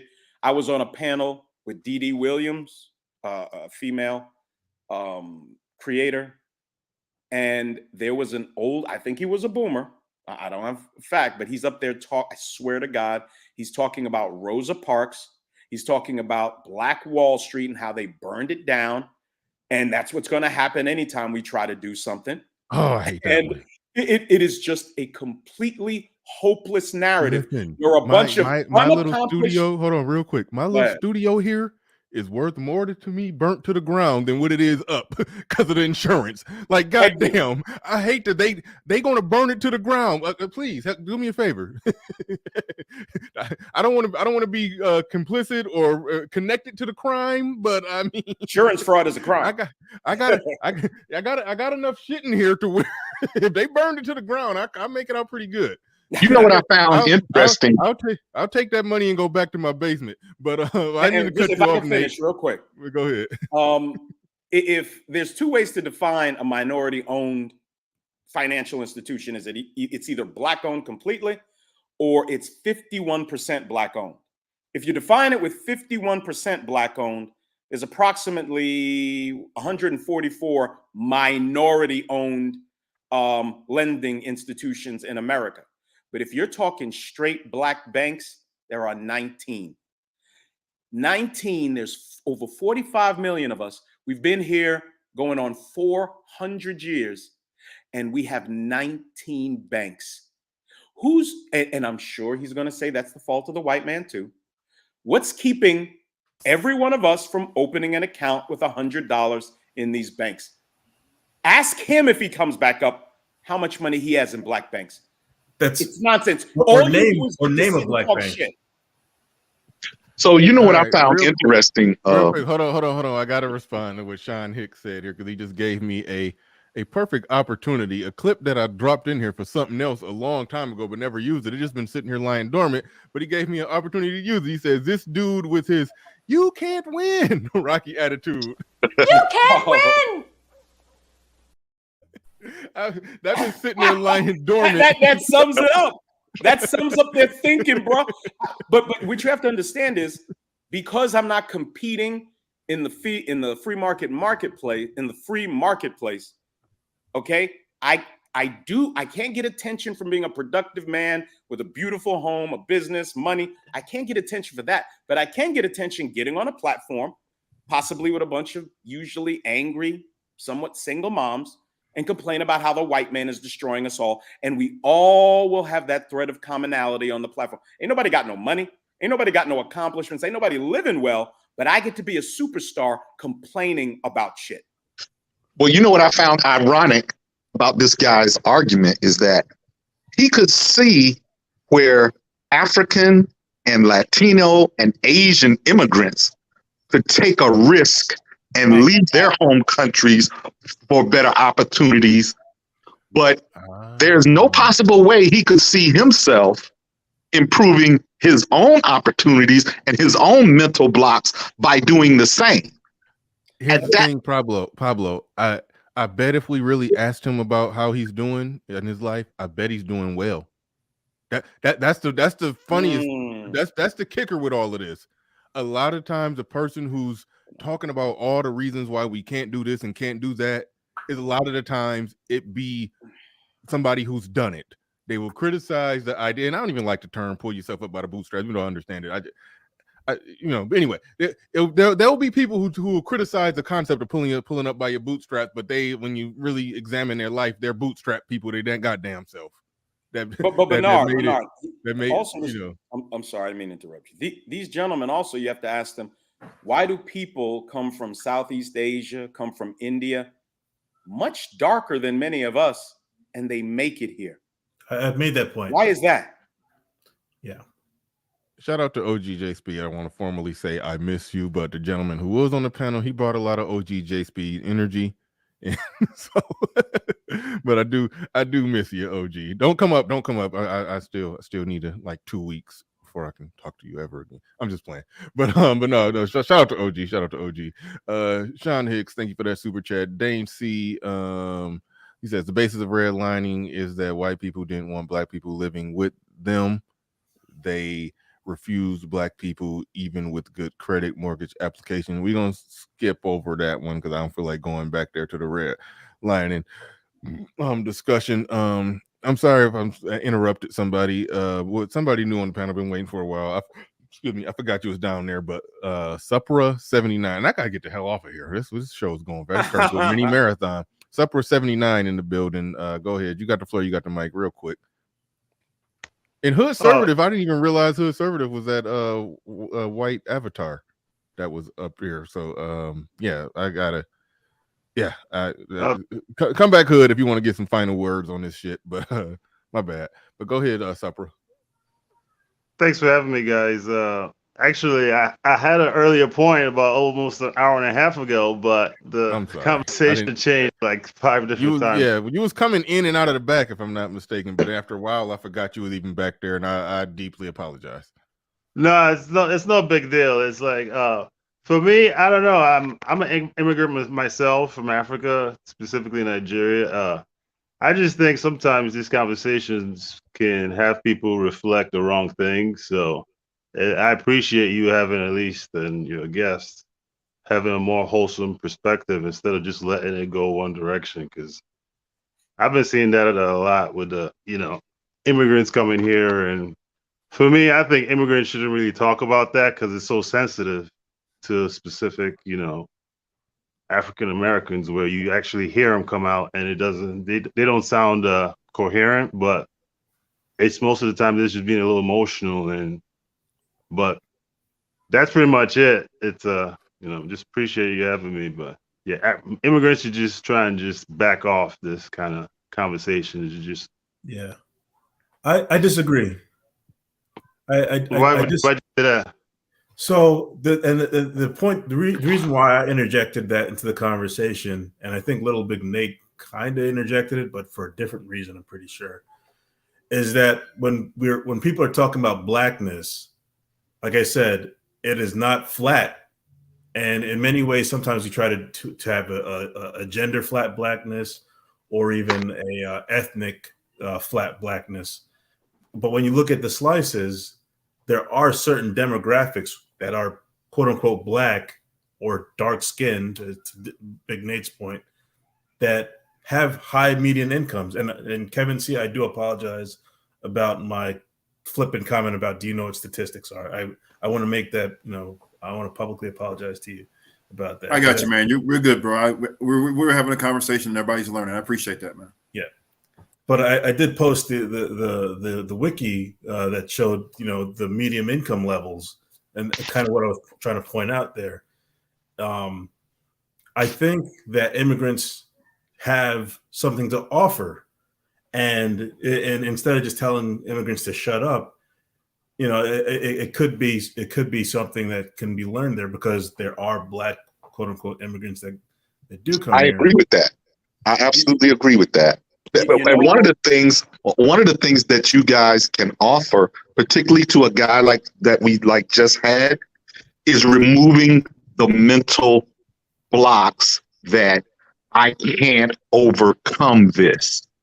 Yeah, is that Pablo? Yeah. And also, let me chime in real quick, sir. Also, you said learn from them. That's an excellent point. First, we're talking about legal immigrants, not illegal. But when you say learn from them, let's talk. Well, we can't talk about it now, but in the next conversation, talk about why they're so successful. And it's a cohesive family structure and culture, something we do not have. And we can't get mired in the minutia of why we don't have it. Why don't we just address how to have it? And those that want it will have it. Those that don't will perish. That's it. See, so that goes back to that individual responsibility and accountability I'm always talking about, because that one of the worst issues that I would say is the overwhelming out of wedlock births. Like if that doesn't stop, then you're never going to get anywhere with anything, and you can't build with people that are doing that, and that's you're literally impeding your own progress by that alone. You can't even worry about what anybody else is doing if you're doing that to yourself. One thing I want to mention is that there is this romanticism that some people in the manosphere have about immigrants' families. Some of these men come over here and they have like 2 or 3 families. Okay, so some of these men are prolific, like Jamaican men specifically are prolific. Okay, so I don't want to make it seem like it's just this. There's other things too that's a reason why they're successful. It's not this romanticism of families. Well, Right, it's I not, agree with whoa, that. time out. I got to address that. There is Right. nothing romantic about talking about how family helps dictate the quality of your civilization.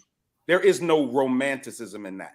It is a simple, observable fact that you have to have intact families with a man at the head of it, or you can forget it. That is not romance. It's just simple fact. I think he was saying that the romance is that the romanticism is believing that immigrants are all having an overabundance. I don't think anybody believes that. But Yes, that exactly. Let's look at their divorce rate. Let's look at their median income. I think who they tops do the median income? Asian. I think they Asians do are the better most in terms of family. Yeah. I think they definitely do better. All right, I don't went way past the point here, but it got interesting. Okay, listen. Okay, the guy that I dropped down, he was still in the back. Yeah, I'm glad he left. Well, I was going to bring him back. I'll be too fair. I know. No, if I would have brought him back, we'd be on for another hour. But all right, yeah. But I like pushback. I like for them to bring their arguments, flesh it out. Let's go back and forth.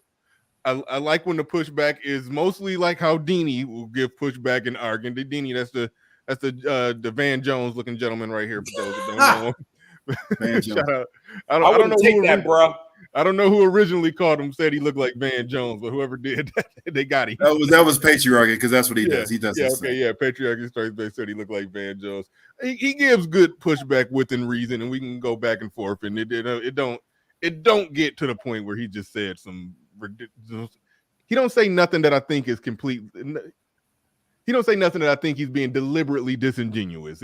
I disagree. That's all. I like pushback. I like pushbacks, but I think homeboy that we had up here was being disingenuous, in my opinion.